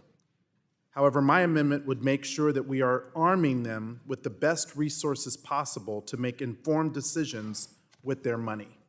A quality financial education can uplift individuals and their families, supercharge growth for a small business, and mitigate the worst impacts of disaster. So we have the chance to help our constituents understand the power of investing for themselves, But first, we have to understand the methods, the metrics, and measurable goals that are most effective, whether it be through enhanced coordination with the private sector, strengthening our schools' financial well-being and their curriculum, or assisting trusted community members in our state and local government. My amendment would give us a data-driven path forward to improve financial literacy across this country. In order to provide the most informative materials possible, we need to reflect on our current financial literacy programs and understand how to update them to meet the challenges of today. Our financial system has changed in recent years, and since it will continue to progress, I urge my colleagues to review how we disseminate materials to promote beneficial spending and saving habits. So in addition to the work that you, Mr. Chairman, and the members of the committee are advancing today on the underlying bill, I urge all members to support this amendment and study the best methods for us to empower our constituents and provide an opportunity for everyone to take advantage of these new and exciting markets. For some, accessing financial literacy will change their lives and the lives of their families for years to come.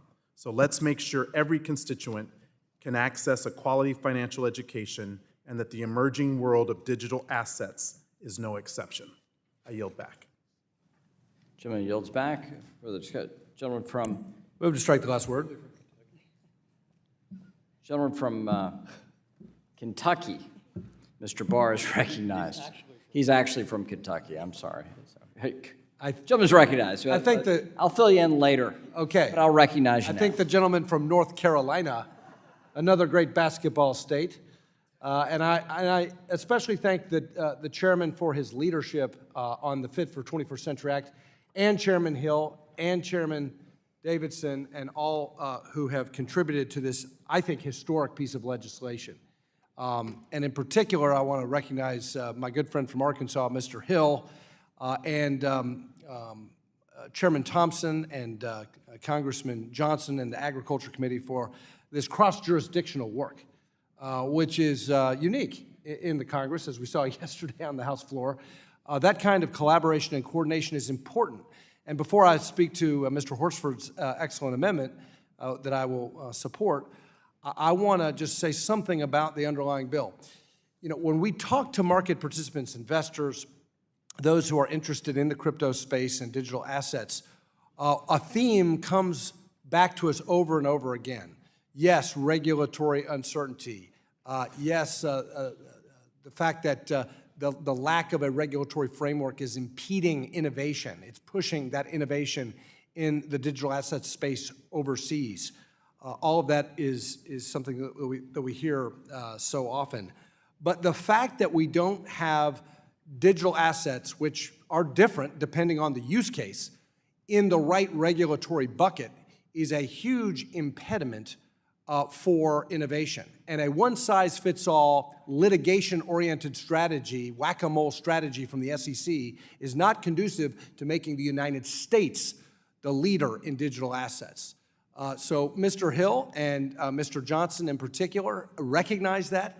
And so what they're doing in this legislation is not only eliminating that uncertainty, but putting these digital assets based on use cases in the correct regulatory bucket so that they are treated according to their use case. And that, I think, is the essential achievement of this legislation.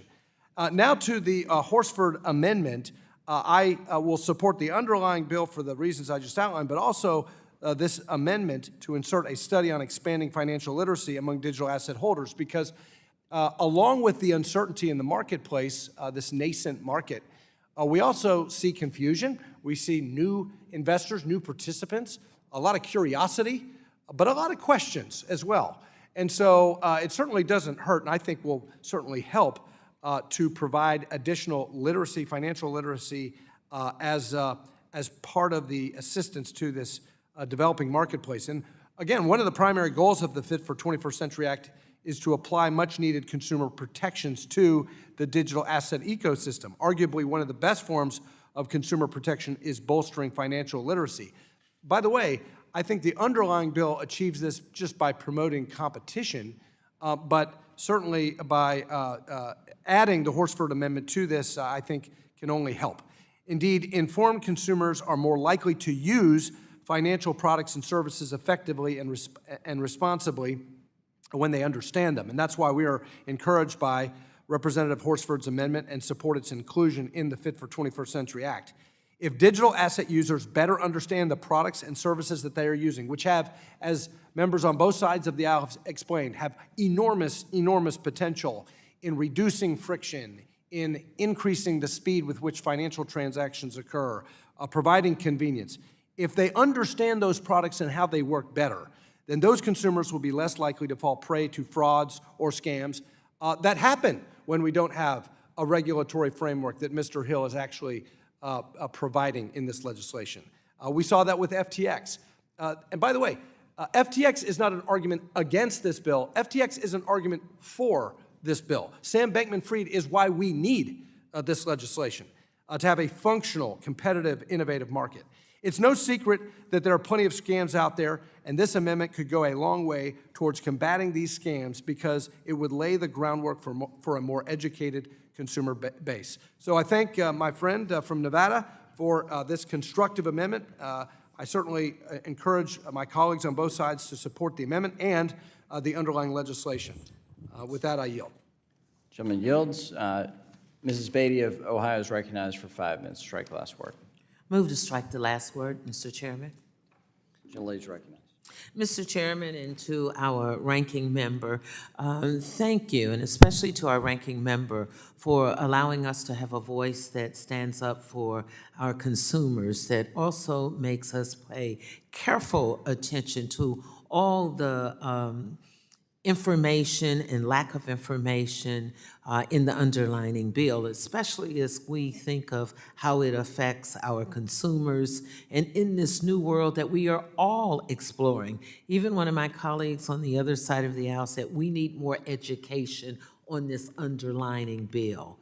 But to Mr. Horsford's amendment, let me just say how excited I was when I read it, because as most of you know, as co-chair of the Financial Literacy and Wealth Creation Caucus, I support him because this amendment is essential. And certainly as we continue to have discussion on this bill, when we talk about digital asset holders, we know that this will enhance and promote financial literacy amongst them. And as a longtime champion of financial education, I support efforts to ensure that the consumers and investors have all the information that they need to make informed financial decisions. And Mr. Horsford has highlighted that in his presentation of this amendment. The digital asset category is no different from other securities or financial services products. Consumers and investors should have all the facts before making economic investments or taking on financial obligation. The Financial Literacy and Wealth Creation Caucus, I'd like to go on record in saying, is a bipartisan caucus. Mr. Chairman, we have nearly 30 members split evenly amongst or between the Democrats and the Republicans. And my co-chair, Congresswoman Young Kim, has been a tremendous asset to helping us and our caucus as we move forward. So let me end by saying that financial education, certainly as we know, is to promote economic stability and prosperity, and that is not a partisan issue. Even given the history of support for empowering American consumers with a strong financial skill set, I encourage every member of this committee to support Mr. Horsford's amendment. Thank you, and I yield back. Is there further discussion, further debate? Gentleman from Kentucky is right. From Arkansas. The gentleman from Arkansas is recognized. Or I'm going to Connecticut. stop using states. Yeah, I think. The vice chair is recognized for 5 minutes. I'm doing a terrible job up here. Thank y'all. Thanks for your forgiveness. It's fine. Let me know where you're moving next. I want to speak in support of the gentleman from Nevada's good amendment. I want to thank Ms. Beatty for her leadership of the caucus.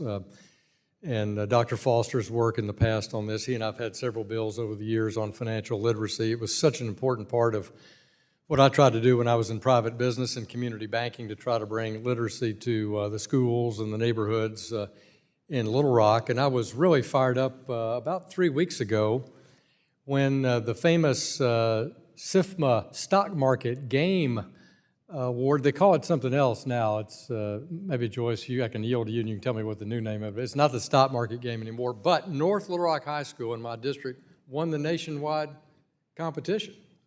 So they are truly financial literate in that high school, and I was so pleased to see that. I'm grateful for all the work of our teachers to try to make sure our kids graduate from high school. But here in this topic of digital assets, I think the gentleman from Nevada is right on point, because 94% of people who've invested in crypto assets are in Gen Z and millennials. They're under 40. That's a lot of engagement, a lot of interest in an asset category that's new. It doesn't have a transparent regulatory framework. How does it fit in with the savings and investment patterns and the rest of their portfolios? So I think to bring emphasis to this new asset class, particularly when we have so many young people heavily engaged in it, is a terrific idea. And I thank the gentleman from Nevada and yield back to the chair. I urge people to support this. Would the gentleman yield? I would yield to my friend from Ohio. Let me just say that it was an extremely big deal for those students and for the students from your district to win. So I wanted to say how pleased that Young and I were to both be there. But we'd also like to ask the gentleman from Arkansas if he would consider joining the Financial Literacy and Wealth Creation Caucus. Only because you asked, the answer is yes. Thank you. I yield back to the chair. All right. Is there further discussion, further debate? The question now occurs on the amendment offered by the gentleman from Nevada, Mr. Horsford. All those in favor shall signify by saying aye. Aye. All those opposed shall signify by saying nay. In the opinion of the chair, the ayes have it, and the amendment is agreed to. Is there further discussion, further debate, further amendment?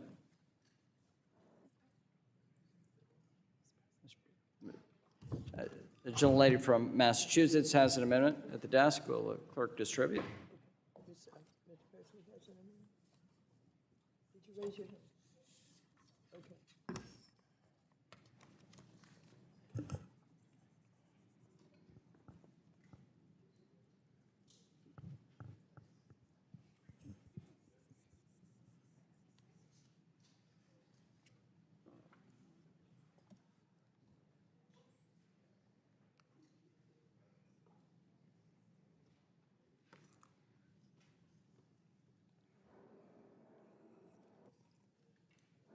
Thank you.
Have all members received a copy?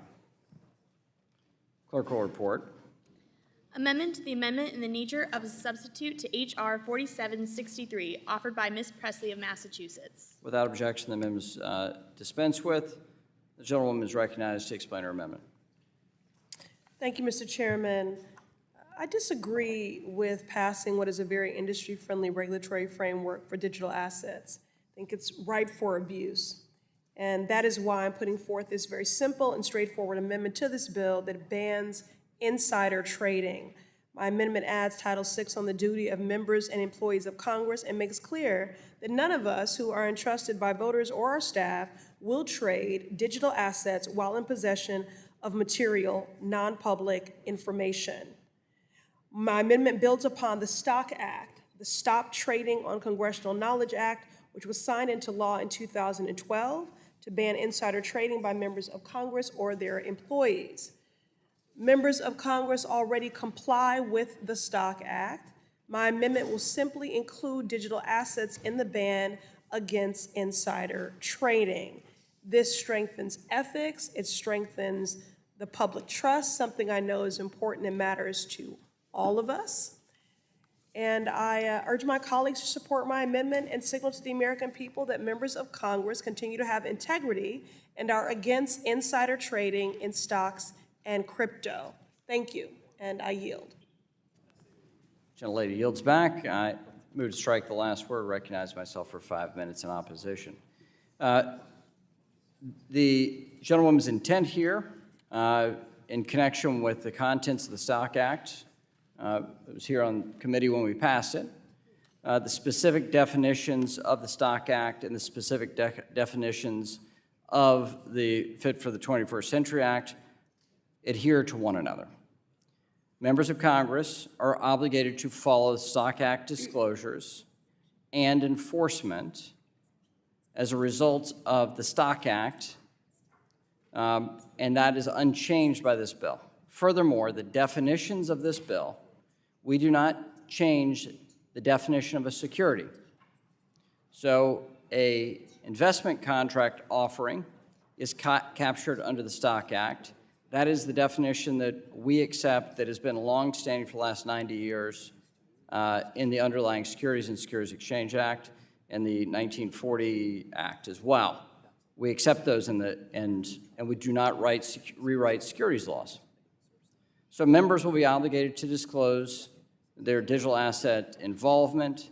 They will not be able to participate in using material non-public information.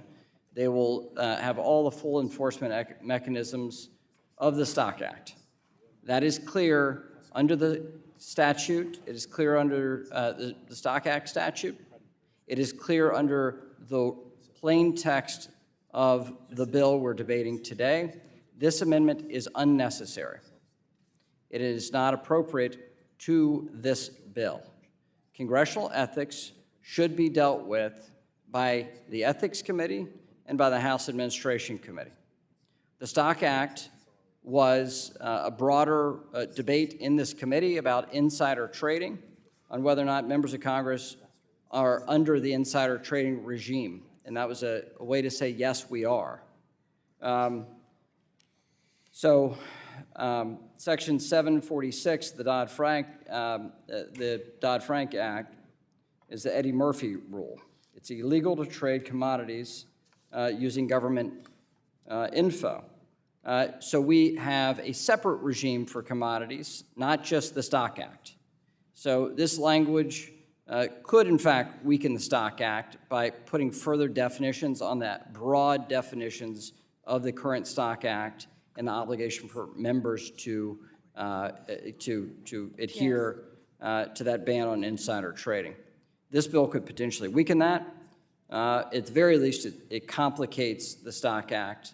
And if you look at the contents of the underlying legislation, it is completely unnecessary for this purpose. I do appreciate what the gentlelady is going for. If we wish to engage in further refinements of the Stock Act in separate legislation, I'm happy to engage with the gentlelady on that account. That is an important, worthwhile debate for us to have. It is. This is not the context for it. It is not appropriate it's not an appropriate amendment for the bill. And with that, I oppose the amendment and ask members to vote no. Further discussion, further debate? Or I'm happy to yield if the gentlelady has a question or I just, wish to ask for me to yield. yes, thank you. Just, again, I think ultimately if our colleagues agree that insider trading is unfair in stock trading, then they really should have no problem in supporting the amendment. It's just a matter of pro-accountability and anti-corruption. And I think the amendment just provides greater transparency and increases accountability and ultimately strengthens the public trust in public institutions, something I know we're all committed to. I yield. Well, reclaiming my time, on that account, looking at the plain text of the Stock Act, as I've just done, we have broad definitions of securities, securities-based swaps, and a full regime under the Stock Act. This amendment would clarify nothing, and in fact, make it less clear on members' obligation under the Stock Act. This doesn't change the definitions at the top of the Act and the enforceability down the Act. So in fact, this might be a carve-out for members of Congress in this space. And since we just saw this text, I cannot confirm that that is not the case. I think this is problematic and potentially weakens the Stock Act. And because it tacks on an additional definition at the end of the Act rather than the operational definitions at the beginning of the Stock Act. So happy to work with you on a different piece of legislation pertaining to the Stock Act if you're interested in that. But this doesn't connect with the bill here. And if this is an interest to vote yes on the overall bill, happy to work with you on a number of different ways to allay your concerns to vote for the overall bill. Time's expired. Yield back. Further discussion, further debate. Mr. Chairman. Gentleman from Massachusetts, Mr. Lynch is recognized for 5 minutes to strike the last word. Thank you, Mr. Chairman. I just want to weigh in support of Ms. Presley's sensible and targeted amendment. As she has described, digital assets would be subject to similar restrictions that exist under the Stop Trading on Congressional Knowledge Act, the STOCK Act.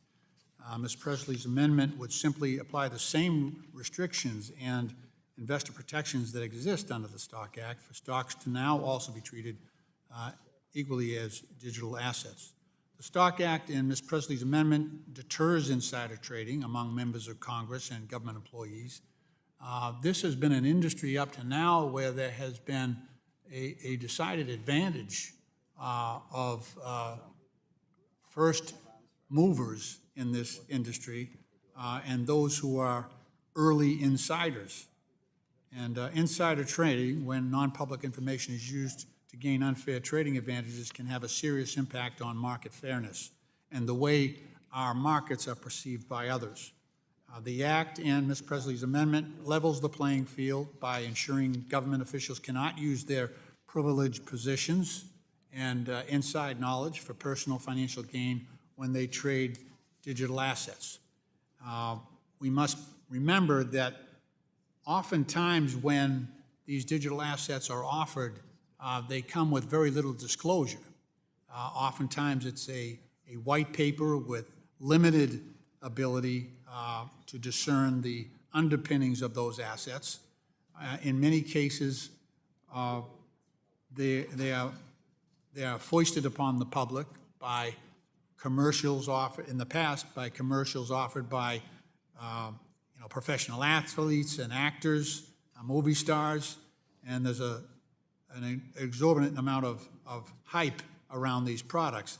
Ms. Presley's amendment helps to promote the idea that everyone, including those in position of power, should operate under the same rules when participating in the stock market. This sense of fairness can help maintain investor confidence, which is crucial for market stability and to maintain trust. If this committee insists on moving this bill, we should ensure that members of Congress also are subject to the same trading restrictions as other types of assets. I support this amendment, and I urge my colleagues to do the same, and I yield back. Will the gentleman yield? Of course. If I would get a gentlelady from Massachusetts to engage in a colloquy. Would the gentlelady engage in a colloquy? Okay, don't want to be rude to you, that's why I'm asking. In looking at how this amendment's constructed, would you work with us to change the construct of it so that it actually applies correctly to the Stock Act?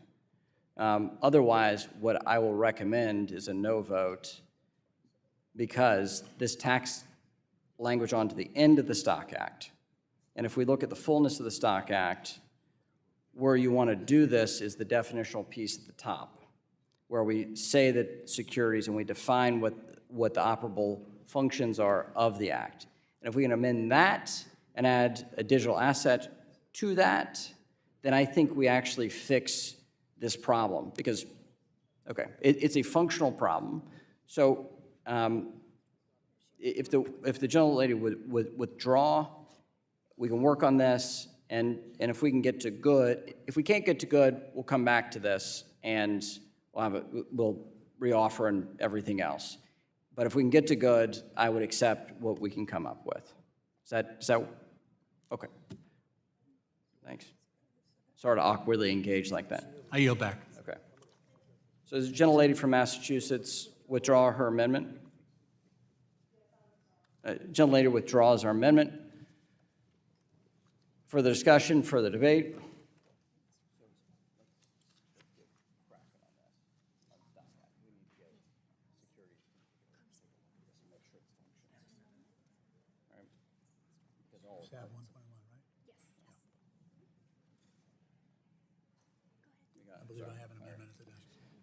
Gentleman from Massachusetts has an amendment at the desk. Will the clerk distribute?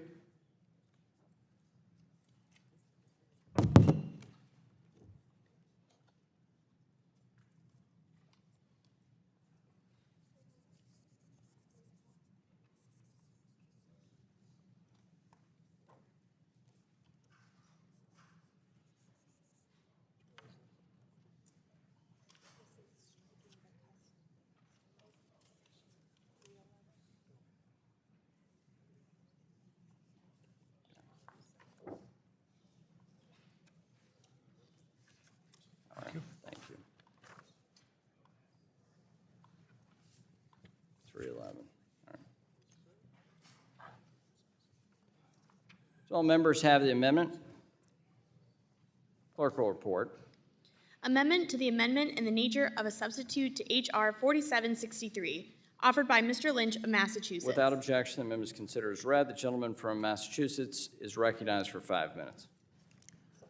Thank you, Mr. Chairman. So this amendment would strike Section 311 of the bill entitled Treatment of Custody Activities by Banking Institution.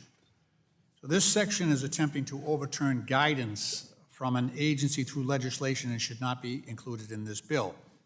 The SEC Staff Accounting Bulletin 121 is intended to provide staff views regarding entities that safeguard crypto assets held for platform users and the technological, legal, and regulatory risks associated with those arrangements. Under this guidance, an entity responsible for safeguarding crypto assets should present a liability on its balance sheet to reflect that. And that liability should be at fair value to reflect that obligation, as well as a corresponding asset in reserve. Safeguarding crypto assets presents unique risks and uncertainties, including technological, legal, and regulatory risks. We've seen in the past crypto firms that have alleged to have reserves covering crypto assets, but in fact those assets are either not there or are of poor quality. Additionally, there is a lack of legal precedent, and the question remains as to how those safeguard arrangements would be treated in court proceedings following an adverse event such as a fraud or a bankruptcy. The SEC's goal was to enhance the information received by investors about these risks to assist in investment decisions and other decisions. The Celsius and FTX bankruptcies speak further to why this type of guidance is needed. Much of this banking industry and some of my Republican colleagues have pushed back against this guidance, claiming it will prevent banks from providing digital asset custody. Given that there is still so much uncertainty in this space, the SEC is justified in exercising caution to ensure investors are not exploited or left holding the bag. This bill should not be used as a vehicle to further this agenda, and I urge my colleagues to support this amendment.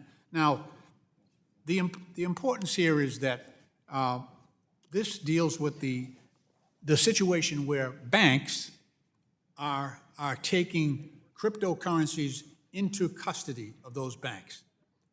What we are requiring right now, and the SEC guidance indicates, is that the SEC Staff Accounting Bulletin 121 directs the banks to make sure that enough reserves are held in custody to protect against those cryptocurrencies. Now, the current bill does away with all of that. So it has the potential to leave people exposed and leave those banks exposed, as was in the case of FTX and Celsius, when FTX and Celsius both went bust.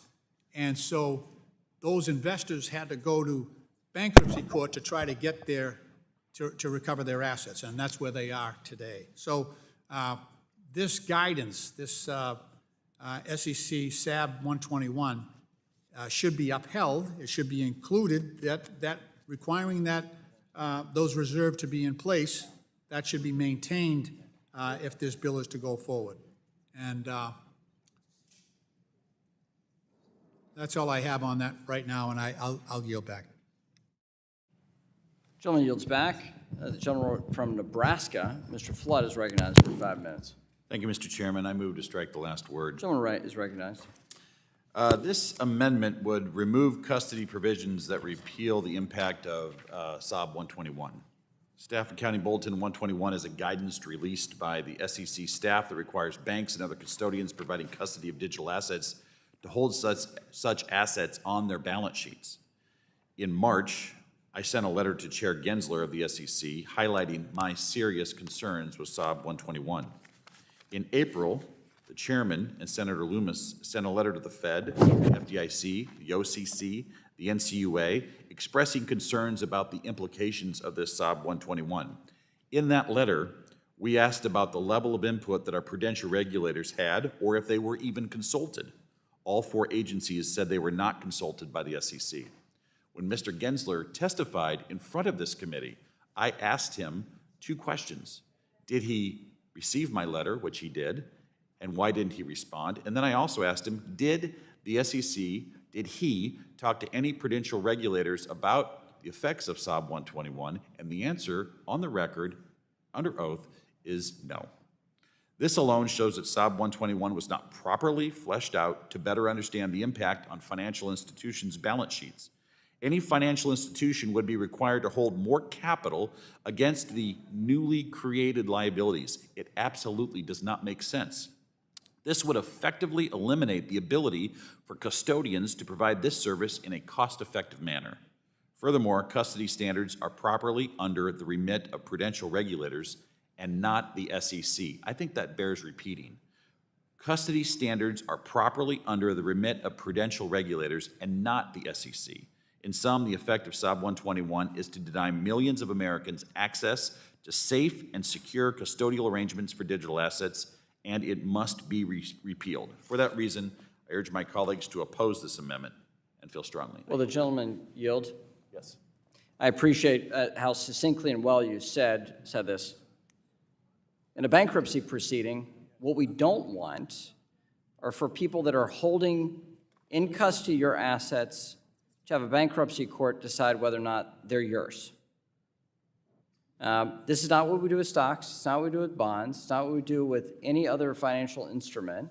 And it should not be the case with digital assets. The Securities and Exchange Commission has done a disservice to millions of Americans that have been harmed by their decision on accounting rules. The very issue of the bankruptcy court for FTX is the problem we're trying to fix by this section of the bill that the amendment attempts to eliminate. You've well said this, but custody should be custody, and these assets should be treated like kind to other financial instruments, period. And if you're not using leverage and you're holding things safely for people, you should not be punished for doing so. It's very important. Final issue to touch on here To members of the committee, what we want are longstanding regulated actors to provide essential services to this industry, digital asset industry. They're currently barred by current regulators sitting in these seats, which has meant that consumers are further harmed by not being able to access traditional legal supports and financial arrangements for digital assets. We're trying to fix that, clear it up, and bring this regulatory regime into a balanced view that even the Europeans have advanced before we have. And so, Mr. Flood, thank you. Thanks for your work in the legislature on legislating on digital assets and your leadership there. I oppose the amendment and yield back to my colleague from Nebraska. Thank you, Mr. Chairman. I concur, and I appreciate your comments. I would yield the remaining amount of my time to Mr. Davidson, my colleague from Ohio. I thank the gentleman for yielding and just admire Mr. Flood's work prior to coming to Congress, and frankly, his work and friendship here in Congress. It's been great. And when you look at this SOB 121 issue, it is important to fix. It's one of the important features of the bill. Taking it out, as this amendment proposes to do, kind of undoes part of the core of making sure that the whole infrastructure in our markets is available to be used. And that's what this legal framework does. It provides legal clarity. It's going to be important for banks to be able to have that clarity, but other financial institutions as well. I think the chairman made the point on the chain of custody when we look at proceedings, whether they're bankruptcy or estates or other things. So I also oppose the amendment, and I yield back to the gentleman from Nebraska. Gentleman's time's expired. Further discussion, further debate. Green from Texas, Mr. Chairman. Gentleman from Texas is recognized for 5 minutes. Thank you, Mr. Chairman. I'd like to yield to Mr. Lynch. I thank the gentleman. So let me just make this clear. This is not law. This is an opinion by the SEC staff accountants. So this bulletin basically says that because banks, okay, these are FDIC-insured banks, and in some cases, it's national credit unions as well. So when they take in crypto products that are likely to explode or drop in value or go to zero, these are FDIC-insured banks. The deposits in these banks are at risk if that bank goes under. So what the SEC staff has recommended is that whenever a bank does that, you need to bring in hard assets to back that cryptocurrency up in case there are demands on that. That's what happened with FTX. That's what happened with Celsius. That's what happened with Signature Bank. That there was a flight to safety of depositors, and so the underlying institution was affected.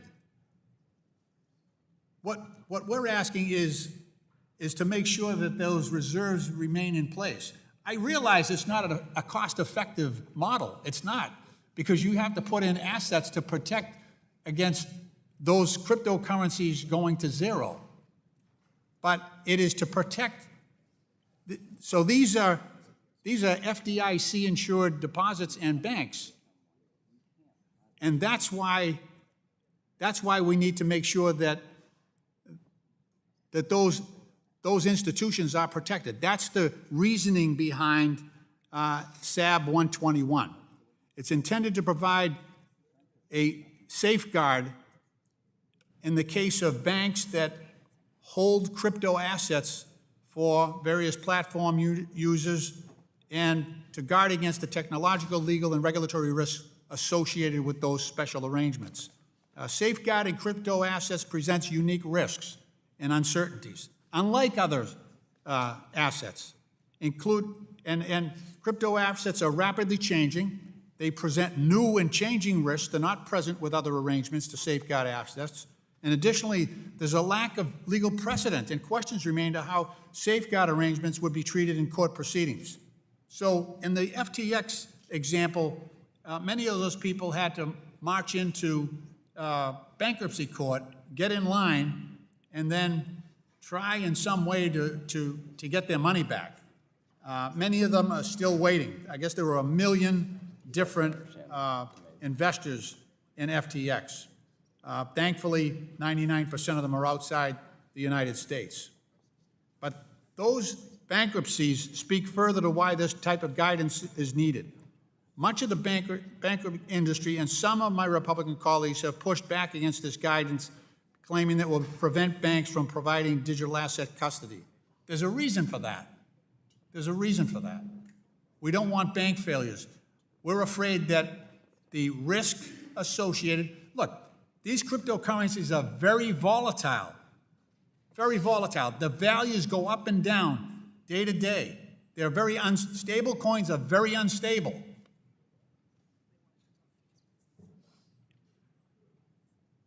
So that the assets protecting those institutions that take custody have to be protected.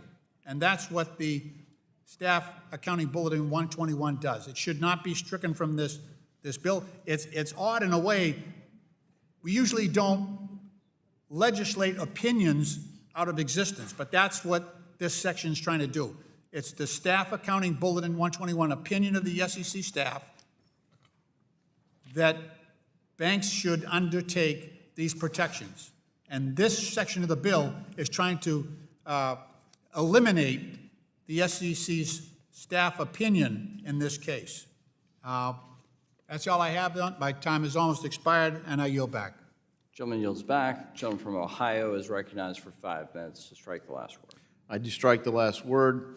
And, Mr. Chairman, I think it's important that our colleagues understand this issue accurately. When someone deposits a digital asset, let's say, mention a couple, let's say Bitcoin, the bank isn't saying they're going to guarantee the value of your Bitcoin unless there's some sort of separate contract. You've deposited 1 Bitcoin. They owe you 1 Bitcoin. They don't owe you the current market price of the Bitcoin any more than if you own shares of Apple at Fidelity. They owe you the value. You kind of don't want them to guarantee you the current price. If you buy shares of Apple, you want it to appreciate if you got it in your retirement portfolio. But if it depreciates, it's not Fidelity's fault, presumably. When you deposit, Ether or another token, XRP, something that's moved, if somebody chose to custody those assets, they only owe you the asset back. They don't owe you the dollar value of the asset any more than if you left an ounce of gold in a safe deposit box at a bank. They don't owe you. The dollar value of the ounce of gold that you put into the safe deposit box. They do owe you your ounce of gold. You should have access to it. So I think it's important for people to understand there's nothing that undermines the banks here. Unless they're engaging in some other activity, which would be regulated by their primary regulator, not the Staff Accounting Bulletin. And frankly, these kinds of things are being used by regulators and others to create fear, uncertainty, and doubt that makes these arguments against having banks even be able to take cash deposits from people. And the cash is still worth the cash. It's US dollars.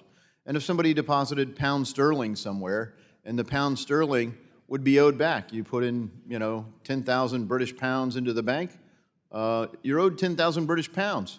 But it doesn't guarantee that it's going to be worth the same amount of dollars as when you deposited. I think, we should at least make the arguments as to how it actually works. And I think it's important to address. That's why I wanted to claim this time. And I would like to yield to the chairman. What this provision does is say that if you ask somebody to hold your stock certificate or your digital asset, it has the same treatment. That's it. And if somebody's holding your asset in custody under law at the state level, every state in the nation, if that institution fails, you get your asset back. They were holding it for you for safekeeping. Your safe deposit box explanation the gentleman from Ohio used is perfect here. That's how it's supposed to work. If you want to put those holders that ask somebody to hold those owners that ask somebody to hold their asset in custody, if you want to put them at the back of the line in a bankruptcy proceeding, then just leave the Gensler accounting rule intact. But if you think they deserve treatment as though that person is holding a cherished thing on somebody else's behalf and needs to keep that special and safe, unlevered, then do what's in the bill, okay? So the arguments here are actually flipped on its head. The staff accounting bulletin at the SEC has created enormous consumer harm by consumers being put at the back end of the line in bankruptcy proceedings. This treats them like every other financial product we have in the United States of America, those we have in Europe, and the whole Western world has this approach of custody on someone's behalf. So reject this amendment, accept the underlying text, let's move on. Yield back to the gentleman from Ohio for the discussion. I yield back. Gentleman yields back for the discussion, for the debate. Gentleman from Illinois is recognized. Strike the last word. Strike the last word, 5 minutes. I yield my time to my colleague. Thank you, Mr. I thank the gentleman from Illinois. I just want this to be clear, if I may. I understand the argument of the gentleman from Indiana about banks taking custody of assets, but when a bank does so, it is required that they, at least under the accounting rules, to reflect that obligation on their balance sheet. They owe that to the depositor, that which has been deposited.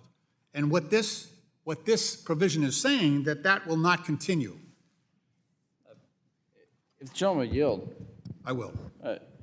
That is in fact not the case. What the staff accounting bulletin did was, instead of on their K-1 publicly disclosing assets that they hold on others' behalf as a separate line item, they told those that hold digital assets they have to put it on their balance sheet. Right.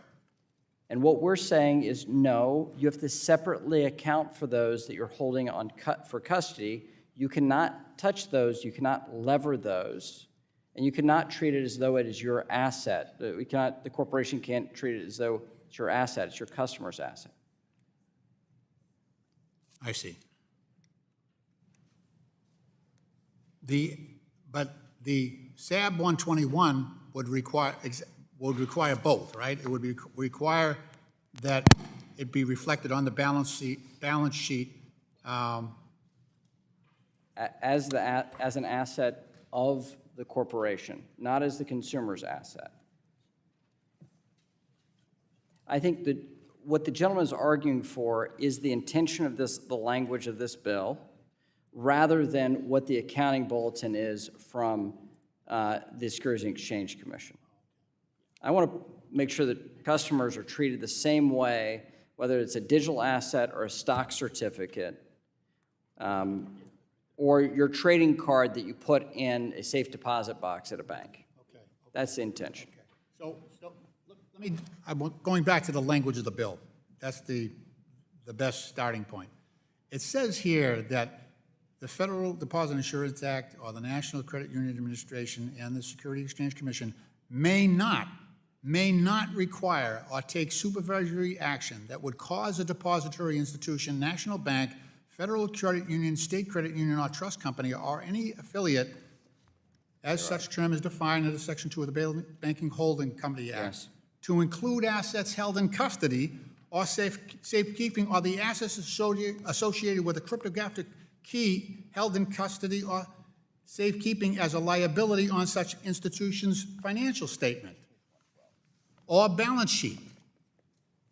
So you're not allowing them to reflect that. They're saying, right now they do, and you're saying they will not. They do not. Under the SAB 121, those assets are reflected on the balance sheet of the institution, and they have to hold collateral against that as though it is the institution's risk. No, wait a minute.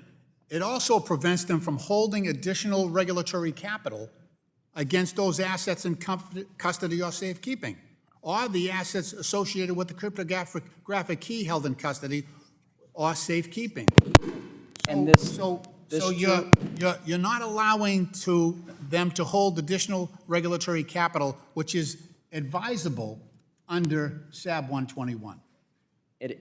SAB 121 does not adhere to the principles that Fidelity, State Street, Bank of New York Mellon hold for holding your stock certificate on your behalf. The language here conforms to... Cryptocurrencies and crypto products are more volatile, and they've had a much rougher history than stocks and bonds, and we've got a 70-year history of regulating those assets. We don't have any history of regulating crypto assets in this country, which is reflected in SAB 121. They're being more cautious with this type of currency, this type of product. And if gentlemen, I'll get more time so we can engage a colleague. Gentlemen's times. Okay. 6 miles. Gentleman moves to strike the last word. Mr. Hill's recognized for 5 minutes. I strike the last word in order to continue the discussion. I just want to ask my friend, Mr. McHenry, for a clarifying, and maybe this will also be beneficial to my friend from Massachusetts. We're talking about custody. We're not talking about the bank's balance sheet or the broker-dealer's balance sheet. We're talking about in trust, something held in custody. So if I have an IRA account at a bank, and it has $250,000, and it has $100,000 worth of timber in it. It's being held in custody for that IRA account. But the bank doesn't put $100,000 in assets on its balance sheet to offset the risk of that timber company. This is the distinction. I understand that. Okay. The distinction to me, though, is that these are crypto assets that present an enhanced and particular risk and uncertainty, including technological, legal, and regulatory risks that are not present in timber. Okay, fair point. But if it's owned by a customer versus the bank itself, I think that's still a distinction, because the loss is not to the bank. It's in a separate account, in a custody account. And let's say it does have a more volatile, risky position, timberland versus, a digital coin asset. It's still being held in custody for a customer of the bank.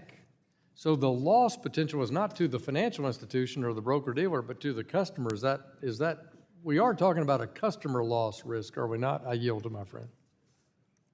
What the Staff Accounting Bulletin 121 is talking about is the institutional, the concern of the institution. No, I got it. Well, if the gentleman will yield on this, when you're an attorney in private practice, Mr. Lynch, I know your story. You put your way through college. You've worked your butt off. You had a trust account as a lawyer, as an attorney. You had a trust account. Could you access the trust account for your own purposes? No. Legally? Legally, no. Legally, no. Right. Could you go take that money and use your payroll for a short period of time? No. Could you take that and use that as an asset to get bank lending because you're holding it? No, because you're holding it in trust. Likewise, when you have your stock certificate held by Fidelity or Vanguard, they can't do anything with it. They hold it in trust for you. Likewise, if Fidelity and Vanguard hold a Bitcoin for you, it should be treated like a stock certificate. They should not touch it, lever up, or be able to use it for their purposes. What the language of this bill does is conform the digital asset with that stock certificate. What the Staff Accounting Bulletin said was, we're going to treat this as a icky product. That's a technical term, but a distinct product that we have said, if you wish to hold this, you have to hold it on your balance sheet. And since you have to hold it on your balance sheet, it is risk that the corporation has to hold assets against. when all the customer wanted was for them to have a safe place to put this thing. So what I'm suggesting is the staff accounting bulletin goes against consumer protection. It goes against safety and soundness of these institutions. Rather than holding it in trust, they are holding it on their balance sheet. And I think that is a risk for the institution and for the customer, even if the asset is risky. That is a secondary question when you're holding something in trust. You may have a fundamentally untrustworthy person you believe is probably likely to go to prison, but you're holding that money in the trust account. Right. So I'm happy to yield, but you may have a fundamentally untrustworthy client who's giving you money that you're holding in trust for them. That is a secondary question whether or not you actually protect their asset. What I'm suggesting is regardless of the asset, it should be protected. That's what the language conforms to. We've belabored the point, but I think it's an important distinction here. Yield back. I will not belabor the point. I yield back to the chair. Further discussion, further debate? No further discussion, further debate. The question now occurs on an amendment offered by the gentleman from Massachusetts, Mr. Lynch. All those in favor shall signify by saying aye. Aye. All those opposed shall signify by saying nay. No. In the opinion of the chair, the nays have it, and the amendment is not adopted. Request a roll call. Gentleman requests a roll call vote. Recorded vote has been requested. All those in favor of a recorded vote, please raise their hand. Nobody's actually using even the form of it. A sufficient number having raised their hands, a recorded vote is so ordered pursuant to Section C5 of Rule 3 on the committee rules. Further proceedings on the amendment are postponed. Is there further discussion, further debate? Do you have an amendment? I do. Gentleman from Massachusetts has an amendment at the desk. If we'll distribute. We haven't seen the amendment. Do you have an amendment we can pass around? We need a little caffeine for our friends, right, to keep this debate going.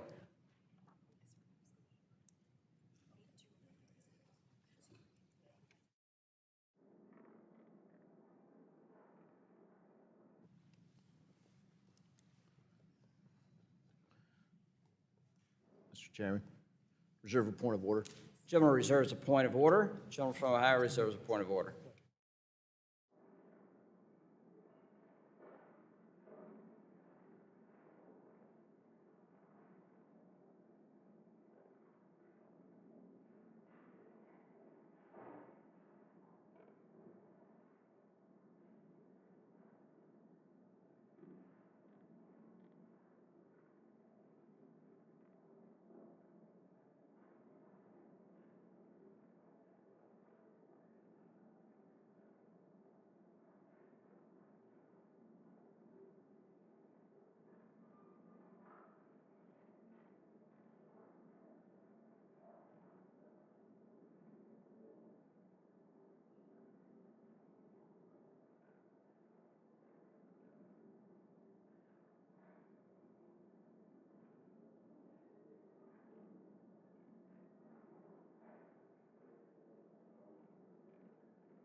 Every member have an amendment?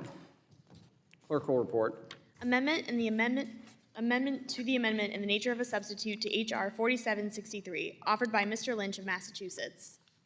Without objection, the amendment is dispensed with. The gentleman from Massachusetts is recognized for his amendment. Thank you, Mr. Chairman. This amendment strikes a section that allows customers to waive a restriction on commingling by the digital asset broker-dealer. This amendment strikes part of Section 306, which is entitled Requirements of Digital Asset Broker and Digital Asset Dealers. And while this bill establishes restrictions on commingling of consumer funds by digital asset broker-dealers, it also creates a loophole, a procedure where consumers can waive this protection. In particular, it allows an exception for, quote, blockchain services, close quote, by allowing the customer to waive the requirement for no commingling by affirmatively electing to do so in writing. This is a very unusual exception that leaves customers susceptible to risk and bad actors that it will attract. It is unclear what blockchain services are, and this exception will add liquidity risks. It is not difficult to imagine crypto exchanges or trading facilities encouraging this waiver, either as part of a service agreement, where, as many of us know, in order to engage in a certain platform, oftentimes you've got to, many people don't read, but they've got to click "I agree" to a service agreement on a platform, and instantly you adopt, by adhesion or otherwise, all of the provisions included in that service agreement, which in this case would include a waiver of the non-commingling language.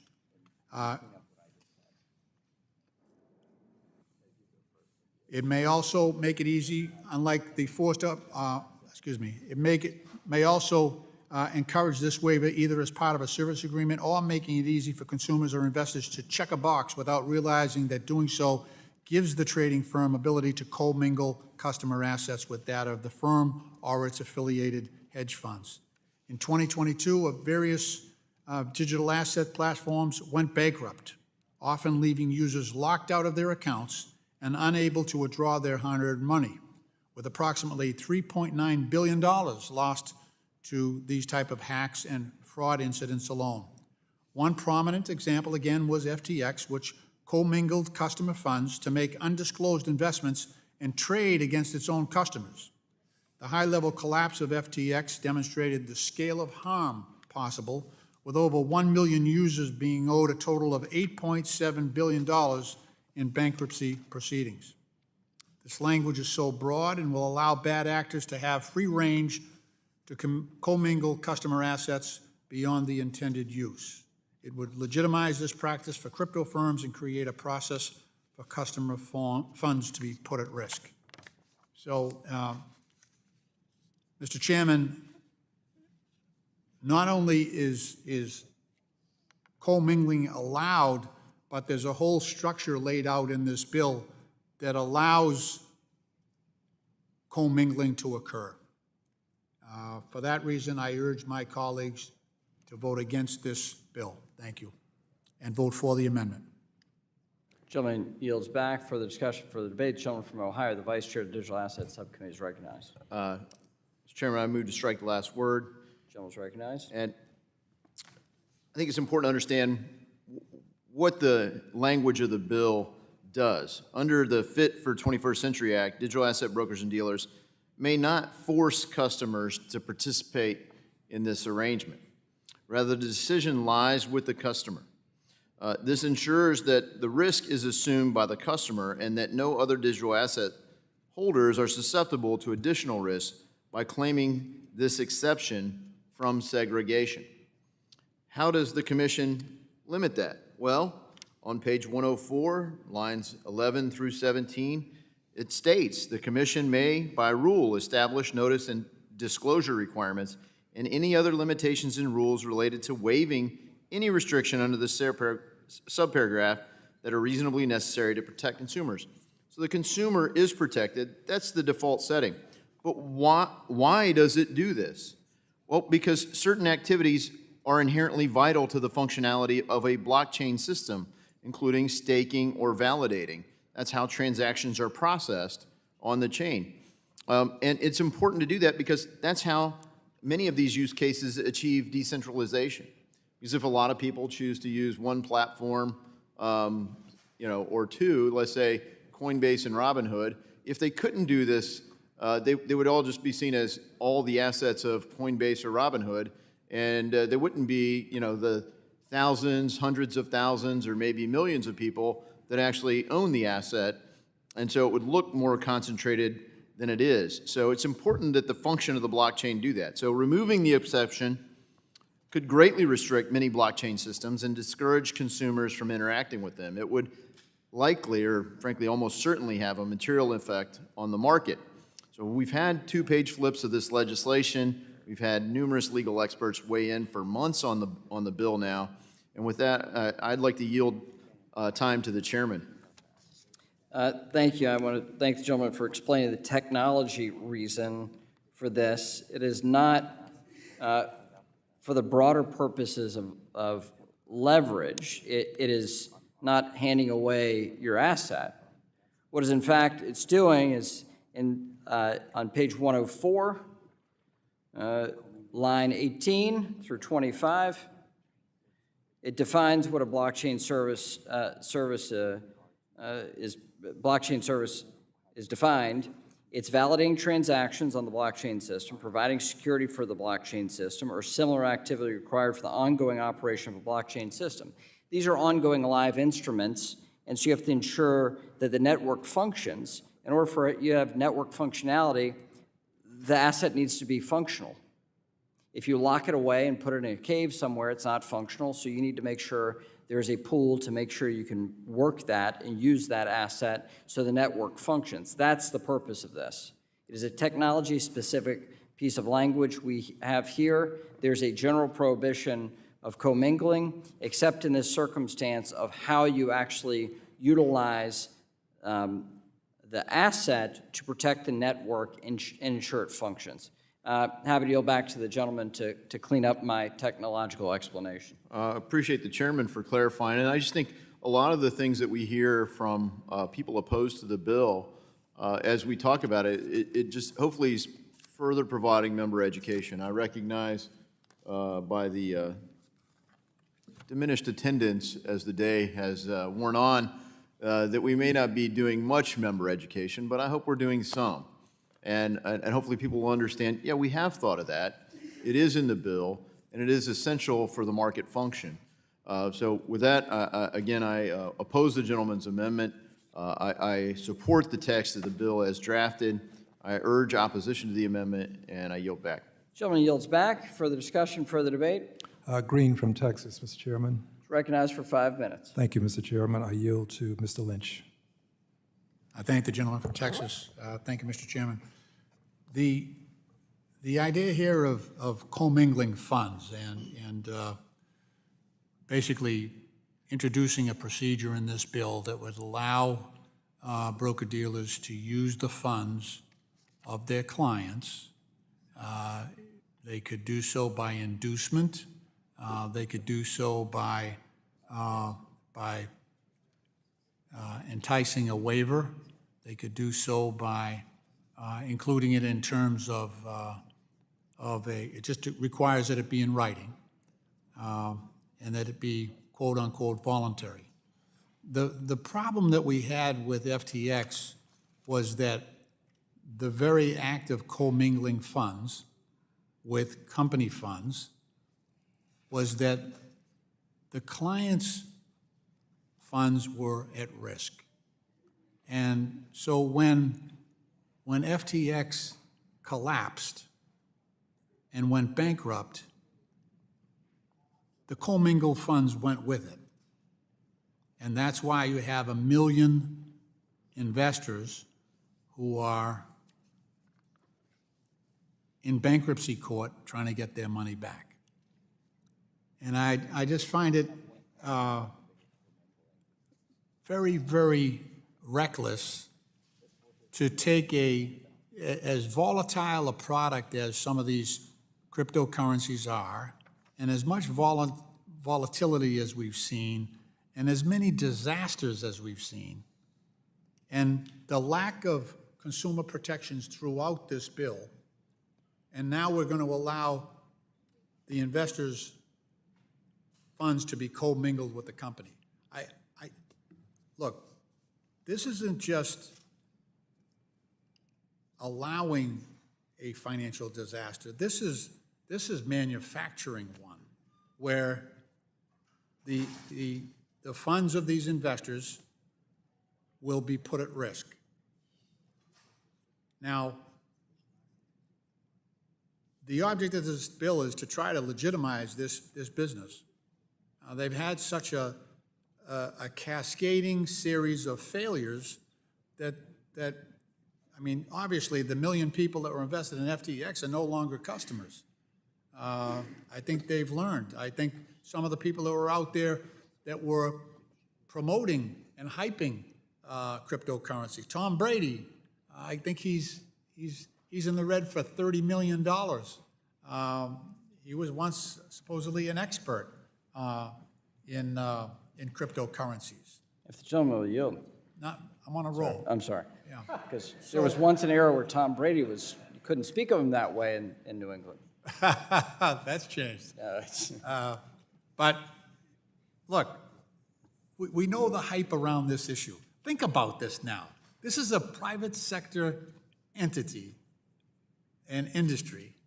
Their product has no killer use case. They're desperate to get it legitimized so that some of these VC firms can get some of their money back. And they're coming to the United States government to legitimize their product. That's it. But they don't want real regulation. You know, this is going to be a disaster. And it'll allow, this is the scamification of our financial system by, creating a new regulatory system that we're going to put crypto into that doesn't have any real protection for consumers. This is shameful. It is really shameful that this is going on. We have the deepest and most liquid markets in the world. Our capital markets are the envy of every other country, and we're flushing it down the toilet by undoing that system and creating another system that is very, very, very light touch, unaccountable regulatory system. And we're encouraging people to migrate from the traditional system, which we were the marvel of the world for, and now we're going down this road. I think this is, like I said, I've been here 20 years. I've never seen a bill as bad as this one, not only for consumers, but also for our traditional financial system. Gentleman's time has expired. Further discussion, further debate? Gentleman from Illinois. Yeah, thank you. Just actually a point of information. I was wondering if the intent here was that the services... Gentleman is recognized for 5 minutes. Thank you. If the services allowed here would include mixers or not? Is that, just if anyone is capable of answering that question? No. On page 104, line 18 to 25, it describes what are the activities that are enabled by this section. In plain text, mixers are not included. Okay, and that's in an exclusive list. Yes. All right, thank you. That was my question. And Yield back. The gentleman's question is an important one. It's for the functionality of the network that this is enabled. This is a technological feature, not a financial gamesmanship. Right, but some of these very anonymous cryptocurrencies have as essential part of their function continuous anonymization going on. And that is, I believe, a central part of the definition of some of these deliberately hard to trace currencies. Would those apply here or not? I think that without this continuous anonymization built into some of these, super anonymous crypto assets. Well, we've seen FinCEN and FBI taking enormous action in this administration in the last, and that has not been a named product that they've come after. Mixers, yes. In some cases, the mixing is kind of built into the definition of the asset. We've got to be more specific about what that is, and we can go have a debate about that software code. What we're enabling here is broad legal structures. We have in the security space smart money going after a dumb startup that goes broke. Here, you may still have technology that fails. If it doesn't function and it's not a decentralized network, it will not become a digital commodity. And we have that built into this product. Unless you are real and functional, you don't get this is a very harsh product for what you're purporting to be a digital asset. Okay. Yield back my time. Gentleman yields back. Further discussion, further debate? No further discussion, further debate?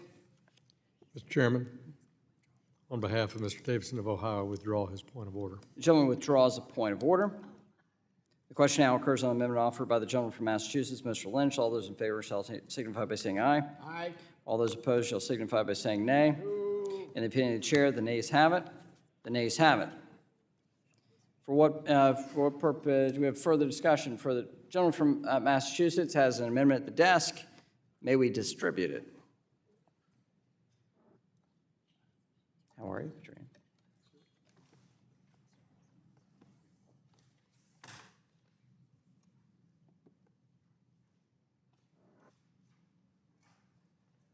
Chairman, Mr. Vice Chair. reserve a point of order on this amendment. Gentleman reserves a point of order. Members receiving copies.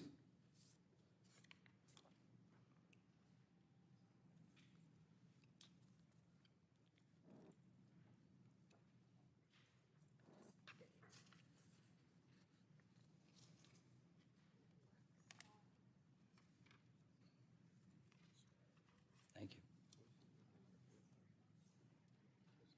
Do all members have copies?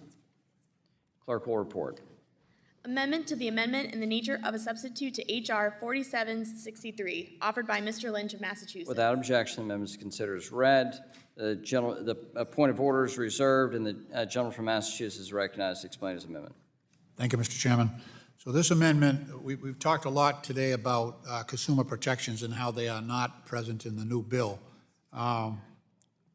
This amendment directs the CFTC, the SEC, and the CFPB to ensure that investor and consumer protections for digital assets are equivalent to those that exist for other securities and commodities.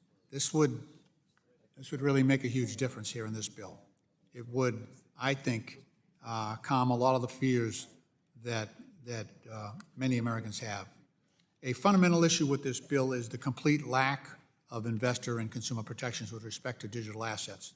The bill, in addition to giving a safe harbor to these firms to be immune to prosecution, the bill fails to provide adequate protections for consumers and investors. It legitimizes very risky business models that we've seen collapse within the industry that could amplify harm for these consumers and investors and create numerous loopholes that can be exploited by crypto-native and legacy firms to the detriment of these consumers and investors, as well as financial stability. And in short, this proposed legislation could eviscerate the securities laws and their ability to protect investors from harm. Not just harm from crypto industry, but from a wide variety of issuers from other industries as well. If asset issuers, crypto or otherwise, can legally bypass SEC registration and reporting requirements, they will do it. By shifting a substantial portion of the digital assets market to the commodities regime, the bill removes several critical protections that apply to securities and not to commodities.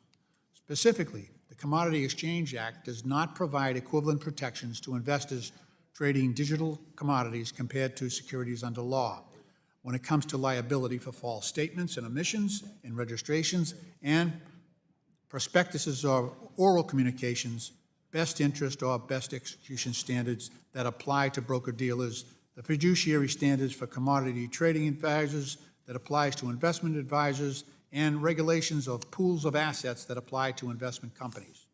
So simply put, the CFTC regulatory framework was created for and operates for sophisticated and large traders of commodities-based financial products, such as swaps and derivatives, while the SEC's framework governs the issuance of investment products meant for retail investors and retirees sold through licensed brokers and investment advisors. It is integral for investor protections and for the benefit of our markets that rules be put in place for crypto, and those are not materially different from the rules in place for traditional securities. This amendment would direct the SEC, CFTC, and CFPB to complete rulemaking to preserve as much of the existing regulatory framework as possible for investor and consumer protections. This would help ensure that the rules for digital assets firms are not significantly different from rules that traditional financial institutions have to comply with presently. Some of those in particular, so under the Securities Act of 1933, that bill applies a scienter-based fraud standard for digital commodity agreements, contracts, or transactions under the CEA.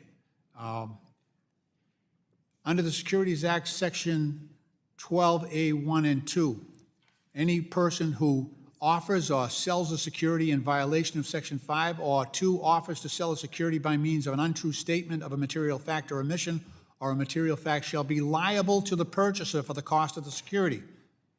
We don't have anything like that in this bill. In the draft legislation, there is no comparable strict liability provision for untrue statements.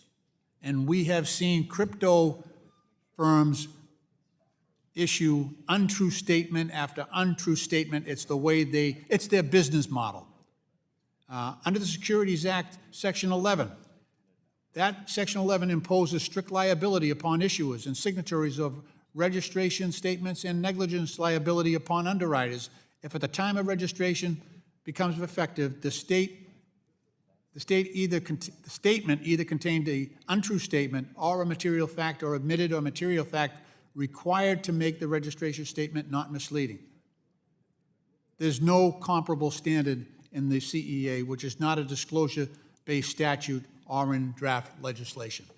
So these and other protections should be carried over into the draft legislation. Gentleman's time's expired. I yield back.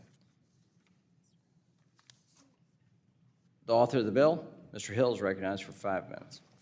Thank you, Chairman. Strike the last word. Appreciate Mr. Lynch's engagement on this important piece, because I think members on both sides of the aisle are fully committed to make sure that both the CFTC and the SEC jointly issue rules that are thorough and complete in their investor and consumer protection responsibilities. And I certainly would acknowledge that this is an additional broad responsibility for the Commodity and Future Trading Commission, CFTC, and that they don't have the 80-year history of the SEC in the same level of detail, which is why this bill is so thorough that we've drafted, and why we've worked very hard to make sure that we mirror in a fit-for-purpose manner precisely those investor and consumer protections, both in the commodity title of the bill and the securities title of the bill. For example, on page 69, 169, which deals in the commodity title of the bill, but I think it's illustrative, not subject to this committee's jurisdiction, but to the Ag Committee's. But I use it because it is where it's have to be written in whole cloth. We're not tailoring some existing rule of the SEC. Business conduct requirements. The commission shall by rule prescribe business conduct requirements, which require disclosure by a registered digital commodity broker, registered digital commodity dealer to any counterparty of the transaction.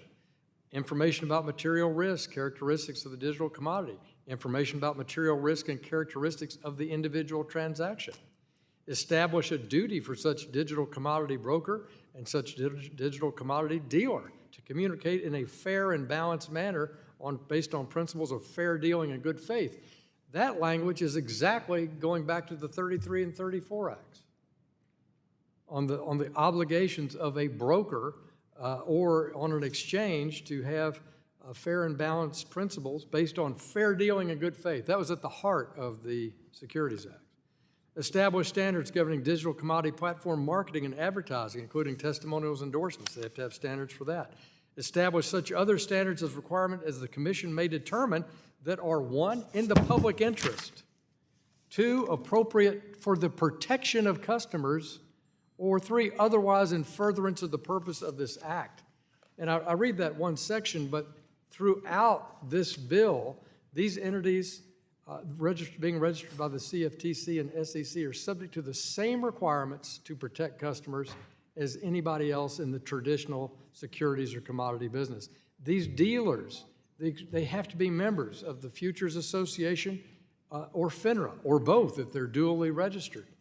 And so we're already in this act authorizing these 2 major entities to do joint, tailored investor and consumer protection. So I thank Mr. Lynch for his again, focused concern here, but I think it is absolutely dealt with in a broad way, with one exception, and that is that he's raised somehow the Consumer Financial Protection Bureau in his amendment. I don't think that's relevant to the topic. I think his principal concerns are fully met in the draft of the bill. I oppose the amendment. I yield back to the chair. The gentleman yield? I will yield. I yield it back to the chair, but in deference to my good friend, the ranking member, I will yield. Okay, I thank the gentleman, and he is my friend. But here's what I worry about. Yep. You know, there are some things under the ICA, Investment Companies Act, that apply to securities right now that won't apply to digital assets. Investment company registration, disclosure, and public reporting, number one. Number two, regulation of transactions of affiliated persons. Regulations of the distribution and pricing of investment company shares. Independent boards of directors. At least 40% of IC directors must be independent. Separate investment advisors whose duties are specified in the Investment Advisor Act. Sarbanes-Oxley's requirement for the CEO to sign off on certifications and certain reports. Under the Investment Advisors Act, there's a fiduciary duty for investment advisors to act in the best interest of the client. We don't have that in this bill. Duty of care. Investment advice in the best interest of the client, the duty to seek best execution. Well, with the gentleman, let me reclaim my time. I appreciate his point. None of that's in here. I think it is in there. I think it is in there. And we'll be happy to work with the gentleman, you know, to delineate where those duties of care and principles of fair dealing are outlined in both commodities and securities. And also you broadened it to mention the 40 Act in the fiduciary obligation of someone under the 40 Act. So I'll yield back to the chair. Sorry to be over. Gentleman's time has expired. Further discussion, further debate? No further discussion, further debate. The question is whether or not the gentleman insists on his point of order. I do not. The question now occurs on an amendment offered by the gentleman from Massachusetts, Mr. Lynch. All those in favor shall signify by saying aye. Aye. All those opposed shall signify by saying nay. No. In the opinion of the chair, the nays have it. The nays have it, and the amendment is not adopted. Is there further? Roll call. Gentleman asked for a roll call. There being a recorded vote has been requested. All those in favor of a recorded vote shall raise their hand. A sufficient number having raised their hands, a recorded vote is so ordered pursuant to subsection C5 of Rule 3 of the Committee of Rules. Further proceedings on the amendment postponed. Is there further discussion, further debate? Anybody else? Yes, Mr. Chairman, I have an amendment at the desk. Gentleman from Texas, Mr. Green, has an amendment at the desk. Clerk will distribute.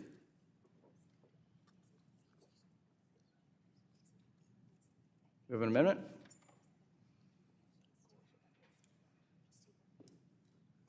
No indication of an amendment. Mr. Chairman, in the interim, I would reserve a point of order on the amendment. The Vice Chair reserves a point of order against the amendment.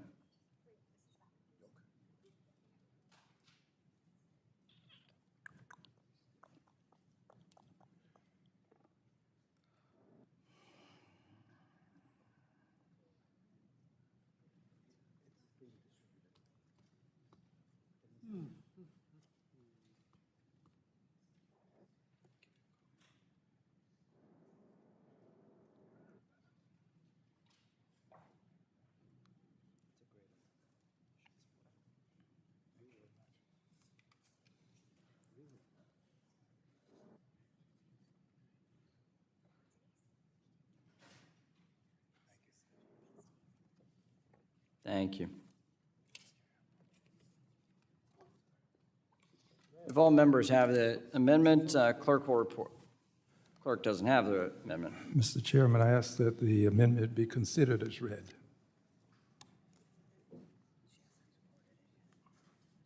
We'll allow the clerk report, then I'll take your note, Mr. Green. Clerk will report. Amendment to the amendment in the nature of a substitute to H.R. 4763, offered by Mr. Green of Texas. Ask that it be considered as read, Mr. Chairman. The gentleman's right, without objection, and the gentleman's recognized for 5 minutes. Thank you, Mr. Chairman, and I thank the ranking member as well for his eloquence. I also would like to thank Mr. Hill for what he's done, together with you, to plug one of the glaring loopholes in the first draft of this bill. The initial draft, while firms were provisionally registered with the SEC and the CFTC, the agencies would have been barred from bringing any enforcement against these firms. As members know well, provisional registration could last years, perhaps even decades, which means our regulators would have been disarmed from protecting investors and instilling market integrity. This would have been an unconscionable mistake on our part. We essentially were going to insulate an industry that's rife with scams and frauds from any accountability. I'm very pleased that Chairman McHenry and Mr. Hill saw through the implications of this and allowed a new version of the bill to plug up these glaring loopholes. Mr. Chairman, we need to do more. This bill that we have currently does restore the CFTC's authority to go after market manipulation and use their anti-fraud authorities. However, this is not enough. My amendment would specify additional market practices that are harmful to investors and would authorize the SEC and CFTC to go after bad acts concocted to cheat, steal, and harm investors as well as consumers.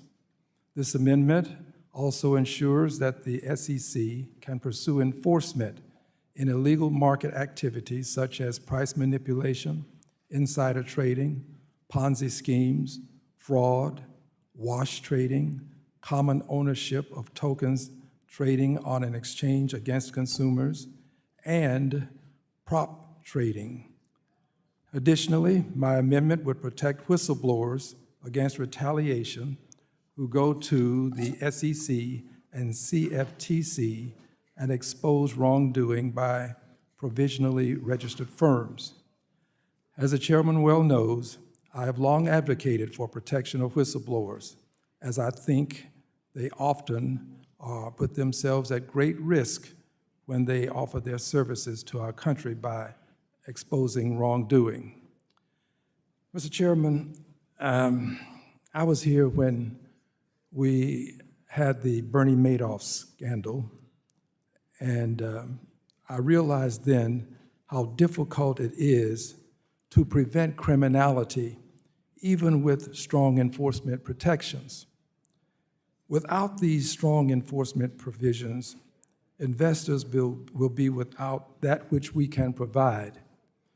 We are in a unique position. We're at the genesis of a process, and we have the opportunity to provide the necessary protections that the investors will need. Mr. Chairman, you and Mr. Hill have done an outstanding job by revising the bill such that we can deal with fraud. But these additional protections are needed, and if they are not placed in the bill, my fear is that someday we will find ourselves here with a situation similar to that which we dealt with in the Bernie Madoff scandal. There is no reason, as I can see it, for us to allow ourselves to fail to protect investors when we have but only the need or the will, if we have but only the will to make a difference. I think we have the will. This amendment provides the way, and I will yield back the balance of my time. Will the gentleman yield? Yes, of course, Mr. Chairman, I Is the yield. gentleman trying to ensure that whistleblower protection, is that the primary issue we're dealing with? Because I'm reading this in live time. I thank you for allowing me to give the explanation. It is true that whistleblower protection is a concern, but I don't want to make it primary, secondary, or tertiary. I'd like for both of these concerns to be considered together. The amendment also protects against insider trading while there is this provisional place for these firms, and Ponzi schemes and wash trading. And of course, there's proprietary trading, which means that the firm would use the money of other folk to do their own investing and trading, which would be inappropriate. All right, gentleman's time has expired. Thank you. Mr. Hill is recognized for 5 minutes. Thank you, Mr. Chairman. Appreciate the amendment from my friend from Houston. And like Chairman McHenry, I'm reading it in real time and have reflected on it, so I'm not going to deliver a true opinion. But in your Section 2 rule of construction, when you want to prohibit things connected with a digital asset, Ponzi schemes, fraud, proprietary trading or affiliated trading, wash trading, et cetera, you've got a mixture here of things that are obviously illegal and already illegal in federal law and already dealt with in the bill, like fraud, as we talked about, wash sales dealt with, proprietary trading against the customer, that's prohibited. Insider trading is already illegal. Common ownership of tokens trading on exchange against the customer, that's prohibited in this bill. So generally, I would say we address this pretty effectively throughout the bill, in addition to other federal laws where these things are illegal anyway. And so, like Mr. McHenry, I was interested in your Section 3 on whistleblower protections for someone who's in provisional registration. That's something we might be willing to work with the gentleman on. And in your section savings provisions, I don't support any of those provisions, as I think they gut the intent of the bill, so I can't support that. But if the gentleman's interested on Section 3, whistleblower protections, finding language we could jointly support there, I'd be willing to work with the gentleman and yield to the... Would you yield? I will yield to my friend from Texas. Thank you very much. Whistleblower protection is exceedingly important, and I do concur with you that without the bill, many of these other protections are available. I think that it would be to our advantage to place these things within the bill, but if whistleblower protection is something that we can work on and make a part of the legislation, I would be willing to work with the gentleman to get that done. And I thank the gentleman from Texas. My yield to the chairman for any comment he has. And to that end, if we're trying to facilitate that language into the bill now, I think the simplest way is to, with amendment, keep the contents of the whistleblower section of 3, and have that as your amendment. And looking at that language, it conforms to what we think is the intention. And I think the author expressed goodwill that you can do that, or we can work together on language between now and rules, or some version. Yeah, Mr. Chairman, let me just suggest to my friend from Texas that we take the language he has in Section 3, page 3 of his proposed amendment, and let us commit to work on that prior to the bill going into final form for consideration at rules or on the House floor. And I think that at this stage is the most effective use of our time today. And I'll offer that. But beyond that, I would not support the amendment as it's drafted. And I yield back to the chair. Would you yield to me? I will yield to my friend from Texas. Thank you. I accept the offer and would ask that you revisit the offer made by the chair to simply take Section 3, add it as an amendment today. I think you'll find, as you've indicated, that this is acceptable, and that would not require the additional work after today's hearing. Yeah. I yield back. Well, thank you, the gentleman, and let me say this. I would be, if we could assign our staffs to look at the language of the bill, how it conforms to the draft legislation where it properly fits, and then bring back, this text in amendment form where both sides have had a chance to look at that, and just move it to the end of the queue here, that would be acceptable to me as well. Yeah. I think we have an agreement. Very good. I yield back to the chair. Gentleman from Illinois seeks recognition, recognized for 5 minutes. Thank you. I'd just like to just briefly point out, although things like wash trading are arguably still, not allowed under this legislation, unless we provide a mechanism to detect wash trades with anonymous self-hosted wallets, it's kitty bar the door. So I think it's really important to understand the huge gap that is left unless we do something about, anonymous actions with self-hosted wallets. That's all. I'll yield back. Gentleman yields back. Further discussion, further debate. Mr. Lynch is recognized for 5 minutes. Thank you, Mr. Chairman. I agree with the gentleman from Illinois. His amendment earlier would have dealt with wash trades. However, with no changes to prevent that, that'll still be an industry practice here, wash trades, which is a form of manipulation. I do want to go down, I do appreciate the gentleman from Texas's amendment, and I just want to go down the list. Proprietary trading is something that he wanted to guard against, but proprietary trading is actually allowed under this bill because these crypto firms are allowed to trade right beside their clients and investors on the same network. So, the very definition of proprietary trading. They are also allowed to front run their clients as well. Wash trading is allowed, as I mentioned before. Common ownership of tokens trading on an exchange against customers. You could say that commingling of funds that exist in this bill would allow that as well. And any other manipulative or deceptive acts as determined by the Commodities and Future Trading Commission, also there.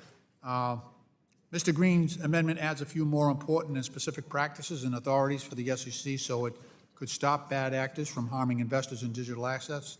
For example, the amendment would authorize the SEC and CFTC to go after bad actors that engage in wash trading. And I think that's a good recommendation. I think that's a good recommendation, and I've seen some studies where they're able to discern those individuals who are actually doing that. However, there are significant barriers to enforcement of the securities laws in this bill. Number one, there's the deferral of enforcement. So agency enforcement powers restricted during provisional rulemaking prevent the SEC and CFTC from taking action until after the joint rulemakings are finalized. That could be, we have estimates of 8 to 9 years. So there'll be a lack of enforcement during that provisional registration period. It also reverses the burden of proof. Even afterwards, the burden will be on the CFTC to disprove certifications. So there's a presumption of certification once that safe harbor ends, which is contrary to the current process under the Securities Exchange Act for listing securities for trading, where the applicant has to demonstrate a rule or amendment to a rule is consistent with the directions of all these securities laws that have occurred. Investors who have been harmed as a result would have no recourse. The draft legislation provides that if digital commodity exchanges, if it is in compliance with provisional registration, the digital commodity exchange shall not be subject to an enforcement action or any other cause of action, close quote, for listing, for trading of a digital asset that is not a digital commodity. So there's a get-out-of-jail-free card here. The draft legislation provides that a broker-dealer that trades digital commodities may file a provisional registration with a CFTC as well. The draft legislation provides that a broker-dealer or ATS that involves digital assets would be required to register with the SEC. They may file a provisional registration with the SEC. So it widens out the permissibility under this bill. And arguably, compliance with provisional registration legalizes the trading of digital assets as a CFTC-regulated digital commodity rather than an SEC-regulated security. So a whole set of protections are wiped out by that action. So all of these things, I think, spoken to in the gentleman from Texas's amendment. I would encourage him to stick to his guns and not compromise his efforts to prohibit many of these bad actors from exercising in the offenses which the gentleman has laid out. With that, I will yield back. Would the gentleman yield to me, please? Sure I would. I would Thank yield you. to the gentleman from Texas to Thank sponsor you. the amendment. Let me assure you, I concur with you, and my willingness to protect the whistleblowers would in no way encroach upon my belief that you are eminently correct with your position. I still would stand with the notion that these other things should be in the bill. I said as much earlier, and I stand by what I said earlier, but I don't think that it would harm us to make sure that if this bill passes, it will have the whistleblower protection in it. The other things I concur with you on, and I yield back to you, sir. Gentleman yields back. Does the gentleman withdraw his amendment in terms of the colloquy that Mr. Hill's offer, and does the gentleman withdraw? I believe earlier today there was. I'm just trying to dispose of it. Yes, sir. Parliamentary, I just want to know, not for purpose of debate, but if you don't withdraw, I'm fine with that. Well, no, if you'll let me finish, please. There was a provisional passage with the understanding that there would be additional work on a piece of legislation. I'm not aware of that. Well,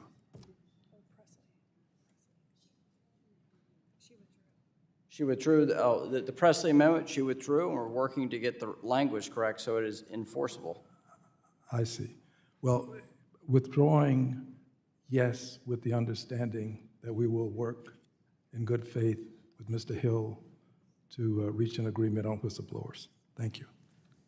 Gentleman withdraws. And I withdraw as a point of order, Mr. And gentleman withdraws his point of order. Gentleman withdraws the, there being no further amendments, I'm sorry, are there further amendments? Further discussion, further debate? Gentlelady from Colorado to speak on the underlying bill. Thank you, Mr. Chairman. I move to strike the last word. Gentlelady is recognized. Thank you. I really appreciate the opportunity to express some concerns that I continue to have about this bill. Something that this bill does not address is the use of cryptocurrency and digital assets in illicit finance. I think that we really need to work to do more on this issue. We know that cryptocurrency is one of the ways, it's not the most prominent way, but it is used to facilitate the illicit drug trade. This is an issue that all of us on this committee are trying to work on to address.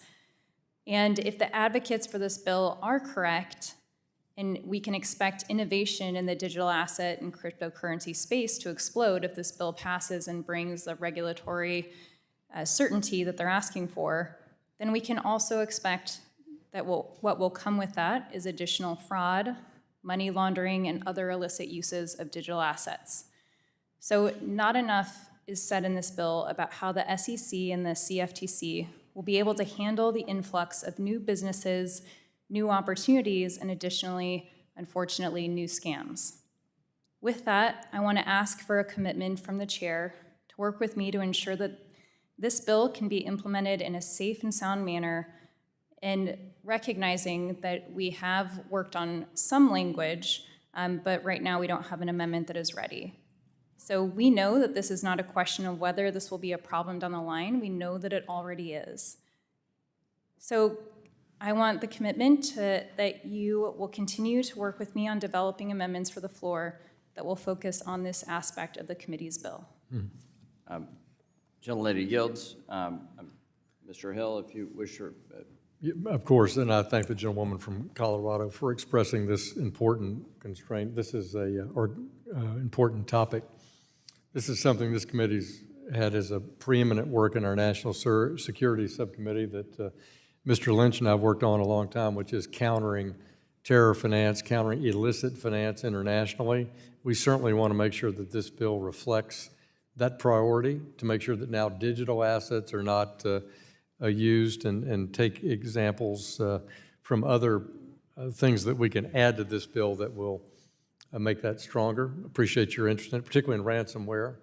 I think as my friend from Ohio noted today, the blockchain is helpful here. I mean, we've had FBI come and testify here right in this committee for the last 4 years about how they prefer to chase a ransomware criminal down via blockchain. And maybe the most famous occurrence of that recently has been Colonial Pipeline, where the FBI recovered that ransomware only because it was asked for a cryptocurrency. But I'll work with my friend from Colorado and see what consensus amendments we have that will improve this bill as it relates to illicit finance and ransomware. And if the gentlelady will yield. I yield. Okay. Your deep engagement in public policy to help those that are victims of drug abuse is laudatory. You've exchanged ideas with my team on how to stop the facilitation of the drug trade and the harmful effects of this. We've seen the votes on the House floor and your leadership in the House on this, and we're quite aware of it. We'll work with you to accommodate your concerns on illicit finance, specifically on the drug trade. And I think we've got a lot more work to do. And I appreciate your efforts in committee to raise those concerns, to tackle it through our mechanisms here within the four walls of this committee. But your work on the House floor is quite noteworthy to all of us, and I very much appreciate your leadership. And I'm grateful for it. It is noteworthy to all of us, your conviction here, your experience and conviction, and what you're trying to do to help the lives of others. So you have my commitment, you have the bill sponsor's commitment to tackle those issues for a sufficient outcome on the floor, and I very much appreciate your engagement here on the potential of digital assets, then the risk factors we have to guard against. So thank you for your leadership, and thanks for your engagement. And I yield back. I really appreciate that. Thank you for your willingness to continue to work together. I know it's a long, messy process, and so we still have time to get this done, and thank you for your commitment. Thank you. Thank you. Gentlelady yields back. Further discussion, further debate. Hearing no further discussion, and without there being no further amendments, without objection, the previous question is ordered, and recorded votes on the amendments have been postponed. Once those votes are taken, the committee will immediately consider the question to report the measure. We'll turn to the next bill, which is from the gentleman from Minnesota, the Majority Whip. And pursuant to notice, I call up H.R. 1747, the Blockchain Regulatory Certainty Act. The clerk will report the bill, which was distributed in advance. H.R. 1747, a bill to provide a safe harbor from licensing and registration for certain non-controlling blockchain developers and providers of blockchain services. Without objection, the bill is considered as read and open to amendment at any point. The gentleman from Minnesota, Mr. Emmer, has an amendment in the nature of a substitute, copies of which were distributed in advance. The clerk will report. Amendment in the nature of a substitute to H.R. 1747, offered by Mr. Emmer of Minnesota. Without objection, the amendment in the nature of a substitute is considered as read and will serve as base text for purposes of amendment. The gentleman from Minnesota, Mr. Emmer, is now recognized for 5 minutes. Thank you, Chairman McHenry. I'm proud to have this nonpartisan bill, the Blockchain Regulatory Certainty Act, included in this markup today. I've been working on this legislation for the past 4 Congresses, and I'd like to thank my friend Darren Soto from Florida for co-leading this effort with us. The bill is simple. It codifies long-standing guidance from the Financial Crimes Enforcement Network within Treasury, FinCEN, on how the money transmission framework applies to the decentralized blockchain space. The money transmission licensing framework in the United States is a state-by-state framework requiring more than 50 state and territorial licenses, as well as federal registration with FinCEN. Of course, money transmission licensing laws are designed to protect consumers from the risk of loss of assets, a risk presented when transmitters, money transmitters, and other intermediaries actually take control of consumer funds.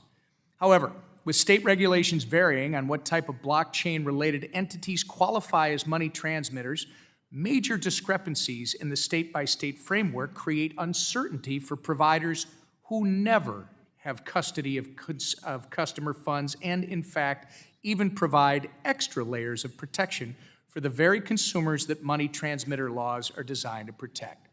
To provide a solution, the Blockchain Regulatory Certainty Act codifies existing FinCEN guidance to affirm that non-custodial blockchain developers and service providers, like miners, validators, and wallet providers, that never custody consumer funds do not have to register as a money transmitter.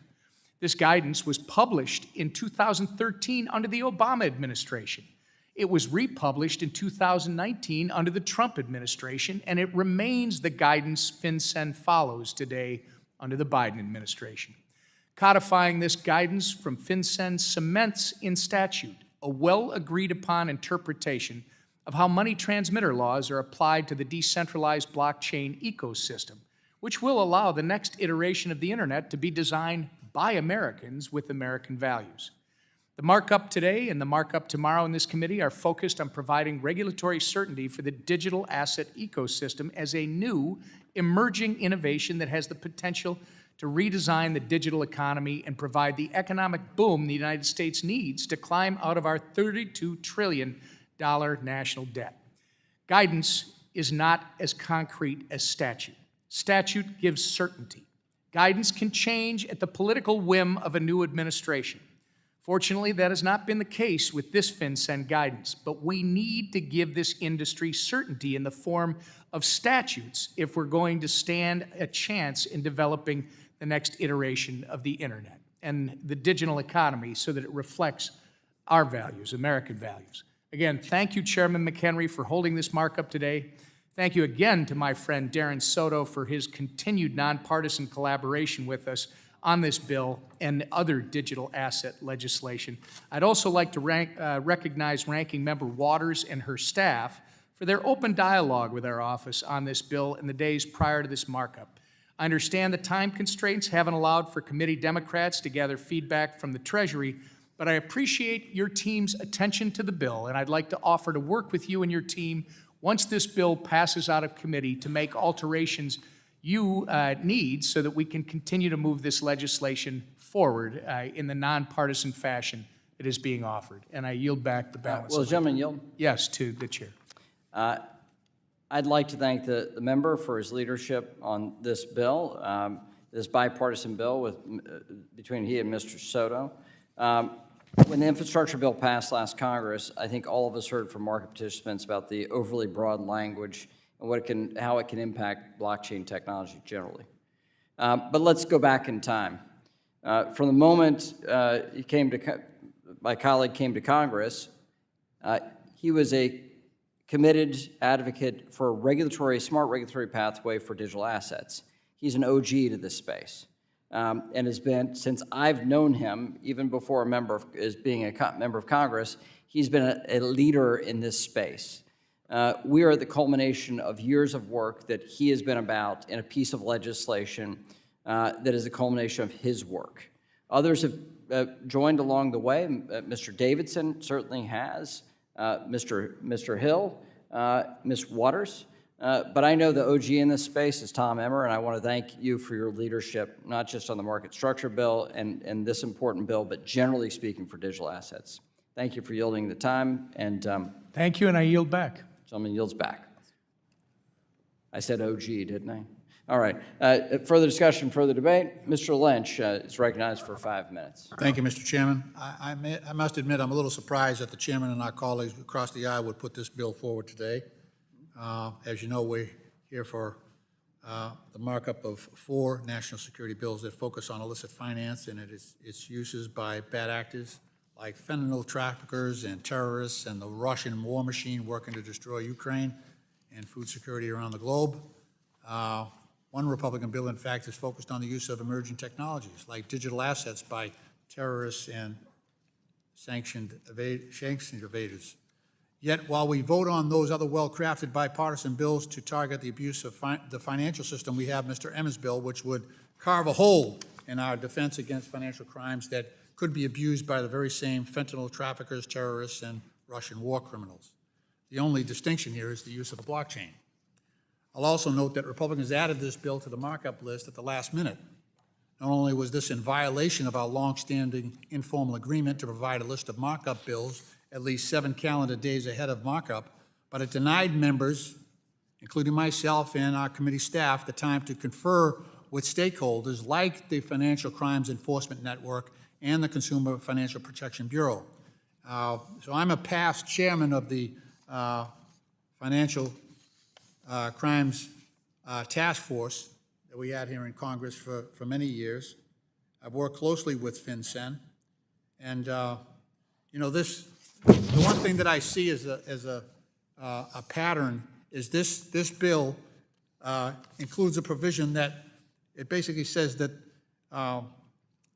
no law, nothing in this section shall, no cause of action may be brought and no liability may be imposed under state or local law that is inconsistent with this section. So we're basically, again, creating an avenue for these people to work their business without any liability or the threat of liability. And you know, I understand the idea of a safe harbor. I do know that there are occasions when that is necessary, but we have seen so much abuse in this space. And to give a carve-out just because someone is operating on a blockchain, it's a great gift for the blockchain association, but it undermines, I believe, our ability to sit down and talk to FinCEN and to find out whether or not this actually facilitates, you know, financial crimes by the use of a blockchain or a system that rides on the rails of a blockchain. So I urge my colleagues, you know, first of all, we have not had time to prepare for this, and this was put in, you know, I've never seen a bill done this way.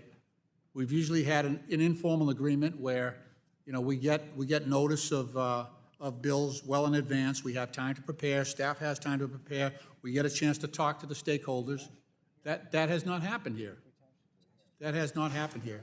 So, Gentlemen, you'll yield? and just so you know, on that specific agreement. yeah. Well, FinCEN has said we don't have time to. They got this so late that they haven't had time to review this and give us. Will the gentleman yield? Opinion to this. Yeah. I find that interesting. This has been FinCEN's own guidance that was created under the Obama administration, which has been in force all throughout the time since. We are merely taking FinCEN guidance and codifying it. I yield back. That is not what they say, so we have a difference of opinion, but that's the information we got from them, that they don't have time to give us an assessment of what this would do, so. Will the gentleman yield on? Of course. The process Yeah. piece? Yeah. We attached this to a hearing in March. Under our House rules, we have to attach a hearing and have a hearing about it, just like you all did when Democrats in the majority. When we put it on the calendar, that shouldn't have been a shock. We'd already done a hearing about it. Mr. Emmer's talked about this for 7-8 years, roughly. This is not a gotcha thing, and Mr. Soto, his Democrat co-sponsor, they've been longtime advocates for this. So this is not a last-minute thing. Just want to Reclaiming my assure time. my colleagues. Chatting about things is one thing, but having a markup on a bill is quite a different process. So we would have liked to have an immediate conversation, something near to the term of this bill's presentation with FinCEN and with CFPB before we have to make a decision on that. So that's the process. Gentleman's time's expired.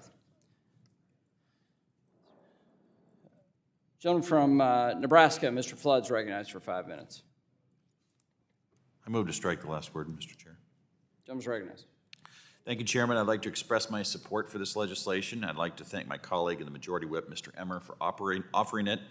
This bill is simple. It codifies guidance from FinCEN that ensures that regulatory compliance is tailored to the actual activities of a blockchain firm. Some state laws classify non-custodial blockchain businesses like Bitcoin miners as money transmission businesses. The problem is that in a relatively new space like blockchain, sometimes it takes a while for state law to catch up with the reality of how the technology is used. Miners aren't money servicers. How could they be when they don't actually handle money? They are simply participating in a process that allows for another token to be created.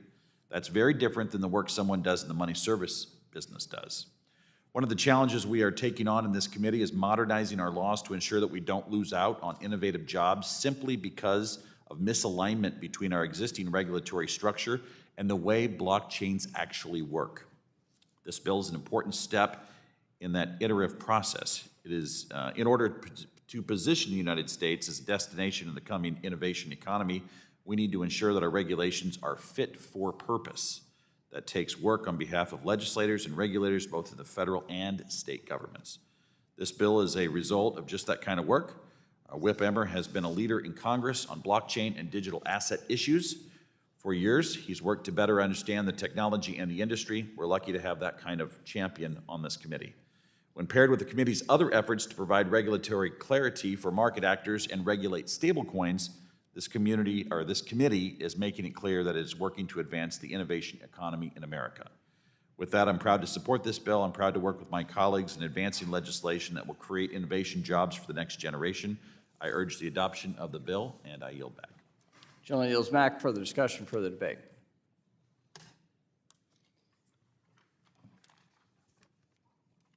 There being no further discussion or amendment to H.R. 1747, the question now occurs on the adoption of the amendment in the nature of a substitute offered by the gentleman from Minnesota. All those in favor shall signify by saying aye.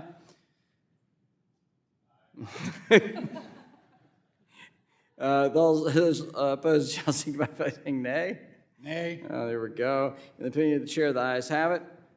The ayes have it, and the amendment in the nature of a substitute is adopted. The question now occurs on the ordering of the bill, H.R. 1747, as amended, reported to the House with a favorable recommendation. Those in favor shall signify by saying aye. All those opposed shall signify by saying nay. In the opinion of the chair, the ayes have it. The ayes have it. Roll call. Recorded vote. Recorded vote has been asked, requested. If there's a sufficient number of hands being raised, a recorded vote is ordered. Pursuant to subsection C5 of Rule 3 of the committee rules, further proceedings on the matter are postponed. Pursuant to notice,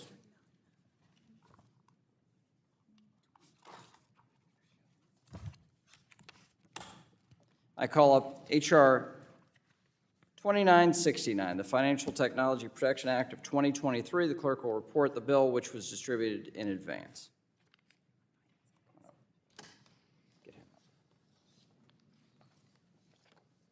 H.R. 2969, a bill to establish an independent financial technology working group to combat terrorism and illicit financing and for other purposes.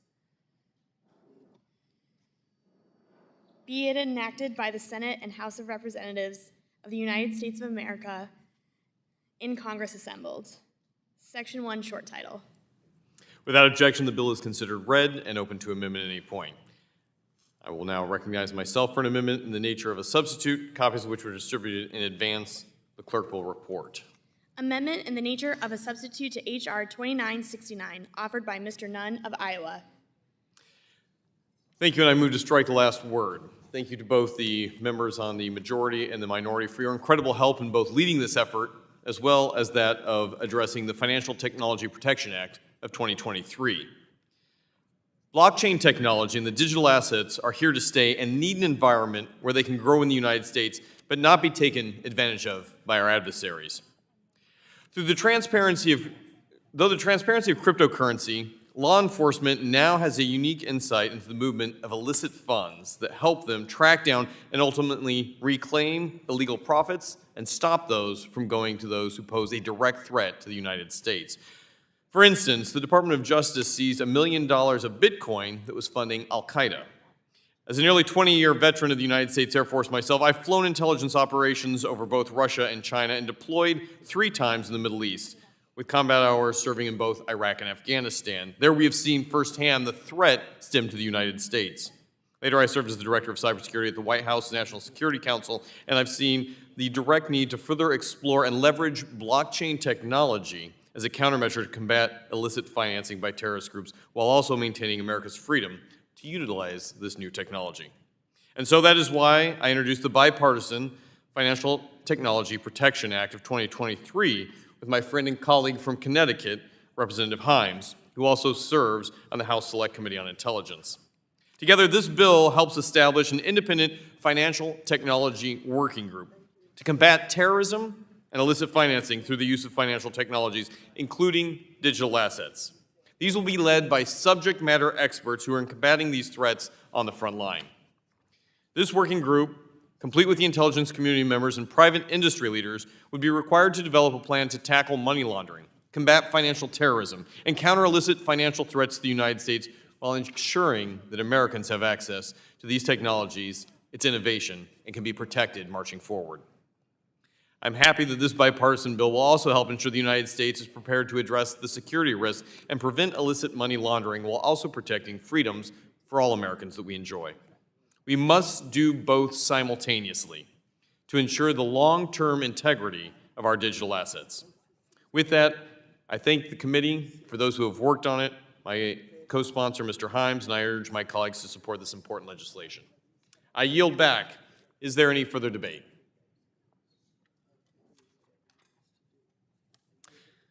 There being no further discussion or amendments to H.R. 2969, the Financial Technology Protection Act of 2023, the question now occurs on the adoption of the amendment in the nature of a substitute offered by the gentleman from Iowa. All those in favor shall signify by saying aye. All those opposed signify by saying nay. In the opinion of the chair, the ayes have it. The question now occurs on ordering of Bill H.R. 2969 as amended, reported to the House with a favorable recommendation. Those in favor shall signify by saying aye. Those opposed shall signify by saying nay. In the opinion of the chair, the ayes have it. All those in favor of a recorded vote, are you requesting a recorded? Yes, Yes, ma'am. All right. Yes, ma'am. All those in favor of a recorded vote, raise their hands. Sufficient number having raised their hands, a recorded vote is ordered. Pursuant to subsection C5 of Rule 3, the committee rules further proceedings on this matter are postponed.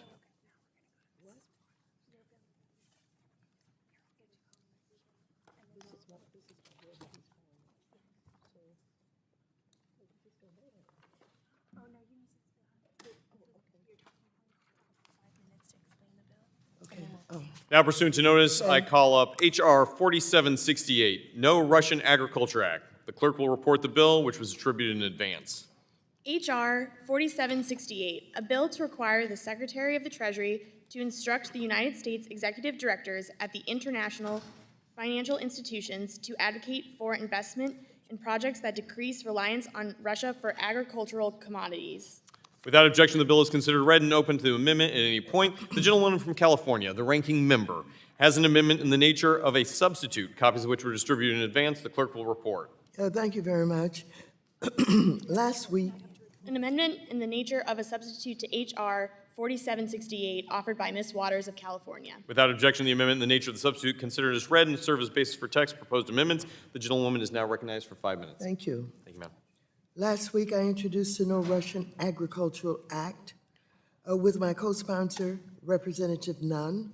Over the last 17 months, Russia's unprovoked criminal war against Ukraine, led by Russian President Vladimir Putin, his military, and his mercenaries, has posed tremendous harm to Ukraine's infrastructure and its citizens.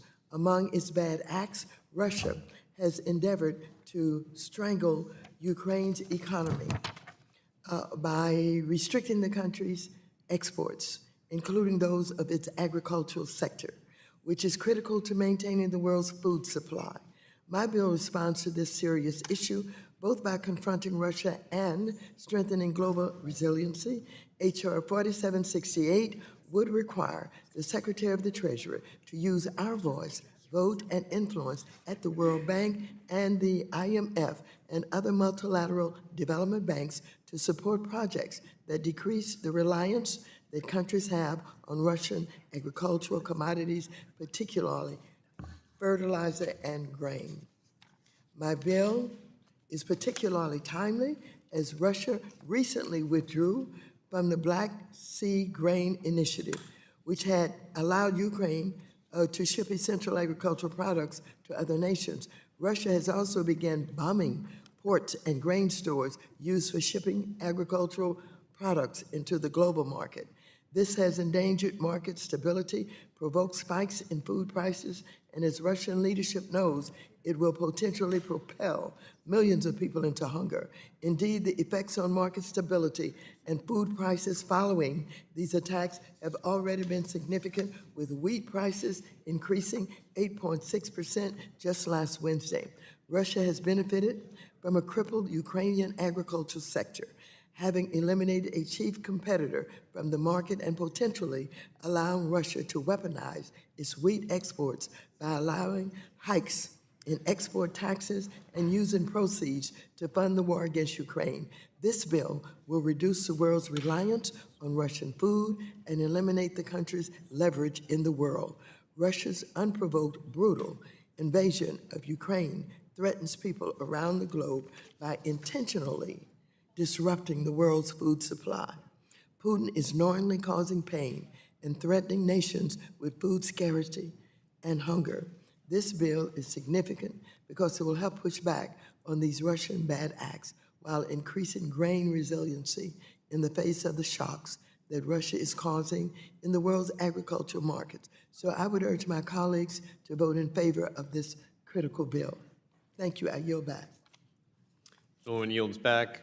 Is there further debate? The chair recognizes himself for 5 minutes. I move to strike the last word.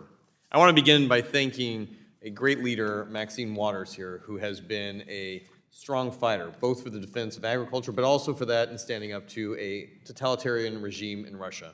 It is a privilege to get to co-sponsor this with you, not only your decades of experience, but your continued commitment to the people of the world.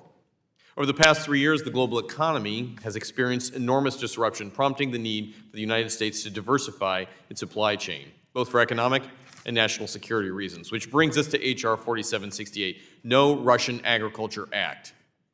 While there are a number of factors that have contributed to the near record level of prices of global agricultural commodities, the war in Ukraine has further disrupted global agricultural markets, global food security, and nutrition.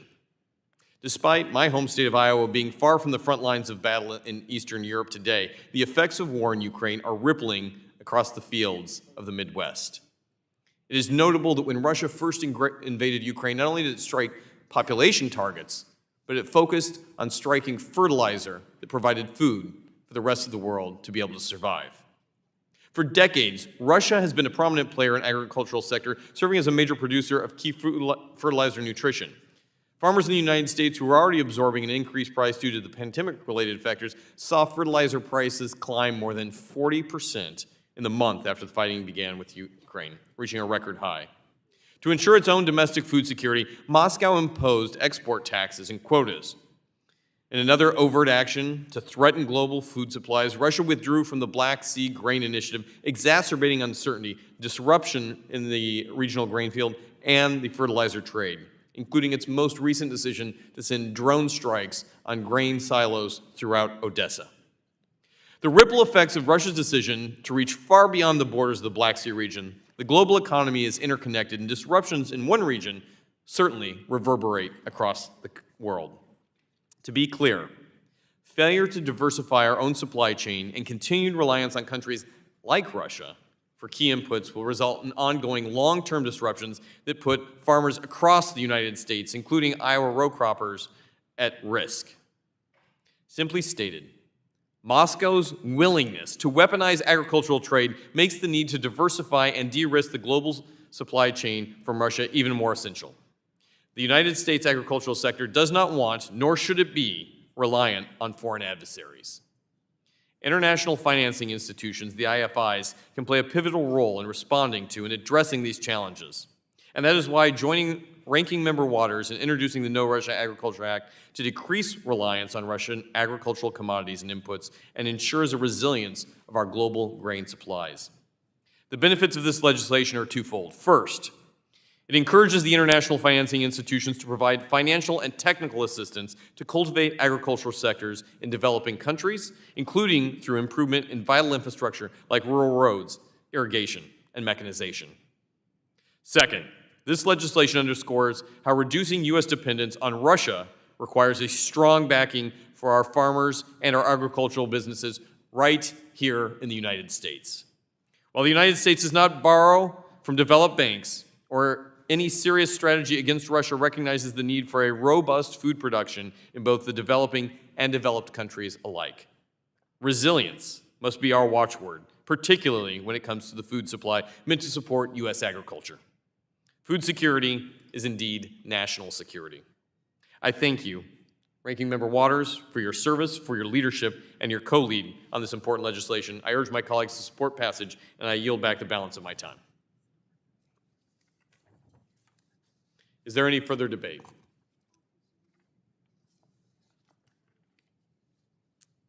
There being no further discussion or amendment to H.R. 4768, the question now occurs on the adoption of the amendment in the nature of substitute offered by the ranking member. All those in favor shall signify by saying aye. Aye. All those opposed shall signify by saying nay. In the opinion of the chair, the ayes have it.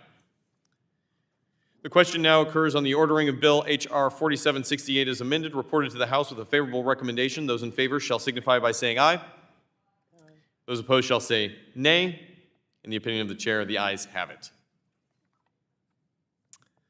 All those in favor of a recorded vote? All those in favor of a recorded vote, raise their hands. Sufficient number having raised their hands, a recorded vote is ordered. Pursuant to subsection C5 of Rule 3, the Committee on Rules, further proceedings on this matter are postponed.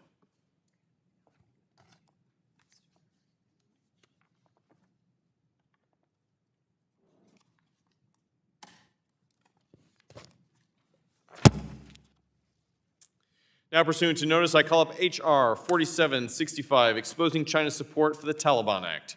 The clerk will report the bill, which was distributed in advance. H.R. 4765, a bill to require the Secretary of the Treasury to carry out a study on Chinese support for Afghan illicit finance and for other purposes. Without objection, the bill is considered read and open to amendment at any point. The gentleman from Massachusetts, Mr. Lynch, has an amendment in the nature of the substitute copies which were distributed in advance. The clerk will report. Amendment in the nature of a substitute to H.R. 4765, offered by Mr. Lynch of Massachusetts and Mr. Nunn of Iowa. Without objection, the amendment in the nature of a substitute is considered as read and will serve as the base for text for purposes of amendment. The gentleman is now recognized for 5 minutes. I thank the chairman for recognizing me and also for your support for this bill. I'm proud to offer H.R. 4765, the Exposing Chinese Support for the Taliban Act, joined by you, my colleague, Representative Zach Nunn of Iowa.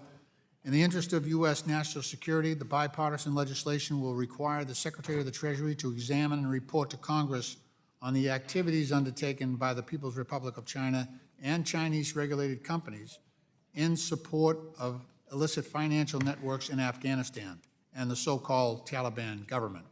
This bill will also require Treasury to review the financial and economic activities of these entities that are found to contravene U.S. strategic and national security interests in the region.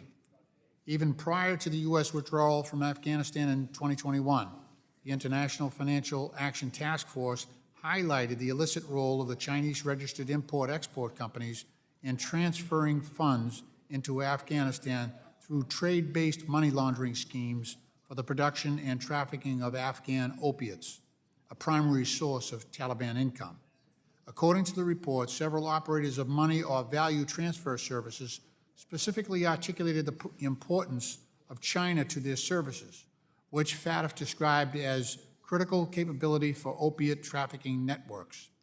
Following the return of the Taliban regime, China has only increased its engagement in the country.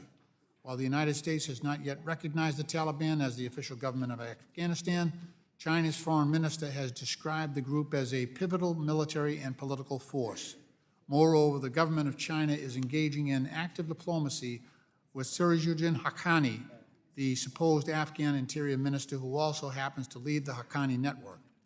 The U.S. State Department designated Mr. Haqqani as a specially designated global terrorist in 2008, and the Haqqani network has been designated as a foreign terrorist organization since 2012. As reported by monitors from the United Nations, the Haqqani network serves as the primary liaison between the Taliban and al-Qaeda. Just this week, the Washington Post reported on Taliban efforts to actively exploit Afghanistan's vast lithium reserves at a time when the International Energy Agency estimates that global demand for lithium could rise 40-fold by 2040.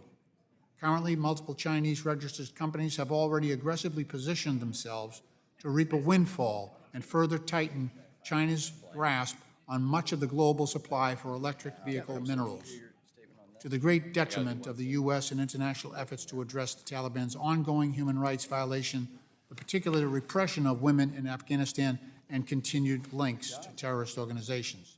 Mr. Chairman, this is important legislation, and it will shed greater light on illicit and destabilizing activities in Afghanistan and advance our bipartisan efforts in Congress to address the pacing and national security challenges presented by China. I urge my colleagues on both sides of the aisle to support H.R. 4765. Again, I thank the chairman for his support, and I yield back the balance of my time. Gentleman yields back. Gentleman from Iowa seeks recognition, is recognized for 5 minutes. Thank you, Mr. Chairman. I want to thank Mr. Lynch for your experience and for your bipartisan effort to lead on 4765, exposing China's support for the Taliban Act. The Biden administration's botched withdrawal from Afghanistan in August of 2021 sent a clear message to the rest of the world. The United States was no longer ready to deal with a military presence of an adversary in a critical region of the world. While violence and disorder have ensued during the fall of Kabul, China capitalized on the chaos, using it as another opportunity to degrade the United States and our interests in the region for the Afghan people. And Afghanistan under a Taliban control emboldened China to present a perfect opportunity for the Chinese Communist Party to gain a geopolitical foothold in the region. Speaking personally as an intelligence officer who worked counter-adversary operations in Afghanistan, the threat the Taliban poses to basic human rights and global stability is real, and is emboldened by the reality that China doesn't hesitate to use relationships with terrorist groups like the Taliban to expand their global influence. In fact, following the disastrous withdrawal, China announced its willingness to lend financial support and legitimacy to the Taliban-led government. In Afghanistan, it included members of the U.S.-designated foreign terrorist organization, the Haqqani Network. Within hours of the fall of Kabul, there were reports of Chinese foreign ministry officials on the ground seeking to establish a relationship for the reconstruction, the development of Afghanistan, but most importantly, for their own personal interests. To be clear, Beijing's investment in Afghanistan furthers its long-term economic, strategic, and political interests.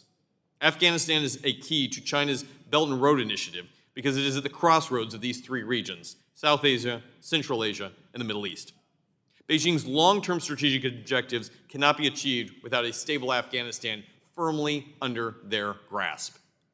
Afghanistan also has an abundance of minerals including gold, precious stones, coal, oil, gas, lithium, rare earth minerals. China already controls most of the world's rare earth minerals, which are used to manufacture a variety of technologies, including components for the electronic vehicles and smartphones and touchscreens so many Americans depend on today. Allowing China to harvest Afghans' minerals, indeed exploit them, strengthens their market position in the world while also funding the terrorist regime that controls the country. And Afghanistan, controlled by the Taliban, funded by the CCP, with an unlimited ambition to restructure the global power dynamics, poses a significant threat to U.S. national interests, not to mention the millions of Afghans who live under Taliban regime today. That is why I joined my colleague from Massachusetts, Representative Lynch, in introducing the Exposing China's Support for the Taliban Act. This legislation requires the Treasury to develop a plan to combat Chinese financial and strategic support to the Taliban. Friends, in a Congress that's often divided along party lines, advancing American strategies and American national interests is a bipartisan effort. I thank my colleague, Representative Lynch, for your leadership on this and for introducing this important legislation. I urge my colleagues on both sides of the aisle to support this legislation, to stand firm against China, to hold the Taliban accountable, and importantly, protect U.S. national interests and those of our allies still on the ground in Afghanistan. With that, I yield back the remainder of my time.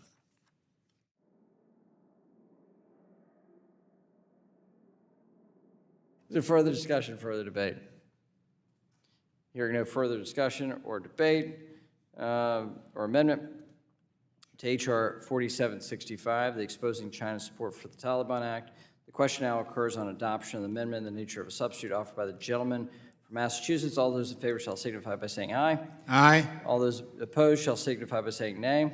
The opinion of the chair, the ayes have it. The ayes have it. And the amendment in the nature of a substitute is adopted. The amendment now occurs on the ordering of the bill. H.R. 4765 is amended, reported to the House with a favorable recommendation. All those in favor shall signify by saying aye. Aye. All those opposed shall signify by saying nay. The opinion of the chair, the ayes have it. The ayes have it. We request a recorded vote. If you wish. All those in favor of recorded vote, raise their hand. I see plenty of hands. If a sufficient number having raised their hands, a recorded vote is ordered pursuant to subsection C5 of Rule 3 of the committee rules. Further proceedings on the matter are postponed. There's a vote series at 5:45 on the House floor.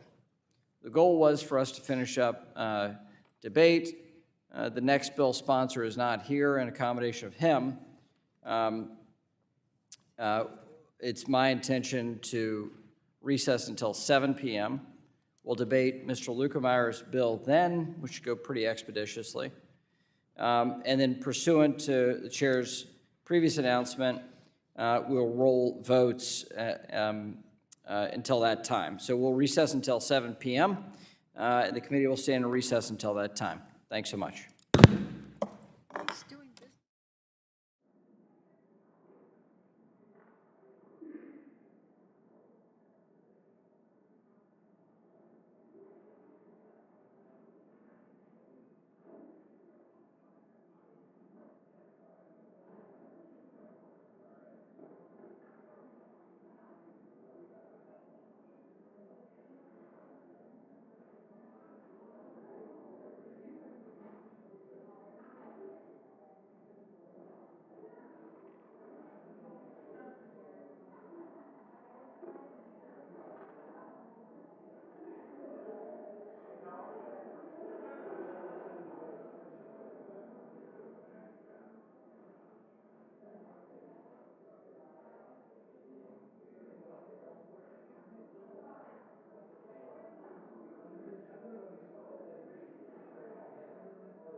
We'll call the committee to order. Now pursuant to notice, I call up H.R. 3244, the Stop Fentanyl Money Laundering Act of 2023. The clerk will report the bill, which is distributed in advance. Where's our clerk? And we'll take a quick pause here while we find the clerk. We don't have a clerk. I don't know.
She ready to Oh. go?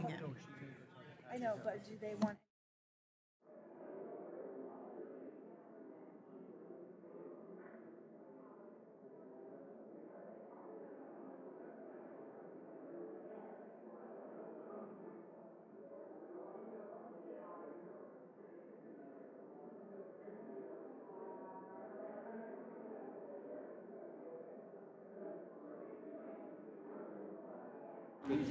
Okay, we're going to try this again. We pulled the trigger a little bit early a while ago. We anticipated everybody to be in their spots, but wasn't to be. So now, pursuant to notice, I call up H.R. 3244, the Stop Fentanyl Money Laundering Act of 2023. The clerk will report the bill, which was distributed in advance. H.R. 3244, a bill to provide authority. Without objection, the bill is considered read and open to amendment at any point. The gentleman from Missouri, Mr. Lukemeyer, has an amendment in the nature of a substitute, copies of which were distributed in advance. The clerk will report. Amendment in the nature of a substitute to H.R. 3244. Without objection, amendment in the nature of a substitute is considered as read and will serve as base text for the purpose of amendments. The gentleman from Missouri is now recognized for 5 minutes. As stated in the, let's see what's here. As every member of this committee is painfully aware, fentanyl is a poison that is afflicting every community across America. This poison is a synthetic opioid, 50 times more potent than heroin and 100 times more potent than morphine. Just 2 milligrams, equal to 10 to 15 grains of table salt, is enough to be lethal. The illicit fentanyl trade is a multi-billion-dollar industry. As we learned in the February hearing titled, Follow the Money, the CCP's business model fueling the fentanyl crisis, Chinese drug makers and money launderers are partnering with Mexican drug cartels to make enormous profits off the mass murder of Americans. Our country desperately needs not only stricter border security to keep the drugs and drug dealers out, but we also need to enhance the anti-money laundering systems in place to identify and stop those who are profiting. H.R. 3244 will drastically improve our anti-money laundering system to deter and detect fentanyl trafficking. This legislation allows Treasury Department to utilize its special measure authorities to target and thwart the money laundering facilitating fentanyl trafficking in foreign jurisdictions. It will help the Treasury to follow the money, so to speak. To date, the Treasury Department has not used its Section 311 special measures on financial institutions in forest jurisdictions that have been facilitating fentanyl trafficking, despite reports from eyewitnesses, expert witnesses from Chinese professional money launderers, which hold and use legitimate bank accounts in forest jurisdictions like Mexico to move the illicit proceeds of fentanyl trafficking. Our current special measure authorities can be tailored and rely upon the Secretary of the Treasury in consultation with the Attorney General, finding and presenting reasonable grounds for designation. Additionally, the use of a special measure is coupled with a notice of proposed rulemaking and a 120-day expiration date to ensure the public has time to comment, which provides public accountability. These special measures can be devastating to a foreign bank and sends a clear message that the United States will not tolerate foreign banks turning a blind eye to fentanyl money laundering. I sit on the fentanyl task force and a member of that, and this morning at our meeting, former Attorney General Barr, who was our guest for the day, suggested that putting pressure on the cartels is one of the best ways to do that is through the banks. I believe it's imperative that the Treasury utilizes existing authorities before coming to Congress to ask for new and even more expansive authorities. This bill helps them do just that. In addition to the use of existing Treasury capabilities, H.R. 3244 will streamline Treasury's suspicious activity report by adding a checkbox for suspicious narcotics trafficking. As stated in the GAO's report on virtual currencies, FinCEN officials told us they searched narrative SAR data for common payment methodologies associated with drugs, such as trade-based money laundering and other controlled substance terms, such as drugs, narcotics, fentanyl, and the names of cartels. In other words, without a narcotics trafficking czar box, the law enforcement approached czars like a game of Family Feud, with a category being named something related to drug trafficking. Structuring data via a czar checkbox for narcotics trafficking will prove anti-money laundering effectiveness in that the data will become easily searchable. A narcotics trafficking suspicious activity checkbox will reduce the chance that the IRS, FBI, or DEA will miss a relevant SAR. Currently, law enforcement must perform a keyword search and hope that those are the same terms and spellings that financial institutions used in the SAR narrative.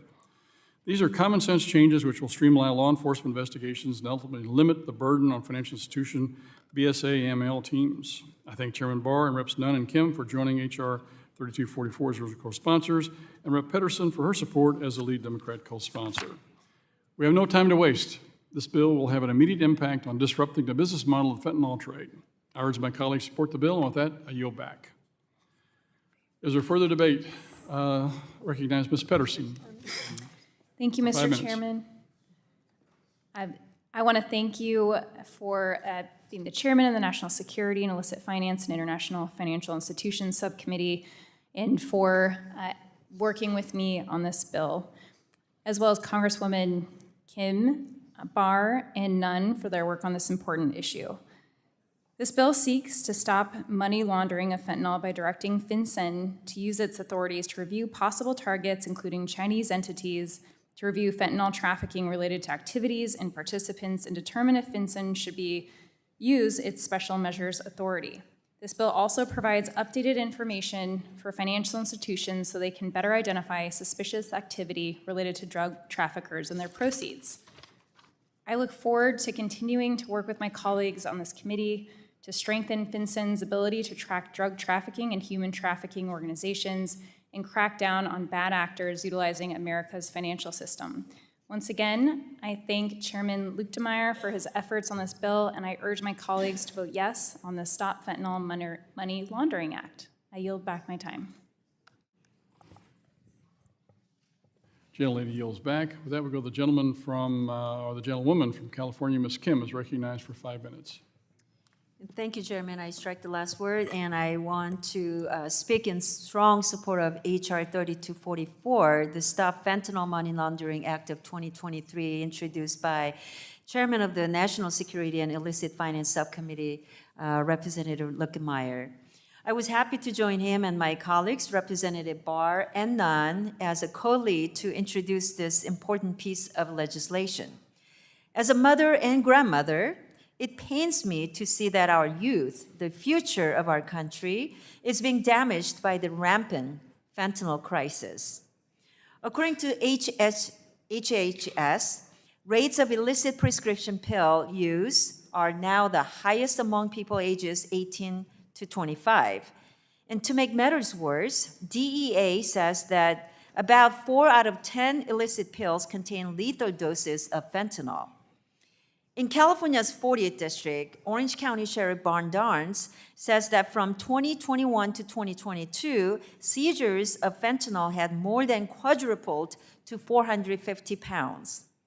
His department also seized more than 405,000 pills suspected of containing fentanyl in 2022. This is 25 times the amount seized in 2021. One report close to my district says 1 out of every 5 youth deaths in California are caused by fentanyl. Unfortunately, these numbers help to paint a picture of horror and despair for each of the families of those taken by a fentanyl overdose. This committee has examined how Chinese syndicates and Mexican drug cartels utilize trade-based money laundering to move illicit money into the legal financial system. The illegal proceeds are then used by the Mexican cartels to purchase precursor chemicals from the PRC to synthesize and manufacture fentanyl at very low cost and very high margins. We must do everything in our power to put a stop to this evil partnership and protect our youth, our constituents, and our country. H.R. 3244 will direct FinCEN to do more to thwart trade-based money laundering and prioritize SAR reporting on narcotics, trafficking, and drug cartels.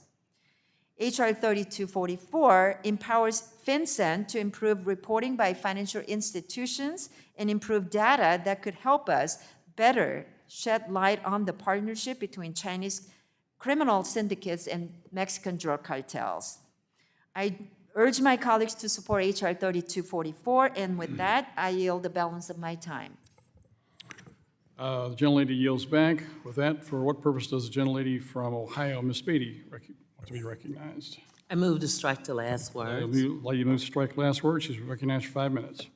I support H.R. 344, the Stop the Fentanyl Money Laundering Act of 2023, sponsored by my colleagues and our chairman, Chairman Lutenmeyer, Chair of National Security Illicit Finance and International Financial Institutions, where I proudly serve as ranking member. And of course, my colleague and friend, Congresswoman Pedersen, which seeks to disrupt the finance streams for illicit fentanyl, the drug that is tearing through communities across the nation. Illicit fentanyl is now the #1 cause of deaths for Americans ages 18 to 45, taking the lives of more than 70,000 Americans every year. This matter is especially close to my heart because it's a huge impact in my home state of Ohio. CDC data shows that Ohio ranks in the top 4 highest drug overdose mortality rates in the country. And fentanyl-related substances make up nearly 80% of overdose deaths. There is not a corner in my state of Ohio that hasn't been impacted by this crisis in one way or another. Furthermore, synthetic drug overdoses disproportionately affect communities of color, with death rates rising significantly for Black Americans, Latino, and Indigenous people compared to their white counterparts. We must do everything we can to stem the flow of this illicit drug into our communities. Following the money takes us to the origins of the supply chain in the People's Republic of China, the primary source of synthetic drugs and their precursors. As ranking member of the Subcommittee on National Security, Illicit Finance, and International Financial Institutions, I am proud to support this anti-money laundering legislation that targets the illicit fentanyl trafficking in foreign jurisdictions. I urge all my colleagues to join us and support this bill. I yield back. Gentlelady yields back. With that, for what purpose does the gentleman from Iowa, Mr. Nunn, seek recognition? Thank you, Mr. Chair. I move to strike the last word. Gentleman has moved to strike last word. Recognized for 5 minutes. Thank you, Chairman. I rise in strong support of Chairman Lutemeyer's legislation to stop the Fentanyl Money Laundering Act. The illegal production, distribution, and sale of fentanyl has contributed to a surge in overdose deaths and a severe addiction worldwide. Cheap but deadly fentanyl is flooding into the United States, wreaking havoc on communities across this country and killing a record number of Americans in a record limited amount of time. including in my own district. In Iowa alone, over the last 2 years, we've seen a 34% increase in death overdose with fentanyl implicated in 83% of those statewide. Among young Iowans, those 25 and under, drug overdoses have increased by a whopping 120% in the last 24 months alone. We are literally watching a generation of Americans being wiped out, and the first responders, the families who are left trying to pick up the pieces. We are facing additional fentanyl pouring into this country at an alarming rate on our southern border. Sophisticated money laundering networks have facilitated the movement of vast sums of illicit proceeds, enabling criminals to disguise the origins of their illegal profits and further perpetuate the illicit fentanyl trade. Though China has changed its methods of funding and the profiting off of the fentanyl crisis over the years, it remains the primary source of fentanyl in global circulation today. China now produces the chemicals and outsources the final production to cartel laboratories across Mexico and Central America. But their involvement doesn't end there. Chinese money laundering organizations facilitate the movement of cartel cash from America back to China, thus continuing an infinite loop of Chinese-directed fentanyl production and continued distribution. The longer we let China go unchecked as the primary production and funding source, the more dangerous this crisis will get.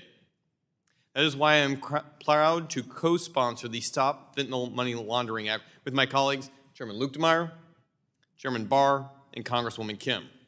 This legislation enhances the anti-money laundering system and is an important step to our efforts to identify and stop the funding at its source before fentanyl trafficking further devastates our communities and our country. I want to be clear. My heart goes out to all the families who I've spoken to firsthand and for those across the United States who have lost loved ones. Many of these things are preventable, and it's a direct threat both to our hometowns, our country, and our national security to not attack fentanyl where it begins, in China and the dirty laundering of money that continues to allow it to perpetuate itself in our border and against our youth.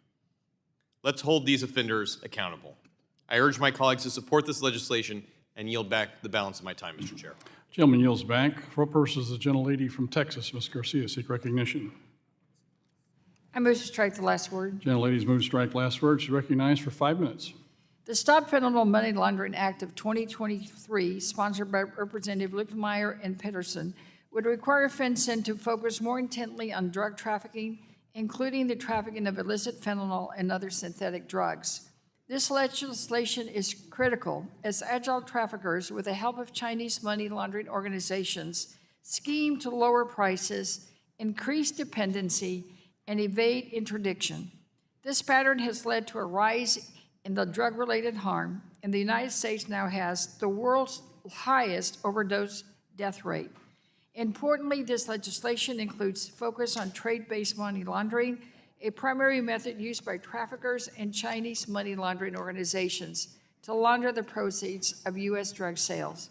Thus, I urge my colleagues to vote in favor of this important bill. Thank you, and I yield back. Gentlelady yields back. With that, for what purpose does the gentleman from Illinois, Mr. Foster, seek recognition? Strike the last word. Gentleman moved to strike last word. He's recognized for 5 minutes. Yeah, I just want to make the point again that we should not pretend that we're doing much to suppress fentanyl production and trafficking if we're not doing anything about crypto. A recent study by Elliptic Research identified 90 Chinese-based companies that supply fentanyl precursors, and guess what? 90% of them accepted crypto as payment. You know, it's incredible to me that we are about to apparently mark up and pass a bill that provides safe harbor for mixers, which are one of the many fundamental tools that are used to anonymize crypto, and that we're passing a bill that's going to legitimize crypto in a completely anonymous manner. And this is simply unacceptable to certainly the people in my district that are faced with fentanyl deaths, every week. And every one of us who sees fentanyl as a problem has to be serious about dealing with anonymous crypto transactions. And I'm very disappointed that this committee is going in the opposite direction. Yield back. Is there any other debate? Seeing none, there being no further discussion or amendments on H.R. 3244, the Stop Fentanyl Money Laundering Act, the question now occurs on adoption of the amendment in the nature of substitute offered by the gentleman from Missouri. All those in favor shall signify by saying aye. Aye. All those opposed shall signify by saying nay. In the opinion of the chair, the ayes have it. The ayes have it. The amendment is in the nature of substitute is adopted. The question now occurs. Okay, the question now occurs on ordering the bill H.R. 3244 as amended, reported to the House with a favorable recommendation. Those in favor shall signify by saying aye. Aye. All those opposed shall signify by saying nay. In the opinion of the chair, the ayes have it. Mr. Chair, we ask for a recorded vote. All those in favor, recorded vote has been requested. All those in favor, recorded vote, please raise your hand. A sufficient number having raised their hand, recorded vote is ordered pursuant to subsection C5 of Rule 3 of the committee rules. Further proceedings on the matter are postponed. Okay, the committee's going to take a brief recess. Got time on it? We'll reconvene at 7:30. Get everybody a chance to get to the chamber here, to the committee room, to be able to go finish up the votes for the day. With that, we're in recess.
A quorum being present, we'll now resume proceedings on the postponed measures.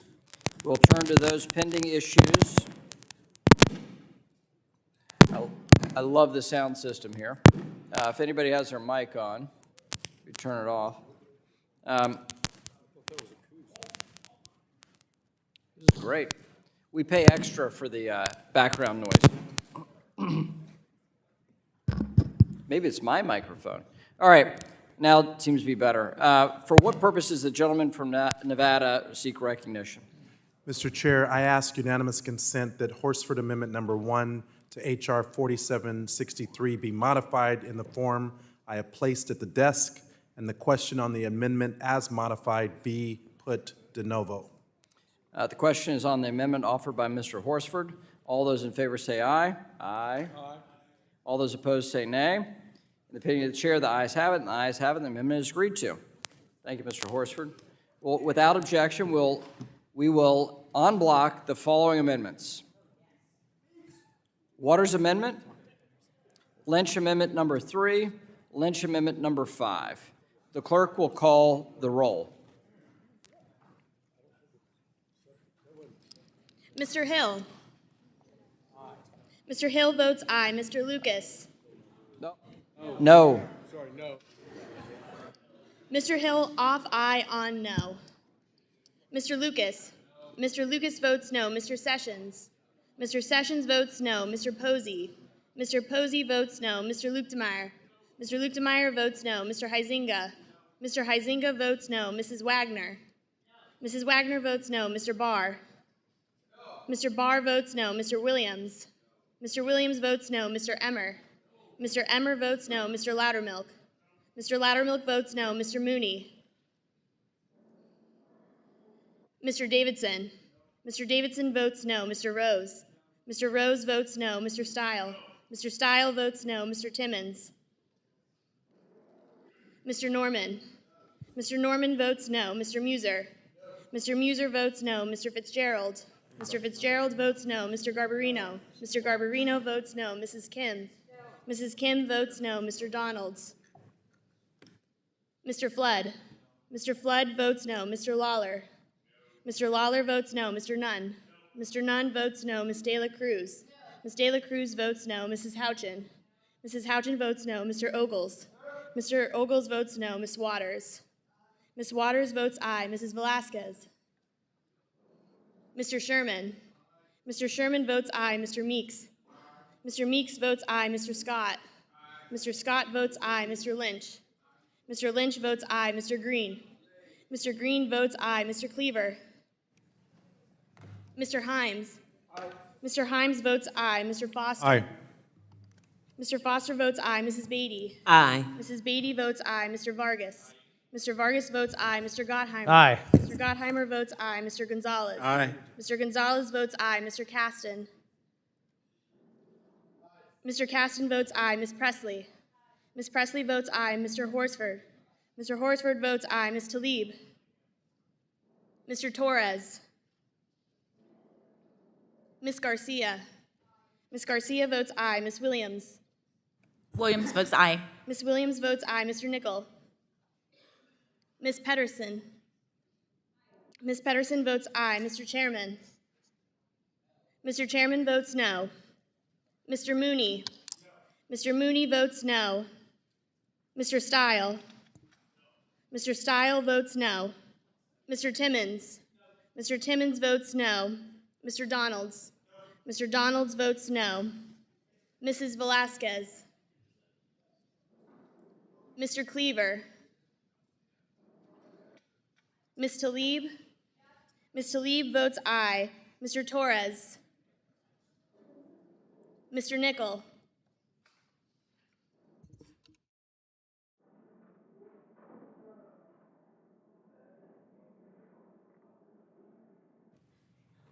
Is there any member who hasn't voted or wishes to change their vote?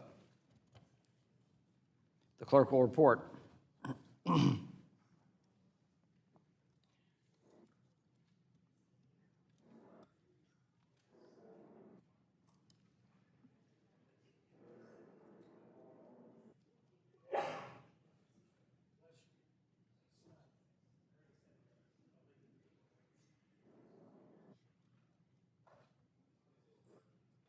Mr. Chairman, on this vote, the ayes are 19 and the nays are 29. A majority having voted against the amendment is not agreed to. There being no further discussion or amendment to H.R. 4763, the question now occurs on the adoption of the amendment in the nature of a substitute offered by the gentleman from Arkansas, Mr. Hill. All those in favor shall signify by saying aye. All those opposed shall signify by saying nay. In the opinion of the chair, the ayes have it. The ayes have it, and the amendment in the nature of the substitute is adopted. The question now occurs on the ordering of the bill. H.R. 4763, as amended, reported to the House with a favorable recommendation. Those in favor shall signify by saying aye. Aye. All those opposed shall signify by saying nay. In the opinion of the chair, the ayes have it. I request a recorded vote. Gentleman requests a recorded vote. All those in favor of a recorded vote, please raise your hands. A sufficient number having raised their hand, a recorded vote is ordered. The clerk will call the roll. Mr. Hill. Hill, yes. Mr. Hill votes aye. Mr. Lucas. Yes. Mr. Lucas votes aye. Mr. Sessions. Mr. Sessions votes aye. Mr. Posey. Mr. Posey votes aye. Mr. Lukemeyer. Mr. Lukemeyer votes aye. Mr. Huizinga. Mr. Huizinga votes aye. Mrs. Wagner. Mrs. Wagner votes aye. Mr. Barr. Mr. Barr votes aye. Mr. Williams. Mr. Williams votes aye. Mr. Emmer. Mr. Emmer votes aye. Mr. Loudermilk. Mr. Loudermilk votes aye. Mr. Mooney. Mr. Mooney votes aye. Mr. Davidson. Mr. Davidson votes aye. Mr. Rose. Mr. Rose votes aye. Mr. Stile. Mr. Stile votes aye. Mr. Timmons. Mr. Norman. Mr. Norman votes aye. Mr. Muser. Mr. Muser votes aye. Mr. Fitzgerald. Mr. Fitzgerald votes aye. Mr. Garbarino. Mr. Garbarino votes aye. Mrs. Kim. Mrs. Kim votes aye. Mr. Donalds. Mr. Donalds votes aye. Mr. Flood. Mr. Flood votes aye. Mr. Lawler. Mr. Lawler votes aye. Mr. Nunn. Mr. Nunn votes aye. Ms. De La Cruz. Ms. De La Cruz votes aye. Mrs. Houchin. Mrs. Houchin votes aye. Mr. Ogles. Mr. Ogles votes aye. Ms. Waters.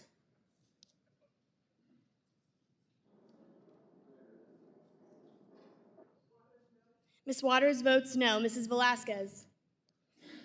Mr. Sherman. Mr. Sherman votes no. Mr. Meeks. Mr. Meeks votes no. Mr. Scott. Mr. Scott votes no. Mr. Lynch. Mr. Lynch votes no. Mr. Green. Mr. Green votes no. Mr. Cleaver. Mr. Himes. Mr. Himes votes aye. Mr. Foster. No. Mr. Foster votes no. Mrs. Beatty. Mrs. Beatty votes no. Mr. Vargas. Mr. Vargas votes no. Mr. Gottheimer. Aye. Mr. Gottheimer votes aye. Mr. Gonzalez. No. Mr. Gonzalez votes no. Mr. Caston. Mr. Caston votes no. Ms. Presley. Ms. Presley votes no. Mr. Horsford. Mr. Horsford votes aye. Ms. Talib. Ms. Talib votes no. Mr. Torres. I vote aye. Mr. Torres votes aye. Ms. Garcia. Ms. Garcia votes no. Ms. Williams. No. Ms. Williams votes no. Mr. Nickel. Mr. Nickel votes aye. Ms. Pedersen. Ms. Pedersen votes aye. Mr. Chairman. Mr. Chairman votes aye. Mr. Timmons. Mr. Timmons votes aye.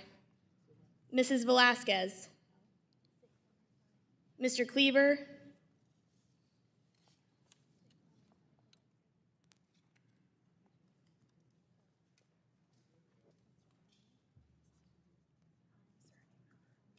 Is there a member who wishes to change his or her vote? And is there a member who has not voted?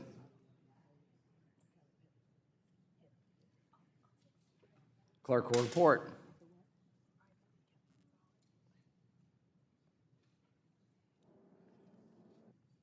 Mr. Chairman, on this vote, the ayes are 35 and the nays are 15. A majority having voted in favor of H.R. 4763 as amended, the bill is ordered favorably to the House. And without objection, motion to reconsider is laid on the table.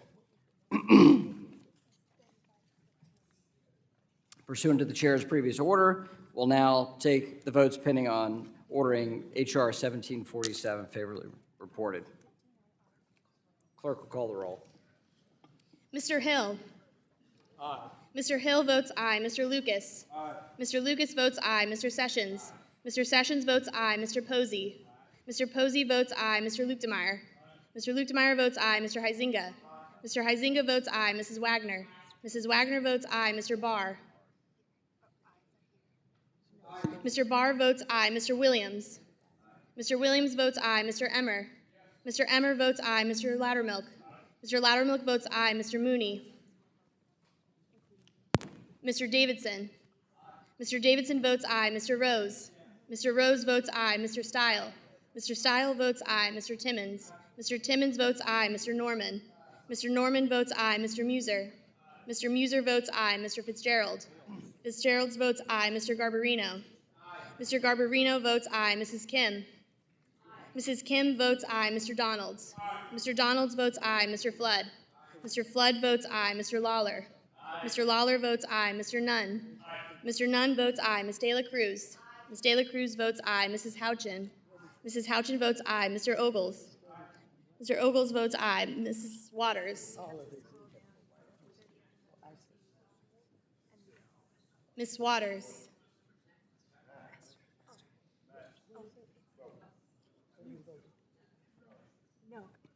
Waters, no. Or yes? Ms. Waters votes no. Mrs. Velasquez. Yes, Emmer's, okay. Mr. Meeks. Mr. Meeks votes no. Mr. Sherman.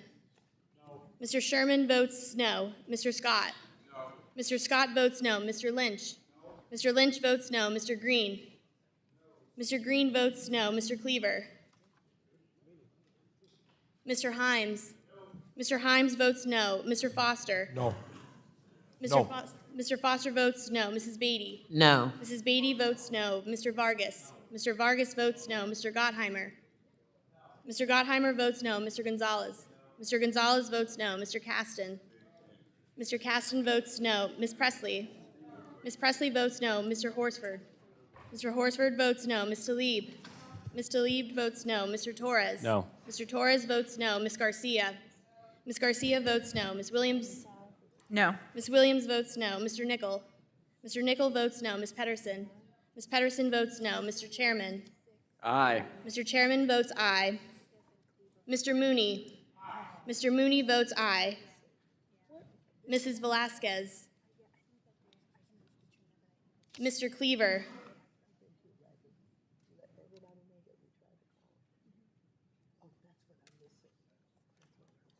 Clerk will report.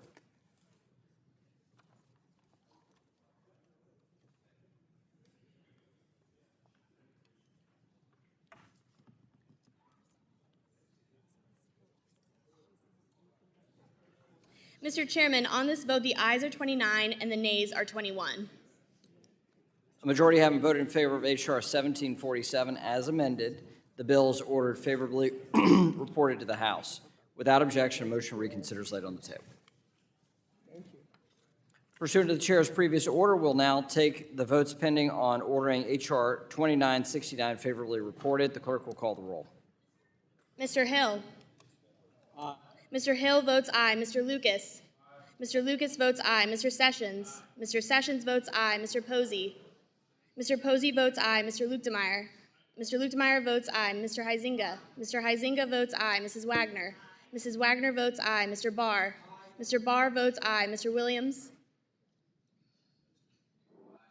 Mr. Williams votes aye. Mr. Emmer. Mr. Emmer votes aye. Mr. Loudermilk. Mr. Loudermilk votes aye. Mr. Mooney. Mr. Mooney votes aye. Mr. Davidson. Mr. Davidson votes aye. Mr. Rose. Mr. Rose votes aye. Mr. Stile. Mr. Stile votes aye. Mr. Timmons. Mr. Timmons votes aye. Mr. Norman. Mr. Norman votes aye. Mr. Muser. Mr. Muser votes aye. Mr. Fitzgerald. Mr. Fitzgerald votes aye. Mr. Garbarino. Mr. Garbarino votes aye. Mrs. Kim. Mrs. Kim votes aye. Mr. Donalds. Mr. Flood. Mr. Flood votes aye. Mr. Lawler. Mr. Lawler votes aye. Mr. Nunn. Mr. Nunn votes aye. Ms. De La Cruz. Ms. De La Cruz votes aye. Mrs. Houchin. Mrs. Houchin votes aye. Mr. Ogles. Mr. Ogles votes aye. Ms. Waters. Ms. Waters votes aye. Ms. Velasquez. Mr. Sherman. Mr. Sherman votes aye. Mr. Meeks. Mr. Meeks votes aye. Mr. Scott. Mr. Scott votes aye. Mr. Lynch.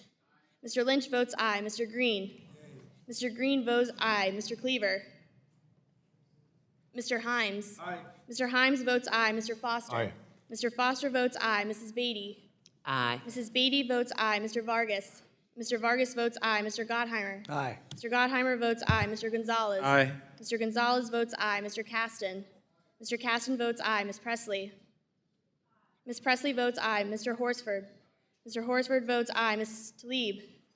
Ms. Talib votes aye. Mr. Torres? I vote aye. Mr. Torres votes aye. Ms. Garcia? Ms. Garcia votes aye. Ms. Williams? Aye. Ms. Williams votes aye. Mr. Nickel? Mr. Nickel votes aye. Ms. Pedersen?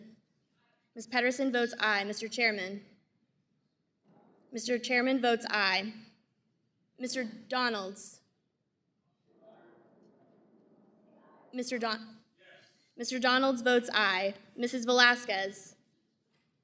Mr. Cleaver?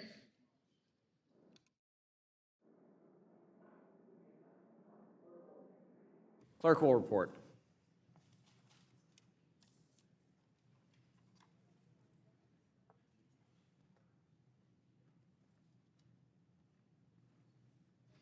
Mr. Chairman, on this vote, the ayes are 50 and the nays are none.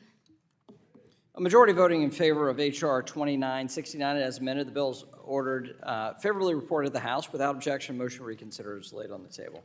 Pursuant to the chair's previous order, we'll now take the vote pending on ordering H.R. 4768 favorably reported. The clerk will call the roll. Mr. Hill? Yes. Mr. Hill votes aye. Mr. Lucas? Aye. Mr. Lucas votes aye. Mr. Sessions? Mr. Sessions votes aye. Mr. Posey? Mr. Posey votes aye. Mr. Lukemeyer? Mr. Lukemeyer votes aye. Mr. Huizinga? Mr. Huizinga votes aye. Mrs. Wagner? Mrs. Wagner votes aye. Mr. Barr? Mr. Barr votes aye. Mr. Williams? Mr. Williams votes aye. Mr. Emmer? Mr. Emmer votes aye. Mr. Loudermilk? Mr. Loudermilk votes aye. Mr. Mooney? Mr. Davidson? Mr. Davidson votes aye. Mr. Rose? Mr. Rose votes aye. Mr. Stile? Mr. Stile votes aye. Mr. Timmons? Mr. Timmons votes aye. Mr. Norman? Mr. Norman votes aye. Mr. Muser? Mr. Muser votes aye. Mr. Fitzgerald? Mr. Fitzgerald votes aye. Mr. Garbarino? Mr. Garbarino votes aye. Mrs. Kim? Mrs. Kim votes aye. Mr. Donalds? Mr. Donalds votes aye. Mr. Flood? Mr. Flood votes aye. Mr. Lawler? Mr. Lawler votes aye. Mr. Nunn? Mr. Nunn votes aye. Ms. De La Cruz? Ms. De La Cruz votes aye. Mrs. Houchin? Mrs. Houchin votes aye. Mr. Ogles? Mr. Ogles votes aye. Ms. Waters? Aye. Ms. Waters votes aye. Mrs. Velasquez? Mr. Sherman? Mr. Sherman votes aye. Mr. Meeks? Mr. Scott? Mr. Scott votes aye. Mr. Lynch? Mr. Lynch votes aye. Mr. Green? Mr. Green votes aye. Mr. Cleaver? Mr. Himes? Mr. Himes votes aye. Mr. Foster? Aye. Mr. Foster votes aye. Mrs. Beatty? Aye. Mrs. Beatty votes aye. Mr. Vargas? Mr. Vargas votes aye. Mr. Gottheimer? Aye. Mr. Gottheimer votes aye. Mr. Gonzalez? Aye. Mr. Gonzalez votes aye. Mr. Caston? Mr. Caston votes aye. Ms. Presley? Ms. Presley votes aye. Mr. Horsford? Mr. Horsford votes aye. Ms. Talib? Ms. Talib votes aye. Mr. Torres? Mr. Torres votes aye. Ms. Garcia?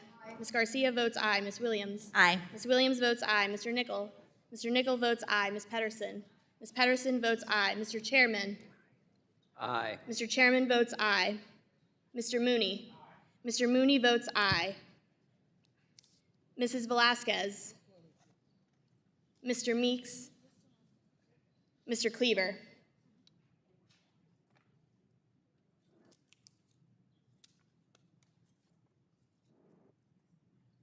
Clerk will report. Mr. Chairman, on this vote, the ayes are 49 and the nays are 0. A majority having voted in favor of H.R. 4768 as amended, the bill is ordered favorably reported to the House. Without objection, motion to reconsider is laid on the table. How many more? Two more. Pursuant to the chair's previous order, we'll now take votes pending on ordering H.R. 4765 favorably reported. The clerk will call the roll. Mr. Hill? Aye. Mr. Hill votes aye. Mr. Lucas? Aye. Mr. Lucas votes aye. Mr. Sessions? Mr. Sessions votes aye. Mr. Posey? Mr. Posey votes aye. Mr. Lukemeyer? Mr. Lukemeyer votes aye. Mr. Huizinga? Mr. Huizinga votes aye. Mrs. Wagner? Mrs. Wagner votes aye. Mr. Barr? Mr. Barr votes aye. Mr. Williams?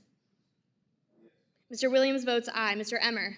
Mr. Emmer votes aye. Mr. Loudermilk? Mr. Loudermilk votes aye. Mr. Mooney? Mr. Mooney votes aye. Mr. Davidson? Mr. Davidson votes aye. Mr. Rose? Mr. Rose votes aye. Mr. Stile? Mr. Stile votes aye. Mr. Timmons? Mr. Timmons votes aye. Mr. Norman? Mr. Norman votes aye. Mr. Muser. Mr. Muser votes aye. Mr. Fitzgerald. Mr. Fitzgerald votes aye. Mr. Garbarino. Mr. Garbarino votes aye. Mrs. Kim. Mrs. Kim votes aye. Mr. Donalds. Mr. Donalds votes aye. Mr. Flood. Mr. Flood votes aye. Mr. Lawler. Mr. Lawler votes aye. Mr. Nunn. Mr. Nunn votes aye. Ms. De La Cruz. Ms. De La Cruz votes aye. Mrs. Houchin. Mrs. Houchin votes aye. Mr. Ogles. Mr. Ogles votes aye. Ms. Waters. Ms. Waters votes aye. Mrs. Velasquez. Mr. Sherman. Mr. Sherman votes aye. Mr. Meeks. Mr. Scott. Mr. Scott votes aye. Mr. Lynch. Mr. Lynch votes aye. Mr. Green. Mr. Green votes aye. Mr. Cleaver. Mr. Himes. Mr. Himes votes aye. Mr. Foster. Aye. Mr. Foster votes aye. Mrs. Beatty. Aye. Mrs. Beatty votes aye. Mr. Vargas. Mr. Vargas votes aye. Mr. Gottheimer. Aye. Mr. Gottheimer votes aye. Mr. Gonzalez. Mr. Gonzalez votes aye. Mr. Caston. Mr. Caston votes aye. Ms. Presley. Ms. Presley votes aye. Mr. Horsford. Mr. Horsford votes aye. Ms. Talib. Ms. Talib votes aye. Mr. Torres. Mr. Torres votes aye. Ms. Garcia. Ms. Garcia votes aye. Ms. Williams. Aye. Ms. Williams votes aye. Mr. Nickel. Mr. Nickel votes aye. Ms. Pedersen. Ms. Pedersen votes aye. Mr. Chairman. Mr. Chairman votes aye. Mrs. Velasquez. Mr. Meeks. Mr. Cleaver.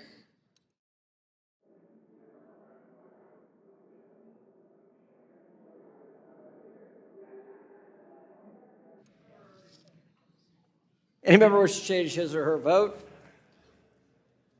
Clerk will report. Mr. Chairman, on this vote, the ayes are 49 and the nays are none. A majority having voted in favor of H.R. 4765 as amended. The bills are ordered favorably reported to the House, and without objection, motion reconsider is laid on the table. Members, before we go to the last vote, I think considering this markup and tomorrow's markup, I think this is a nice, appropriate time to thank the staff. Staff makes the world go round. We thank so much.